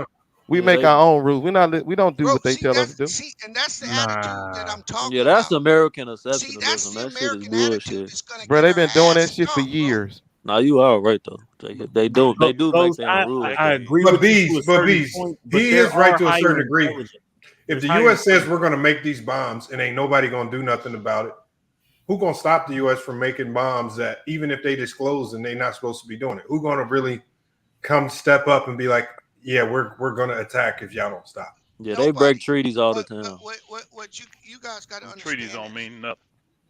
They would be worth the paper. That's what I'm trying to tell Bees. They don't mean anything. What I'm trying to tell you is you got to understand that it's just like a basketball player, bro. Certain people are good at certain things, and every country has a different strategy, bro. The United States is far superior in aircrafts. Their Navy is superior. Our ammunition is way more precise. There are different areas where we're superior, but there are areas where we're not. This blanket thought that we're just better than everybody is not true. Yeah, that's true. Well, let me ask you this. Listen, I understand that, but this is what I want you to. Why do you think they keep trying to steal our technology? You ever heard of us stealing theirs? Yeah, that's how we got a nuclear weapon, bro. They always stealing our technology. You know why? I'm gonna tell you why. Because their scientists gives it to us all over the world. Yes, they do. They defect every time. Yes, they do. We are the biggest, dirtiest players in the game. Russia basically trying to make a gangster move right now. They trying to take a cornerback is what they're trying to do right now. And they smart about it. And they real smart about it because they taking a dirty corner that they know we not gonna come after or help. We went over to Iraq. We killed millions of civilians. Nobody in this country raised the eyebrow. Right. 10,000 Ukrainians die, and people are walking out in the streets. Black and brown people at that. Exactly. So don't fall. I don't give a bullshit, fuck. my brother, Black and brown because people. Israel does this very fucking thing daily. Right. Daily. That should be killing me, bro. I don't get that shit. And get passes on it consistently. Hey, but then I also heard Elder. I didn't even talk to you about this because I heard you say you don't vote and you wouldn't tell nobody to vote even locally. But let me explain something to you. If you get all these resources, you get all this land. Hold on. I didn't say locally. You didn't hear me say that. I thought I heard you say that your vote even don't matter locally. You didn't say that? I didn't. No, I did not. No, he didn't say your vote don't matter locally. He didn't say that. I said that. Oh, he said it doesn't matter locally. I'm sorry, Elder. I'm sorry, Elder. I heard somebody say it though. I thought you said that. Okay. That wasn't me though. Wasn't me. Oh, okay. Well, my man, it does matter locally because, like Elder said, if you get all these resources, and let's say you go total solar and wind, and you got all the water that you need, so you can go. You can have all the farm land you need to go hydroponics on your land. You can do all of that. That doesn't mean nothing if you don't have the political protection to keep them from annexing your land. Eminent domain is real. You have to have somebody on that level to help you fight those battles. If you don't have it locally, at least locally, you're doomed. But why vote if I can put the money in their pocket and make them do what I want? You don't have to vote. You have to have political protection, bro. Yeah, you but you don't have to vote in this country without it. But he got a point. You can always buy the money and put it in their pocket and make them do what I want. Bro, if you don't, the thing, though, you can buy it. When they do this thing, once they get everybody elected, talks about this thing called shit hits the fan, or whenever crap hits the fan, right? All that stuff gonna be out of the way. All of it is. There's gonna be no rule of law then. You're not gonna have to worry about police and all that because you're gonna have those people protecting who they consider the important people, like the real the politicians, all them. They're gonna be doing that. I tell people this kind of stuff all the time. How do you think they have highways go right through every city and highways around every city? Who owns the highways? Hold on, who owns the highway though? The government does. So all they got to do is shut down their highways. You're trapped in them cities. You ain't gonna have ways to get out. You can't get in, you can't get out. Now the people out in the country will fend for yourself, but they feel like you're gonna need the things that the conveniences that the city provide, and then you're gonna come looking for them, or you're gonna live off what you got, because the rural area is too vast to try to cover it. You got one area that's condensed, but it's full of folk. You got a other area that's spread out, and the people is not many. So why would you worry about, the 50,000 people that spread over, over 200 miles, when you got under 15 miles, 10 million people? You understand what I'm trying to say? That's what they're going to be dealing with. That's what they're going to getting dual citizenship. The population centers. That's where their attention is going to be. I'm finna get citizenship in another country. They're not going to care about the rural areas. Jamaica. Well, the problem with the other countries. Yeah, man. This is the biggest problem. And people say, well, just move to this. Here's one of the biggest problems about going to other places. How you going to defend yourself? If the government goes rogue, which we see happens, who going to police these gangsters? They gangsters, y'all. We know it. They gangsters. And they make the rules, and then they break the rules. They literally make them so they can break them. And they got nobody to That's how the police country them. was It's founded. just a fact. No, I'm just saying, it's just a fact. Yeah, it was founded on lies. Yeah. So when they making rules to break rules, who's going to enforce them to keep their rules? And then when things do break out, like look at the Ukraine. They took their weapons, right? What is the first thing they did as soon as Russia started coming? Did they not go out in the streets and start handing out weapons to their people? Yes. See, I'll give you a weapon to fight for me, but to protect yourself? No. See, this is why America's the greatest country in the world. This is why. Because I will always have a right to protect myself. This is why the unity and the self-sufficiency comes into play. Y'all hear me on here, and I'm not bragging, I'm not talking crazy. But when people come at me disrespectful, and you hear me say, nigga, you can Google my name, show up. You ever heard me say that? And then I tell them, don't announce yourself. Don't even tell me you coming. Just come. What you think I'm saying that for? Y'all think I'm just like talking shit? Now, some of you like Romano, y'all know me. You know I'm not talking shit. Show up on my block. I'm not going there, bro. With trouble. I mean, with that kind of, you know what I'm saying, with that type of spirit. You coming crazy. You'll come on the block and this looks normal. Nothing's going on here. Hey, Elder, how you doing? Hey, what's up, bro? Don't know what you got pointed at you. Have no clue. Yeah, lost in them woods, hitting you some gators, nigga. That was my street look like a normal street, y'all. People say, oh, you live on a compound. Actually, Google it. It ain't no damn compound. I ain't even got no fence up. It's a regular little street. It's a dead end. It's a dead end street. It's a dead end street, but it look like a regular street. In the country, it look like a regular street.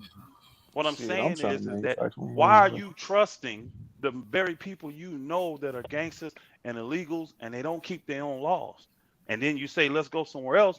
Let's go to Jamaica. Let's go to Ireland. Why would I be on the island? I can't even get off. If ships come, where the hell I'm going? I'm surrounded by water. I got no escape route. Unless I got a damn rocket. I'm not going to no Caribbean. Man, I ain't going nowhere with a bunch of saying? niggas, man. I'll go to South America. What I'm saying to you is this: you're safer staying here because no other country gonna let you protect yourself. Man, I'm gonna die here, man. I'm saying, but show up with a bunch of guns. I'm gonna manufacture my own shit. My homies do that shit right now, bro. You have to have access to that, and you go to any other country. All you need is a 3D printer. You can do it. That's what I'm saying. My homies manufacture weapons right now. I need power for that. Bro. No, you need a 3D printer. That's all. I understand. I fully understand, y'all. All I'm saying is, in America, at least you have the right to do that. They only $100. You would be. No, but you saying that gangsters, they're not gonna give a fuck about that shit either. They're gonna start taking motherfuckers' weapons. They ain't gonna take that. They're When you out in the country, Do you think the government when they especially now the got Texas. I'm in it. Hold on, I'm in the Georgia, right? We got the big city of Atlanta, right? How many people in Atlanta? That whole metro area, 5 million people. You think they don't worried about the 500 people? You know what I'm saying? It is, but you think they worried about the 500 people in my town? No, hell no. They got in a lot this bigger country, problems fellas, with Atlanta, Birmingham, Augusta. In this country, never all say these never, cities. because all it takes is a stroke Elder, of a pen. Never say never. There's one other point to that too. The reason why they don't want to be worried about the 500 people is they got something to fight for. Yeah. They ain't gonna just roll over for you. You're gonna get more than you Absolutely bargained not. for. Them people in the city ain't fighting for nothing. They're gonna do exactly what they told them. FEMA trucks gonna show up, and because they got food and water and the things you think you need, you gonna comply. And they already know it. Shit, And I'm then going if you back to don't, Cuba. where the hell you go? Where the hell you gonna go? Right. And now you really stuck in Cuba, you Beirut around water too. because I'm then the taking thugs, because there's no rule of law. Then the thugs, the toughest thugs, they're gonna be the one to get it because they're gonna go through raping the women, taking all your supplies, doing all that kind of stuff. That's what I'm saying. Nigga gotta go straight savage. I swear to God, that's the only way you gonna survive. Exactly what's gonna happen. That's the only way you gonna survive. I'm not gonna be stuck in one of these. That's human nature, period, bro. That's what be happening, bro. It should be cyclical, bro. These government systems coalesce for a little bit, then after a while the shit fall and it go back to how it go regularly. Motherfuckers think just because we at a little calm period, the shit can't go back to how it was before. Oh, it can, and it will. Yeah, That's what I'm saying. They give a false illusion of security in America, bro. With that American exceptionalism shit, boy, shit can hit the fan over here easily. I respect the self-sufficient act that you doing, Elder. I just can't do it, bro. I'm gonna have to live in the city. I'm gonna have to live in the city when the shit hits the fan. The shit hits the fan, but I can't do it, bro. I'm not. Hey, bro. Yeah, that shit hit the fan. Hey, bro. I'm not mad at you, bro. That's your decision. All I gotta say, Mac Def, is get you some guns, nigga. No, we good, bro. We packed up, baby. But I just can't. I respect that self-sufficient. He's right. I always looked at the agriculture aspect of it, of planting your own food. You know what I'm saying? Growing your own food and everything. So I definitely understand that. I always liked farms and what have you and all that shit. But I just can't. I can't live out there in the motherfucking farm and the woods and shit. I gotta be in the city, man. I gotta move around. How you know what you can do, bro? I know I can do anything, but I don't want to. Yeah, exactly. I don't want to live out there. Another invention. You figure it out. Let me live, man. When the shit hit the fan, the shit hit the fan. I deal with Elder it. told you. But I respect it. No, all the conveniences you have, correct. They're given to you, and you don't even realize it. But when they're taken away, you will understand it then. No, we do. I think everybody kind of understand it to a minor with this COVID that happened. They understand it a little bit because everybody tried to get self-sufficient as far as earning money.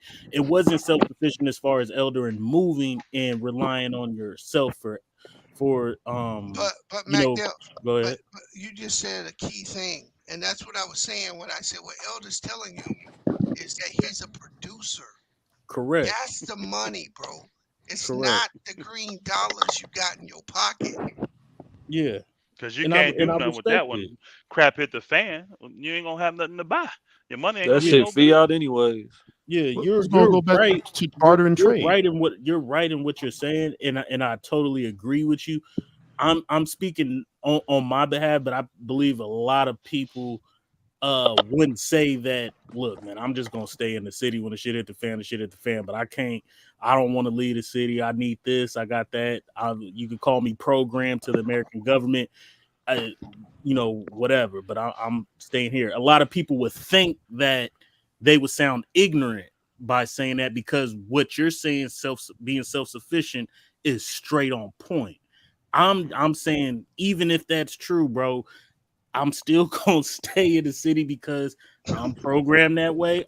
I'm successful that way. I'm doing my thing, and if shit hit the fan, the shit hit the fan. I'll deal with it. That's what I'm saying, and I'm speaking for myself. But a lot of people feel that way, but wouldn't say that. Can I respond to him, y'all? Yeah, go ahead. Because what you're saying really is like heartbreaking to me, to me. It's heartbreaking because you're saying I'm staying in the city, I'm programmed, and I'll deal with it. Here's the problem though. You're not gonna deal with it because you have no plan. You have zero plan. But here's the thing. I'm gonna keep this real since we talking on a real level, right? Yes. We claim we love our wives, our children, our family. And I'm listening to you talk with the conviction in your heart. But it really ain't a conviction. See, there's a difference from a preference and a conviction. A conviction you're willing to die over. A preference, it'll change in a heartbeat. The circumstances could change your preferences. You're talking like you're convicted, but it's really just a preference. And you're saying things that sound good, but if it ever comes to pass, it's going to be bad for you and your family. And you have no plan. You said, I'll deal with it. What, die? Die. Nah, we'll always survive, man. We ain't gonna die. Nah, but nigga, you gotta realize you had a tactical disadvantage. Hold on, y'all. That all sounds great. But what's your tangible plan?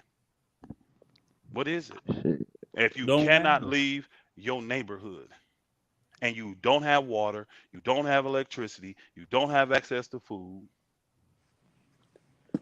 So to say I'm gonna deal with it, that sounds great. But when you in it and reality's at your door and your wife is looking at you and the belly done hit that spine and your children and they hungry and you can't provide, what will you do? Correct. And I don't trust. Can I keep it real? Hold on. Can I keep it real? Go ahead. I don't trust. I've seen what the human spirit does in tragedy. It turns into Beirut. Correct. That's why when a hurricane comes, people go out and they'll buy cases of water that cost them $5 and sell them for $100. See, that's what the human spirit shows me. They'll loot. They'll rob. They'll look for those that will not be able to defend themselves and go and try to take advantage of them. Just so because if you can't protect it, it ain't worth shit. If you can't protect what you love, it ain't and then think about this. Think about this. You living there in your house. You got your wife, your children. Let's just say you got a few family members there with you. How long you gonna hold off the gangster militia? You got a militia that's trained and know what the hell they doing a little bit. And it's just 10 of them. Going door to you door. know how many people, hey, bro, do you know how many people 10 folk can take out that know what the hell they doing? That's real. Trained. See, this is why, like y'all see the videos and stuff that go on our channel. This is why we got Navy SEALs and retired Rangers and stuff. This is why we get trained on that level. But we live in set apart. So imagine those guys that's been in, like the bees, it's not a bees on in there, but the guys like that can train their people that way. And now it's survival of the fittest. You don't stand a chance against them, bro. You and your 4 or 5 people you got, you don't stand a chance. So now that I'll deal with it, that's why I said it breaks my heart. And I agree, and like I said, I agree with you. Because reality right here in your place, right now in the Ukraine. Tell me that's what America wants you to believe. I don't. No, go ahead. I don't believe like any war is going to be fought. I still don't believe that the American government and army are gonna do that. And like I said, I agree with you with the self-sufficient, and everything you said was right. Well, everybody on this panel, mostly everybody on this panel and in this chat are living in the city and not self-sufficient like you are. What I'm just saying is what everybody else is sort of think. I'm not moving to no country. If I have the choice, I don't want to move to the country. I'd rather stay in the city and I'll deal with whatever happens. That's how we're conditioned. That's how it's always been. Most of our country folks work in our city. Hold on. I'm glad the one brother said that.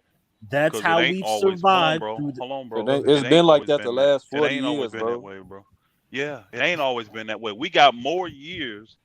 We got 10 times more years on this soil here in America, living the way I live, than living the way you live. Correct. How long has America been modernized, bro? Correct. How long? 1800s, basically. But most of y'all work in the city, Elder. Yeah, I got to back it up because I know. First off, I know a don't lot of work no folks more. in the But here's the country. thing: wouldn't you rather be in that situation, my brother that just said that? Wouldn't you rather be in a scenario where you live away and you can go in the city at your will? You can go in But there what and get happened your if y'all food. You can can't go to work? work. You said No, but you I That's talking mean, what about I'm all the breaking telling jobs down. shut you. What if Hold y'all down, on, can't bro. bro. come Hold in on, for bro. work? Hold on, bro. Listen. We produce. That's what Bees is trying to get y'all to understand. We produce our own. We work Oh, because we can't. Hold on, let me finish. We work because we can right now. We can. So why not stack up more? Why not stack up but more? But when it who comes y'all to work, selling hold on, to? The city people. bro. Y'all not selling Let to me, each other. Since y'all Yeah, but produce. bro. hold on. Let You're me missing break the it, You're Ralph. not point, Ralph. listening, bro. Hold on, You're Ralph. not even Ralph, listening. what's gonna happen? Let's say something happens tomorrow. Let's say something happens tomorrow, similar like and we can't buy food. There's a massive food shortage. Let's say Elders community has all the produce and homegrown food, whatever you need. What's gonna happen is the US dollar, yes, loses value, but then you can start a system of bartering, trading for things. And so now this is how people got rich back in the day. There wasn't really a coin system, but people would barter and trade things to amass other goods that you need. So, I mean, if something happened, everything that they have, this is what they mean producing on your own, it's going to have value because if you have all the food, other people are going to either have their own labor that they can give you. They're going to have other things they can give you as far as, whatever. But if you have all the produce, you control all the goddamn But power. can they produce at a high level that the city needs, though? Well, not only that, that's if you're actively producing. If you're not actively producing, if something goes Elder down, is you don't actively have it. producing. Yeah, Well, and he real, is. real quick. Here's Others the that other are not thing, that live Ralph. in a country that work in a Here's city the like other what thing, you're Ralph. saying. Elder don't gotta produce food for everybody. I don't. I only got He to just produce for the he people that's just with needs to, me. for him, his compound, and the few people he select that he allows to buy it. Correct. Okay, y'all eating good, but what? I don't have no compound. I live in a house like you do, bro. I live in a house like you do, bro. And Ralph, I live in a house like you do. And Ralph, I understand where you're coming from. I didn't go. Me and Elder weren't having a conversation as a debate. I was pointing out so he can put a spotlight on what he's saying because it's the God honest truth. When I work at when I'm a security guard and I work at this grocery store, new seasons that nobody's never heard of. If you look at the items that are produced, these are produced. All the food in there, the milk, the cheese, the all the fruit and vegetables, they're produced exactly from farmers, like a farmer's market. I know what you're talking about. That are selling to these grocery stores that are selling to us. And I looked at it. I don't know these people, but I know they clocking dollars. So he has the correct mind frame and the correct agenda of what we should be doing. The reason I wanted to talk to him and have a conversation because I wanted to put a spotlight on his situation and what we're doing as well in the city. Now, do I think that will actually happen? No, but again, if the shit hit the fan, the shit hits the fan, and that's what it's gonna look like. And they gotta be I'm talking about the mass production, Matt. You said what? They need a mass production. You gotta constantly produce to these well, the problem here's the thing. Ralph, Hold on. Here's the thing, and I'll bro. let you get Elder. One second, and I'll let you get Everybody it, Elder. This is my last thing. Oh, this is my last thing. They have the stuff to mass produce for us. We as a country don't have the mass production for other goods and services. That's what Bees was talking about earlier on a major universal side of things. They have everything that they need to do, and Elder can also speak on that more, but I don't think we have the things that we need to produce to make sure when the shit hits the fan, that we'll be acclimated to survive.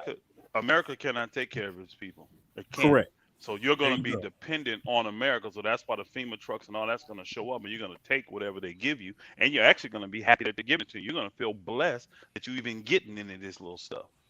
But us that are open, us that are wise, it says you prepare yourself for times like this, rainy day, all that kind of stuff, right?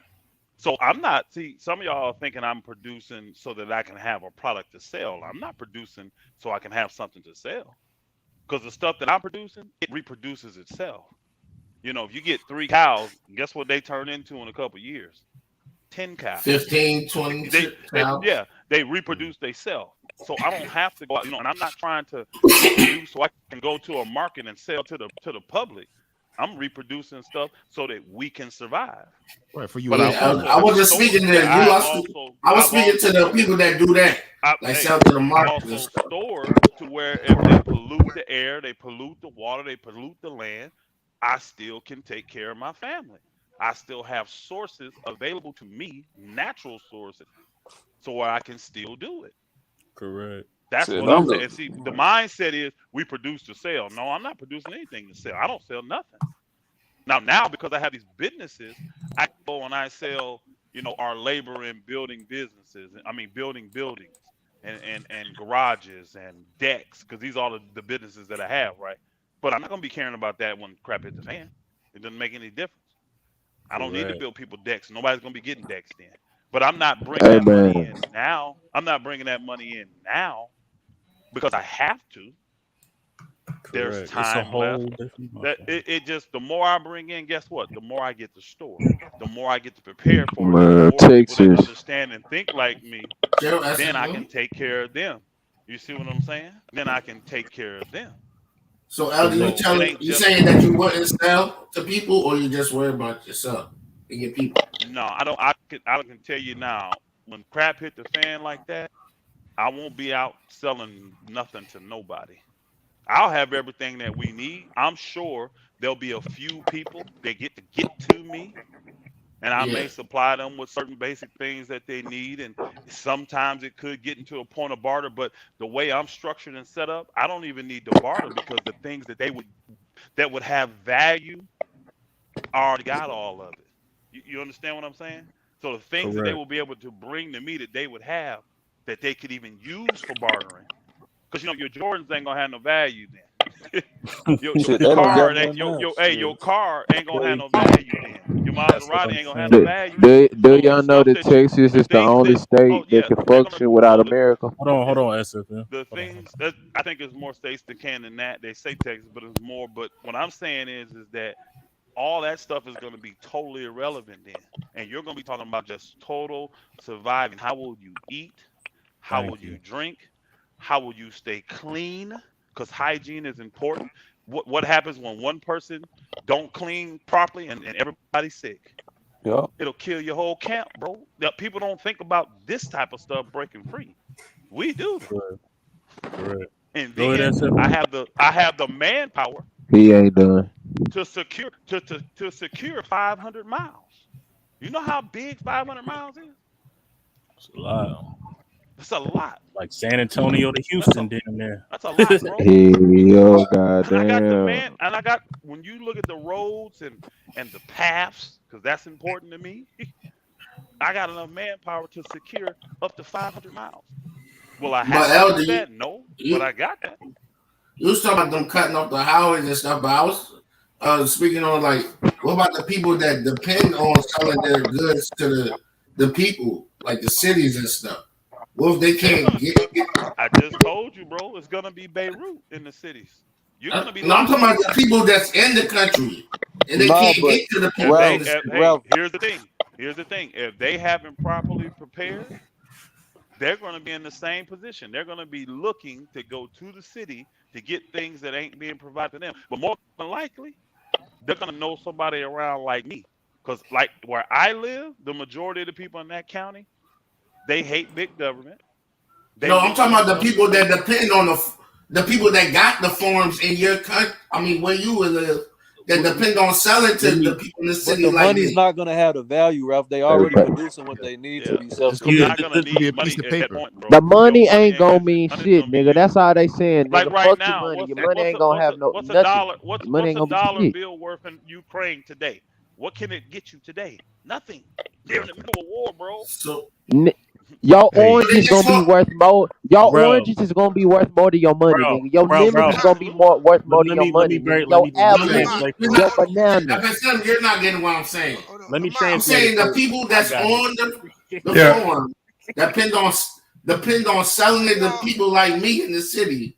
Let me. They're not gonna need to sell. No, Everybody gets it on the panel. Let me just translate. Hold on, Lamont. Go ahead. I sent you down the damn rabbit hole, didn't Bro, the only parents in chaos is bullets. Go ahead and break it down for him, man. But I did have a question for you, Bees. Real quick for Ralph. Ralph, if you own a farm, right, and you got all the animals, you got all the food, the vegetables, the fruit, the trucking, the water, the wine. If you got all that on the farm, the only reason you're selling the stuff is for money and to do this, that, and the third as far as vacations. You don't need the dollar to live. So if shit hits the fan in the city and all of a sudden you can't sell all your product to the city, you're still going to have all the food, all the animals, still winning. But I'm saying, what about overstocking and your crop and shit going bad? I'm done. Man, what you I'm mean, done. man? Listen, man. You tried, man. Overstocking and your crops going Did bad. y'all feel me? Did I?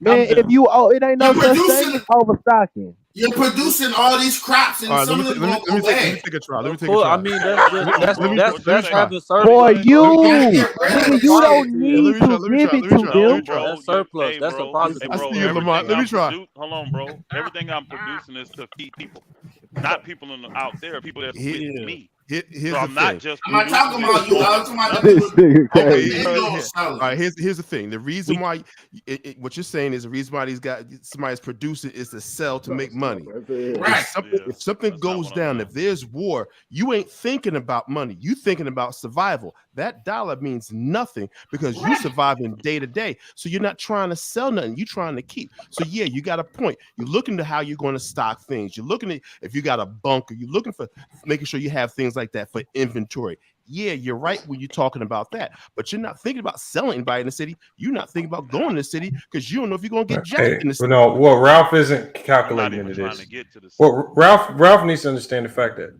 generally people, especially farmers, people who mass produce food, already have methods on how to store and maintain a surplus of this food.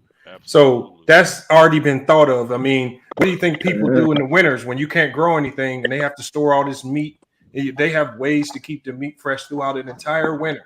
They have ways to store the grain and all this stuff. So I mean, these are things they were doing they were doing this in the BCs. But Ralph, that surplus is a positive, bro. That's not Ralph, even. Would you rather that's eat a positive steak thing. or would you rather eat a dollar you know bill? what? We just need to give Ralph the Oregon Trail game. Bro, the basic thing is you winning. You winning. Positive. Ralph gonna You die on don't the Oregon need Trail. to sell your shit. I'm not talking about selling. I'm talking about crops that's you're overproducing and you don't have a lot of ain't nothing. When you overproduce, that's when you what I'm saying. Ain't nothing wrong with the overproducing. That's more for you. Yeah, that's a good thing. Because some of your shit gonna go bad. But that's when there's no such thing as my niggas gonna help Man, if it's water and all the basic shit is already gonna be set in stone. Hold on, y'all. Too many people talking. Too many people talking. Hold on, Ralph. If you overproduce something, that's when you go and barter to a neighbor and say, "I got X amount of corn. Can I get some tomatoes?" That's when you do go to the bartering system. That's one thing you do. And it's not even really a thing about overproducing. What, Bees? You eat them. They gonna let them rot. They gonna till them back in the ground for nutrients. Facts. Yeah, but here's the thing: you got if you producing, you got animals, you got man. You don't over. That's what I said. There's never a overproducing, is what I'm trying to tell you. You always have something you can do with it. You always have something, even if it's what B said, turn into fertilizer. Turn it into compost. If you do that, you still got an option for it. There's no such thing as overproducing. Now, so you got the way we doing it. Okay, I got y'all now. Everything can be used. Everything can be used. Nigga, more for you. Yes. The rotten fruit can be used for something. I mean, you can use everything. Make compost out of it. Yeah. Give it to your animals. It ain't gonna kill Nigga, them. you the plug. You the plug. You the main supplier. You the plug. You gonna be having coke plants. Hey, hold on, Bees. I got a question for you. All right. So, is this a good investment? because I actually already did it. So if it's a bad investment, I'm already ass out. Okay, let me preface it like this. I am not authorized to give investment advice, but go ahead.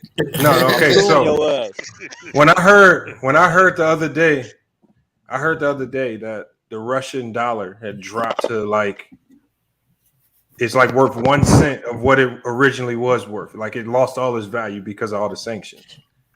So I said this would be the perfect opportunity to buy a whole bunch of Russian dollars. Yeah.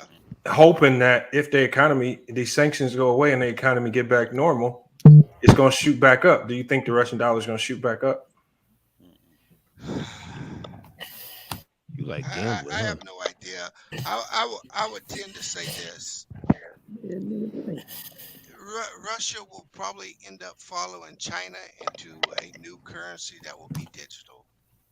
There you go. Because essentially, the longer these sanctions, you should have bought some yen, Lamont. Some yen. Bitcoin. Y'all gonna let him finish?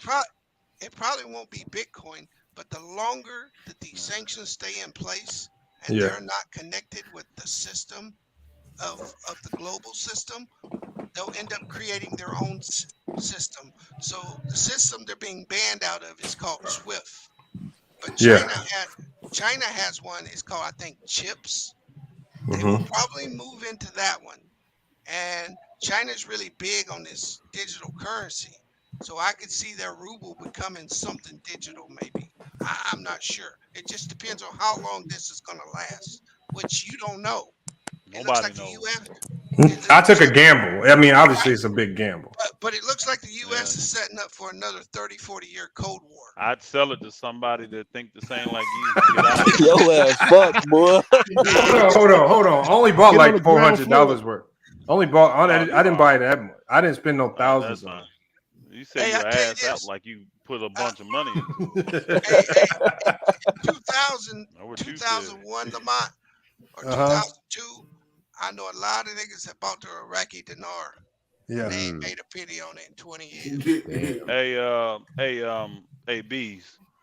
I got a buddy that was in that group, and he would send me almost monthly, y'all. I'm not exaggerating. Those dinars. I ain't gonna say a safe full. I got a quarter of a safe. I got a nice stack of dinars. I never paid for one. He sent them to me. Guess what I did for him though? Every time I got a package from him every month with them dinars in it, I would return the package with him, and guess what I would send him? What you send him? Silver. Reese pieces. I sent him real money. I sent him silver. I said, "You'll thank me one day, bro. You'll thank me." Hey, I'm about to make me another little investment into that. Right you now. got to. That's what you should be putting your money into, Lamont. Mm-hmm. What, silver? Gold and silver? True, come on. I invested in plutonium. Uranium. Mm-hmm. I got forex. That shit. Because y'all ain't gonna know what to do with it. I would keep it simple. Get your safe, bolt that booger down, buy your silver coins, buy your gold coins if you can afford them. I get that. Silver outperforming. I mean, now they've been manipulating the market, so you're not going to get the true value of it is worth. But the one thing is this: throughout the annals of time, when has silver not had a value? It has never lost its value, ever, and it never will. Yeah, I got 3 gold bricks and 4 cocaine bricks in my safe. I think Elder silver's more valuable than gold. Right now, it is. I agree with you, B. Yeah, right now it is. I agree. Yes, sir. That's why I said, and that's why I did that with him. Every time he sent me a package, I would send him back a package of silver. Yeah. Hey, what y'all talking about? Which one you was talking about? To try silver. Plutonium. No, I got plutonium. Do y'all do forex? Do y'all know what forex is? Yeah, you lose your ass in that forex, bro. Boy, you late. I don't invest in no paper or electronics. I fuck around on that. Hey, salute y'all. I got a brother. brother. All right, B. Salute. Have a good night, I got a brother B. that told me he just really wants me in it. I said, well, all right, brother, you just the money you be giving as off, you take it and put it in there. and then good develop it. I just don't invest in paper nor digital. I just don't. If it ain't tangible, something I can touch and Facts. I hold agree with myself, you. I ain't investing in it. No sir. I'm not with that cryptocurrency shit. Because if the power grid goes Yeah. down, your ass is doomed. Somebody gonna hack your I mean, shit. Them Russian bots. People claim they're making a ton of money. So we'll So see. But I cryptocurrency. So just what are tapped y'all out. They had to talking go about? that I'm way. thinking y'all talk about cryptocurrency, like when y'all talk about. No, he's talking about actual silver and gold. That's what I Oh, was he talking talking about about. Actual extra silver, silver actual gold. gold. You want to It's invest a in you anything, gotta you get invest hard in that. assets, bro. All that digital shit is bullshit, bro. Tangible. Yep. Digital is I don't tangible. know I about don't that. invest in. No, that's a I'm quick not saying you fix for can't make right money. now. Yeah, I'm not Yeah, saying you you can't can make make money. money I'm for it, just but it's not a long term option though. Yes, it is. Yeah, I In don't my know about opinion, that. I it's think it not. is. Yeah, I'm not gonna ride with that one, man. Yeah. No. It's too You gotta contingent pull on. in, pull out, Lamont. Yeah, that's Like what the I'm stock on. market. It's like Yeah, the stock market. but you just bought Russian dollars, so I don't give a fuck if you turn Hey, out. y'all remember? Hey, hold on. Y'all remember? Hey, Do y'all remember the hey, if housing the crash economy in take a 2008? turn for the best. He Do rich, y'all bitch. remember that? Like what Do James y'all said. remember that? I'm rich, bitch. Do So I y'all could go. remember So I that? could go to another country and trade my Can y'all hear money me? in for more. Hold on, y'all. Hold on. Elder's trying to talk to so many people. Yeah, I can't. I don't know Yeah. if y'all can hear me or not. I'm saying, do No, y'all I can remember hear the you. I can hear housing you. crash? The housing crash in 2008 Yeah. when all that went down. Y'all go look up them stories of them rich folk in California that moved to the north part of California, get all their wealth in the south part, move to the north when they get old, right? Yeah. When crap hit the fan and them housing market shut down, and then remember all the states was jacked up because all the supply companies, the cars, everything was jacked. You know, we were going through a recession, right? They came from the North California to get their money because all their money's still down in their southern banks. Do you know what them banks? Y'all saw what them banks did to those folks? Now again, you're supposed to be guaranteed up to Foreclosures. what 200. You're supposed to Yeah, be no. I'm talking forfeiture. about just people that have. I'm talking no. I'm talking about people that just literally have their cash In in the banks. banks. Oh They yeah, Yeah. they have wouldn't let them monies take in it the out. banks They wouldn't because let you them know take it out. the FDIC or whatever See, guarantees I you remember what that. $250,000, right? Yes, 250,000. These You're right. people were coming, and this is what they did. Now this was just for the housing crash, y'all. They made those people stand outside for 3 days before they would even let them in the banks. Then when they let them in, guess what they told them? Now this is Well, your money.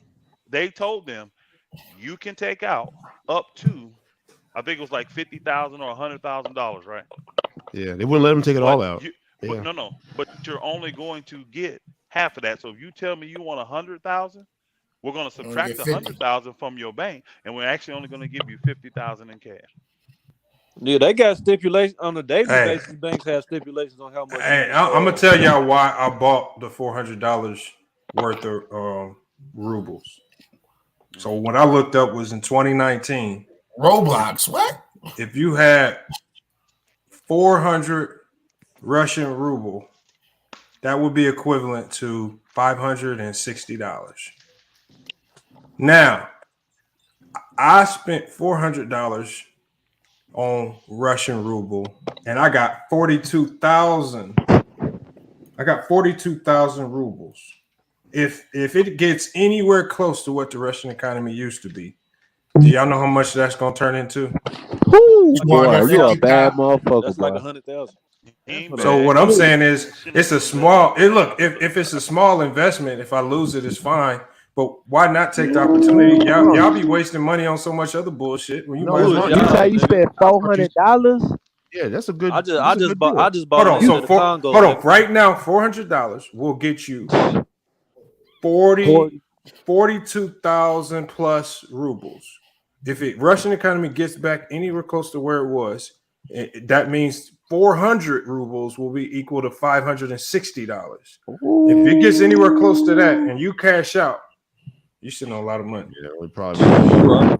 watching. What? You flipping your own bag for And real? if it don't, you just out of $400, huh, Lamont? Yeah, Flipping that's your it. But if own it, but if, bag. all it has to do is just go up anywhere close to 2%. what it used to be. Yeah, I can cash out. Like if it gets, if even if news comes out that all this Ukraine stuff's about to end, or let's say Russia backs off and all the sanctions go away in a week.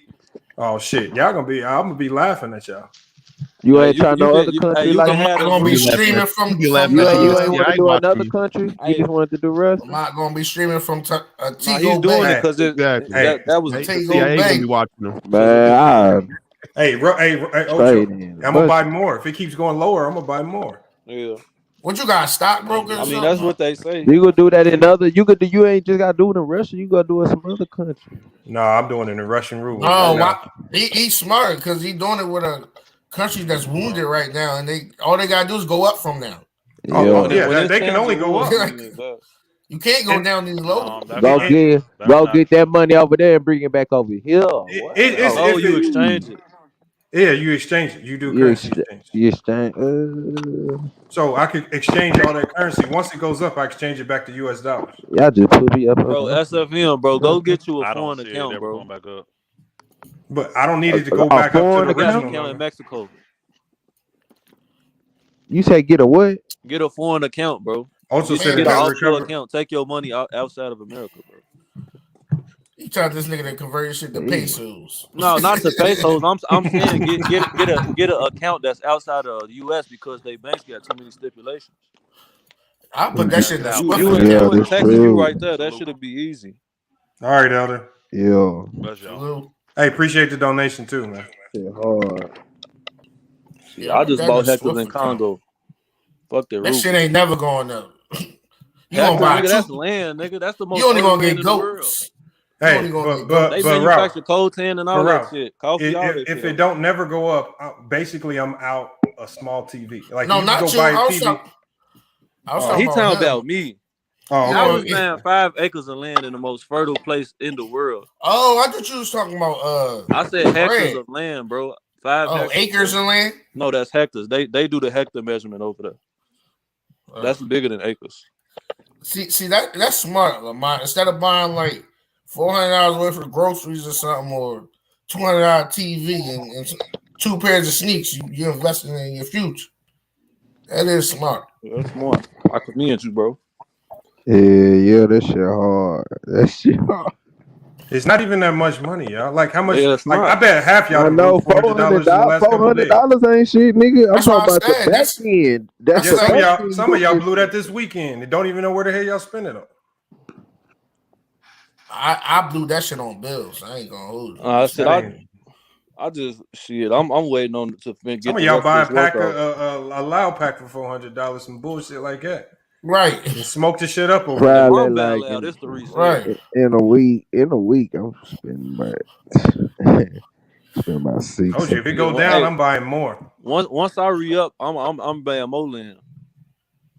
After I get off this next pack, what you gonna put something on there or just sell it back? Shit, I'm putting something on it, nigga. I cut my shit with fentanyl and lactate. Nigga, I was talking about the land. Oh, you a hey, bitch, what the fuck is he talking about? He's talking about some bullshit. I'm talking about the land, yo. I'm talking about your land, yo. Oh no, the land.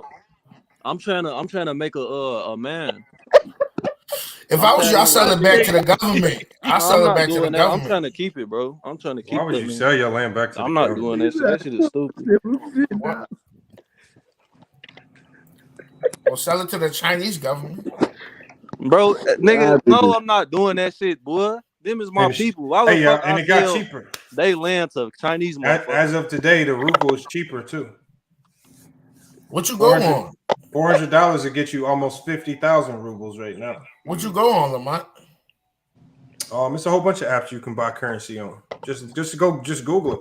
I forgot the name of the app I got. I'll tell you. Hold on, it's on my other phone. I gotta get my other phone. I don't got it on. Yeah, because I bet that sports betting ain't working out for me. Thank you, Hitman. These people just get indicted TV, man, just like Jones. What? All right, he talking about some they know what the fuck I'm doing, boy. All the police on no, my they block. don't. No, come on, man. They ain't talking shit.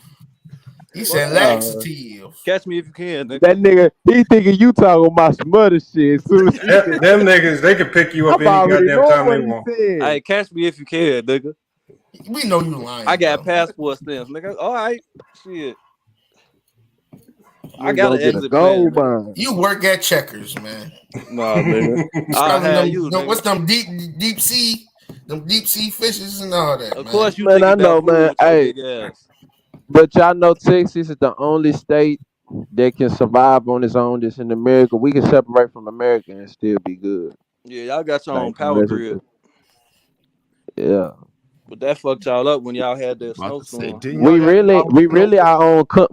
Texas really is our own country. We really took this from the Spaniards and shit. You feel me? This is really they shit. You feel Sam me? Houston them in the Alamo. Yeah, they took that shit. That's what Houston named after. Sam Houston, bitch ass. Fuck them crackers. They said they discovered it. They say they discovered it and killed motherfuckers. They say they got it first. This motherfucker Hey, crazy. they some gangsters, nigga. Shit, I'm trying to build up my arsenal and do the same shit.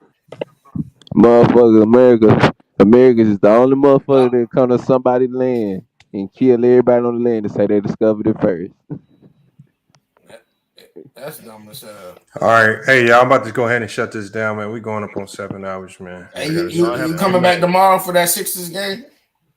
I mean, I'm gonna be live tomorrow, but we're gonna talk about a lot of stuff. I don't know if it's just gonna be about the Sixers game. Who the Sixers play? They play the Bulls. I was thinking about going to that jump instead of not covering no Bulls Sixers. That Brooklyn game. Nah. I just went. I went and watched Portland get blasted by the Suns the other day. That was embarrassing. That's like the walk of shame when you got to leave, walk out, man, in Portland gear, man. And them fans probably on your ass. Nah, it's just. Hey, why the Suns struggle on Friday, yo? They lost me $98, yo. Hold on. What you mean? Against the hold on. I thought they beat the Knicks. We did beat the Knicks. They struggled to beat the Knicks. We didn't have Devin Booker. It wasn't no Devin Booker. It wasn't no Chris Paul. But you saw Cam Johnson, right? You saw Cam Johnson, right? But I lost money from a spread. I thought okay. I understand what you're saying. Just like the Mavs made me struggle to lose 98 too. Well, nigga, I done lost a bunch of money on LeBron, nigga. So shit hurt. I done lost a bunch of money on Kobe ass when he was alive. You wasn't even betting. Yeah, you'd have lost. You wasn't old enough to bet when Kobe was playing. Nigga, how old am I, nigga? You like 20 something. Yeah. Hold on, Ralph. I'll tell you. We'll see how old he is. Ralph be betting on. Hold on, Ralph. How old do you think he is? Ralph? Oh, you're like 28, 27. I ain't no fucking 28, nigga. Nigga, I'm 23. That beard make you like you 28, 27. Hey, nigga, hey, I'm finna sue your ass. You just got that picture queued up, nigga. Give me some rubles, nigga. I'm suing your ass. Okay, hold on. I'll keep it fair. Okay. Stand on business. How old do you think Ralph is? And is that a dyke? Yeah, that nigga look like Samoan dyke. Hey, Joe Button, stop playing. Y'all gotta be fuck out here, Joe Button. You like Carlos Boozer in your pick. Oh damn! Hey, don't make me get on your ass, baby D. Hey, this nigga look like the mama of SpongeBob, the old lady.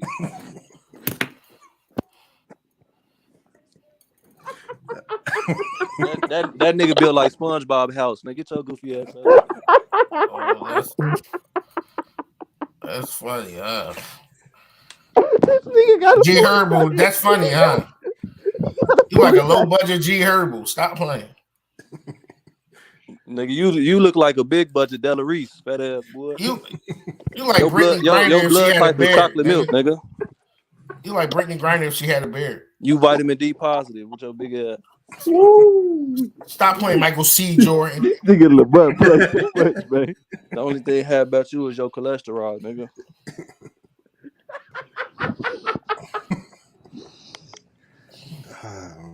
I gotta get out this house, bro. You niggas is funny as hell. He said roast battle for 50 ruble gift card. And I ain't getting none of my rubles. No, sir. No, sir. Them rubles, like when they go back up. When them rubles go back up, I'm gonna be laughing. All y'all was talking crazy. I'm gonna show you the receipt and everything. SFL, stop laughing, man. What you laughing? These niggas in the comments, man. They said that nigga like Miss Puff. Who's Mordecai? I don't know who the fuck Mordecai is. Who's Miss Puff? That's that motherfucker off the first Sunday, I think. Hold on, I gotta Google this. Man, you're like a dirty ass Davies. Boy, I'm about to bake your ass now, nigga. Hold on. I'm about to bake your ass now, nigga. You got me fucked up. Get out of here, Jesse Smollett. Your ass looks like a light skinned Lizzo with your big Jesse ass. Smollett face. Nigga, your ass look like what's that motherfucker name? What's that bitch off Medea name? Who be doing all the fat lady off Medea? That be with Mr. Brown. Man, you look like Mr. Brown wife, nigga. Your big ass. Oh man. Why is my computer going so slow? Nigga, you like Ghost from Power and shit. Your ass look like a power ball, big fat ass nigga. Oh man. What is wrong with y'all, man? Yeah, this nigga look like Cora. That nigga look like Cora off Medea.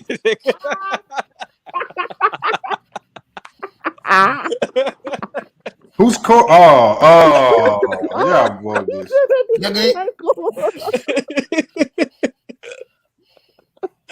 Cora?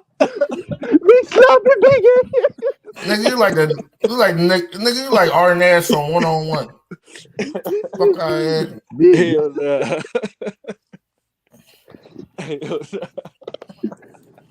Oh, hold on, we about to see for real. We gonna do like this. You're like a skinny ass DJ Khaled. Get to a goof ass. Hold on, we about to see. All right, hold on. So we gotta do the comparison.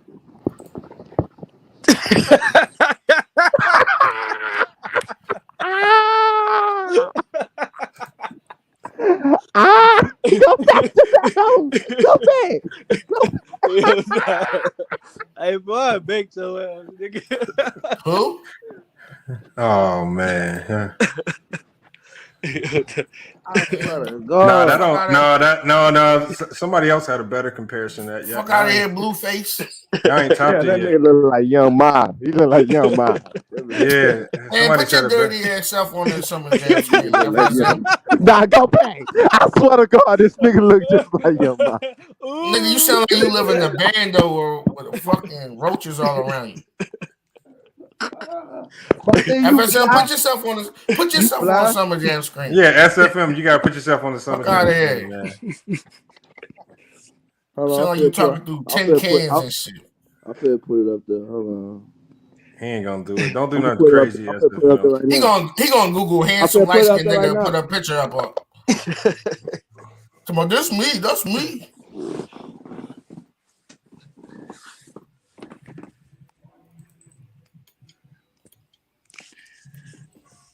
Why are you Googling pictures? Catfishing and shit. What they say on SpongeBob? 10 hours later. All you gotta do is turn the camera on. He looks like he ate the Dominican guy P.O. from NWAD. Oh man. Who's saying this bullshit? Them niggas in the comments, they fan your ass up, boy. Oh man. He says Goro's off of Mortal Kombat. Yeah, I forgot about Goro. Who's Lil Fizz? No. SFM. They say you look like Lil Fizz. Fizz is off B2K. He that nigga with the ponytail.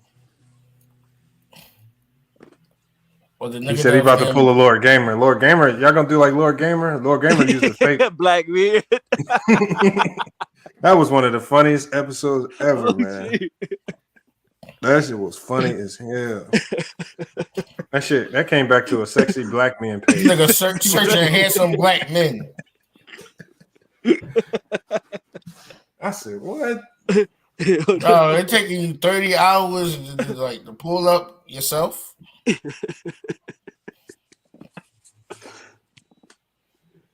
Look at him. Who is Will Lakers? Like, who the fuck is that? He said Ralph looked like he smoked Paul Mall and Parley. That's corny when we can't see y'all face. We bake on each other because we can see each other face. Like facts. That is facts too, right? Yeah, there. y'all can't be out. Y'all can't I gotta be give in him comments trying to flame and not putting out pictures and shit up. See, Action Jackson can flame people. So he can right, we all follow each other on Facebook and shit. I had Action Jackson picture too, then I deleted it. What did they talk about? Like we all. Hey, but I got Hitman. I got Hitman picture, y'all.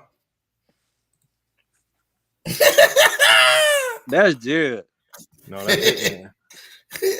That's that nigga Jared, bro. That nigga look like a lemur. That's it, man. That nigga look like you like Urkel from the first season. You can't tell me these ain't the same people. Look. Nah, Lamar, you like Urkel from the first season. What is it? Hey, he look like a damn crack fiend in that picture. These are the same people. Who is that? Is that dude? Just Hitman next. Oh, that my bad. He like he work at the tire store. I fuck with him, man. Hitman like he work at the tire store. You need air in your tire. Hey, Lamar take the worst part of video on the nigga and screenshot that shit. Nah, I don't know how I captured it, man. And FSM still ain't show his ugly ass face.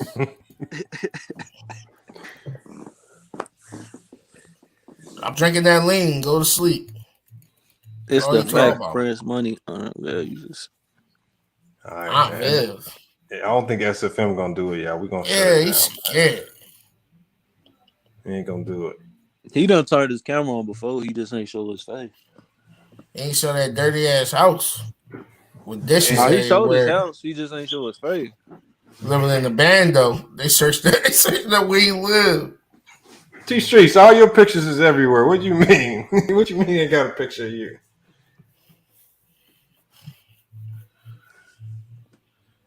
Your pictures is everywhere. I'm about to start my own YouTube channel, nigga. I'm about to take over the block, nigga. What the fuck you talking about? You should. You should. Hey, Lamont, I'm starting my new channel this week. I'm doing a new channel. What's it gonna be about? It's just spaces out entertainment, like just entertainment news. Just you giving the tea, huh? You got the tea. Nah, we just debate. It's still debates, but it's just with entertainment, world news, and all that. It's just all the other what we talked about tonight. Yeah, like it's still debate form, but it's just like all other topics now.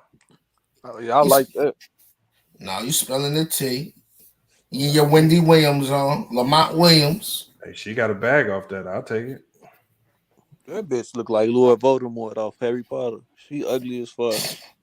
You still would smash for $100K. No, the fuck I wouldn't. Yes, you would. I can make that shit myself. I don't need no bitch. Bro, you wouldn't smash Whitney Williams for $100K. No. Whitney Williams. I put more nigga, put your ugly ass face up. You talk more value on myself than that. Listen. Unless I'm already rich. I'm worth more than fuck you. If I'm rich already and she wanna fuck me for $100K, I don't care. I'm fucking. Yeah, that's dumb not to do that. That's just like financially stupid to pass on that. Nah, I'm smashing Wendy all Williams money ain't good. 25. Listen.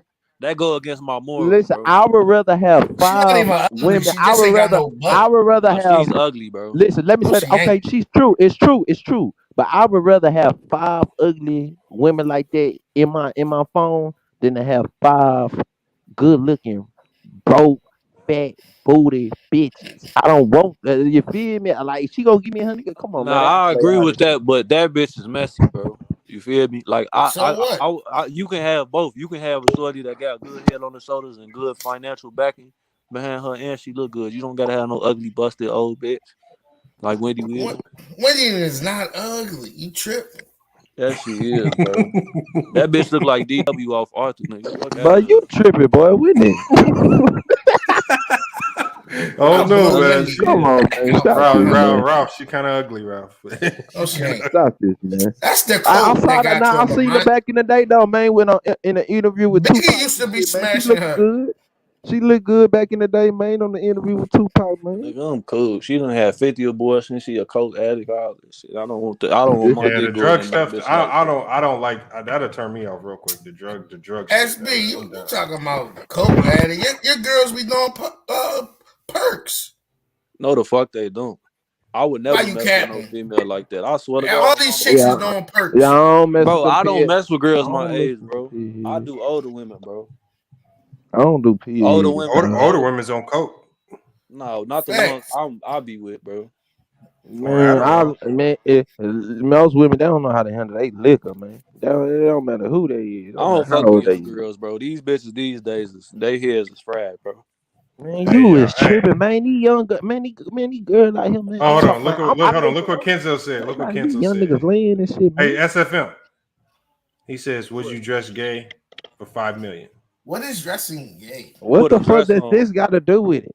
Nigga, I'm talking about nigga. I'm saying, what's wrong with me saying that I'm going to stick my dick in her and she's going to give me $100,000? What's wrong with that saying that? It ain't nothing wrong. That's with like that. me saying, So nigga, am I selling my soul? No, you selling you a prostitute. Nah, nigga, I'm not no prostitute. Listen. You need a pimp, nigga. Listen. I ain't no prostitute. I'm a businessman. This is an exchange. This is a Renegade.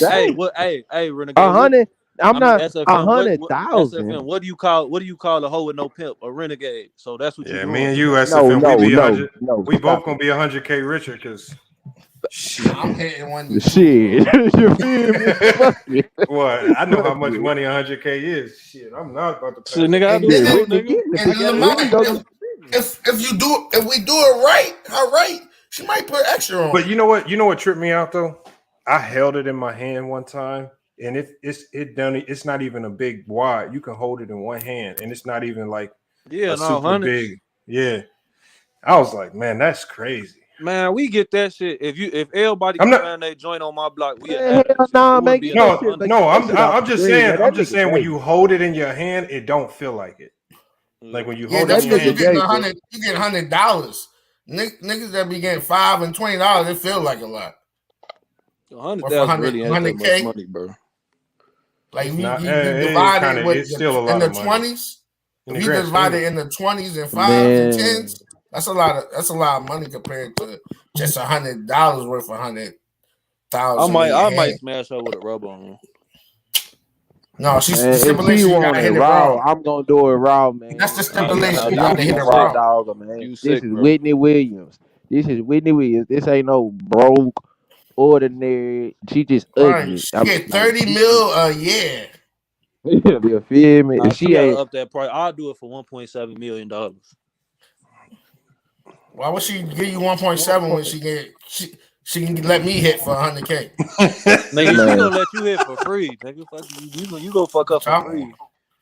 I would. Yeah, you gonna give her 100,000, nigga? Fuck you talking about? No, I wouldn't. So would you rather take would you rather take the 1.7 just to hit her one time, or to keep it in your phone so you get multiple times to hit her for 100K? I damn near just robbed the bitch. Yo, you out of pocket, yo. If I'm in her crib, bro, I damn near could just rob her ass, bro.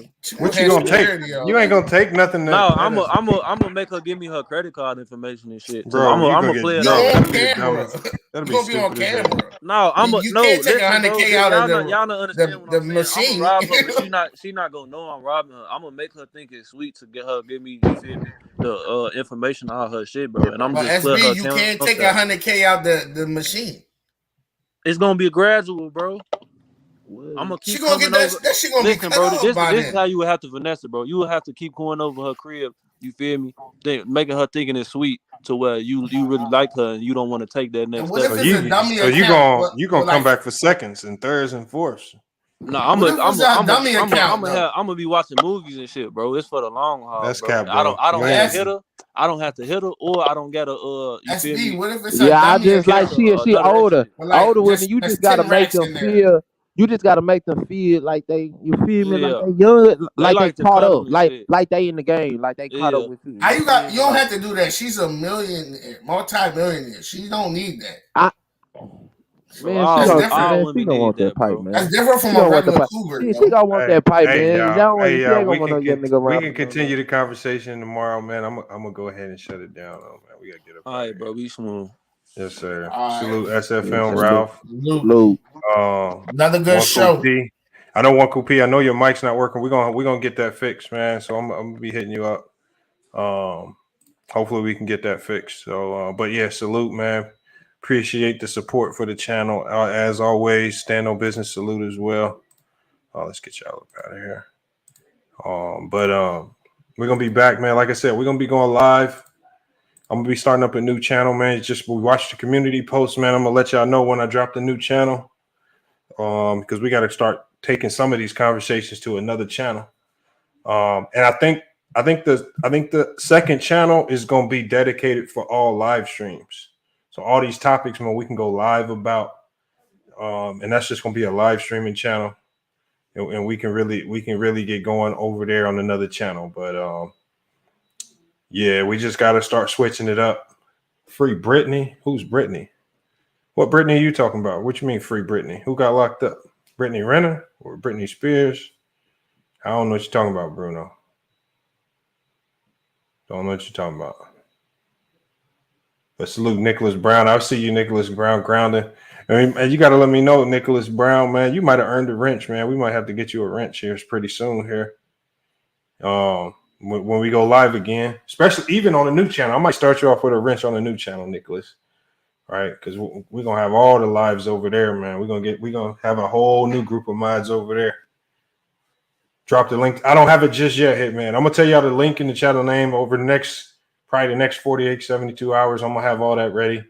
I got to get the graphics and logos and banners all created soon. So that's all going to be done pretty soon here. But she says, WNBA player arrested in Russia. Yeah. Brittany Griner is just stupid, man. It was stupid on her part. That's really all I can say, man. When you go out of the country, I mean, my only word of advice, because our club team, we're going to be going on a overseas tour, to one in Africa and one in somewhere in the UK. But oh yeah, I'm not doing nothing sketchy, nothing silly, not trying nothing new. It's just when you get in another country, you gotta be careful because you might not be able to go back home. You do something stupid over there, and some of their punishments ain't like the U.S. Sometimes they can mess around. You do something in the wrong place, and they can sentence you the next day. So I mean, so hopefully Brittany Griner can. Let me fix my camera. Yeah, hopefully Brittany Griner can get that situation taken care of, man. I don't want to see her jammed up like that. That'll be tough. But hopefully she can get that taken care of. He just dropped the app to buy. I think the app was. I think you can buy it on Forex, but that's not the app that I used.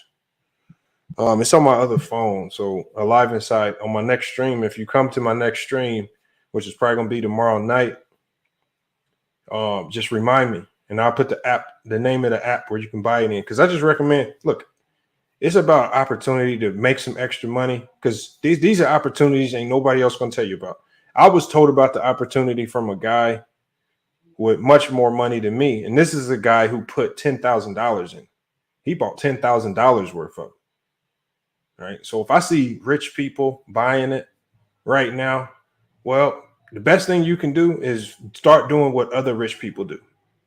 Right. It was a lot of people telling me not to do it. But again, I don't know if they're rich or not. So again, the rich people are doing it. So I'm doing it. Because if it goes up and the economy gets back to normal, it's going to be a lot of people sitting on a lot of money. MetaTrader. Ultra Cinco says MetaTrader is good. You can buy currency there. I mean, it's very easy to buy the currency. Like you can buy it anywhere. But right now, look, the sanctions are killing Russia's economy. Their dollar is not gonna get any lower. But the one thing that's always gonna exist, the Russian ruble isn't going anywhere. Its value may fluctuate, right? It might go lower. You might buy some and it might drop lower. What you got to do is you got to hold the fort and just understand I'm playing the long game. Because the day that these sanctions go away, we don't know when Russia's gonna act right. As soon as Russia acts right, and they say, okay, we gonna play it fair, get rid of these sanctions. As soon as they back off and call the dogs off, their economy is gonna shoot back up because the world needs Russia's resources. So the import, export, all that's gonna go back up. Right now, the Russian stock market is complete crash and shut down. Their stock market is gonna open back up. When that day happens, are you gonna have your Russian rubles purchased? And will you be able to cash out because you made a good investment. Just got to be smart with it. He says, I might recommend Ameritrade. Look, you got all of them. So Ocho Cinco, I mean, like I said, we're going to do another live, man. We'll go live tomorrow, man. We'll give people the opportunity to pull up and drop their knowledge on it. But I'm not giving y'all no bad advice on that. It's cheap enough now where it's a very small investment that could turn into a big payday with patience. Very small investment. So I think it's worth the risk, y'all. But this weekend, Thursday, I'm headed out to Northern Cali. Look, if any of y'all are in Northern Cali, I'm going to be out in Northern Cali. Right? Anybody in Northern Cali want to run some 1v1s, anything like that, I'm going to be out there with my team. All right, we're going to be at a university called Cal Poly Slow or San Luis or something like. I don't know what the hell the name is. All right, but if you're in that area, man, if you're in that Cal Poly area, Northern Cali, we got to fly out there. Yeah, make sure you hit us up on FYF Sports, man. We got to get it done. Got to get it done. But hey, y'all, it's been a great stream. Hey, all my streams from this point forward, to be a part of the stream, it's got to be subscriber only, because there's been too many people coming to watch the videos and y'all not even subscribed, man. So, man, we got to do these subscriber only streams. That's so you're going to have to subscribe to be a part of the conversation, right? You're going to have to be subscribed to come into backstage. And that's very minimum to ask for. That's very minimum to ask for. But when I go into my analytics and I'm looking at like 54% of y'all watching ain't even subscribed, man, that means we should have double the viewership. I should be at like 60,000 subs. 60,000 if everybody was subscribing at the rate they should be. Too many new faces. Well, I did see a lot of new names today in the chat. S. Foster, I don't think I've seen you before. Salute. A couple other people that I saw. Zone 6 Trap God, I haven't seen you here in a while. Appreciate you pulling up. Who else we got? I saw a lot of names. It's all went past in the chat. But salute to all the new people that came through today. But hey, it's FYF Sports, man. Another great podcast episode. We'll be back tomorrow night. Until then, it's FYF Sports. And we out. All I hear is yap. Ain't talking about nothing, right? Watch this. We gon' bring that pressure. Just a little FYI, FYF, 20K sub 6 months, what's next? They been hating at first, now they calling us the best. Hit up YouTube, tell them cut the check. Just a FYI, FYF, 20K sub 6 months, what's next? Woo, fuck your feelings, we all know who the real is. I be getting to it, ain't wasting no time. Walking straight in, we ain't waiting in line. Fuck your feelings, you don't care about mine. You a YouTube gangster, don't be yelling out slime. Or you talking LB, talking Ticket TV. Ain't nobody watching them, all the viewers be sleep. 5 years in, all your subs is your friends. Ticket TV, watch the cars again. Just a little FYI, FYF, 20K sub 6 months, what's next? They been hating at first, now they calling us the best. Hit up YouTube, tell them cut the check. Just a FYI, FYF, 20K sub 6 months, what's next? Woo, fuck your feelings, we all know who the real is. All know, shop don't close, working 24, trying to make the channel grow. Look at them, pointing fingers, hating on the low. You can't compete with our podcast show. Couldn't make it in the league, so we got on TV. Crying by LeBron like a little baby. You must be crazy, trying to ever play me. Or you super tough until it's time to say cheese. Just a little FYI, FYF, 20K sub 6 months, what's next? They been hating at first, now they calling us the best. Hit up YouTube, tell them cut the check. Just a FYI, FYF, 20K sub 6 months, what's next? Woo, fuck your feelings, we all know who the real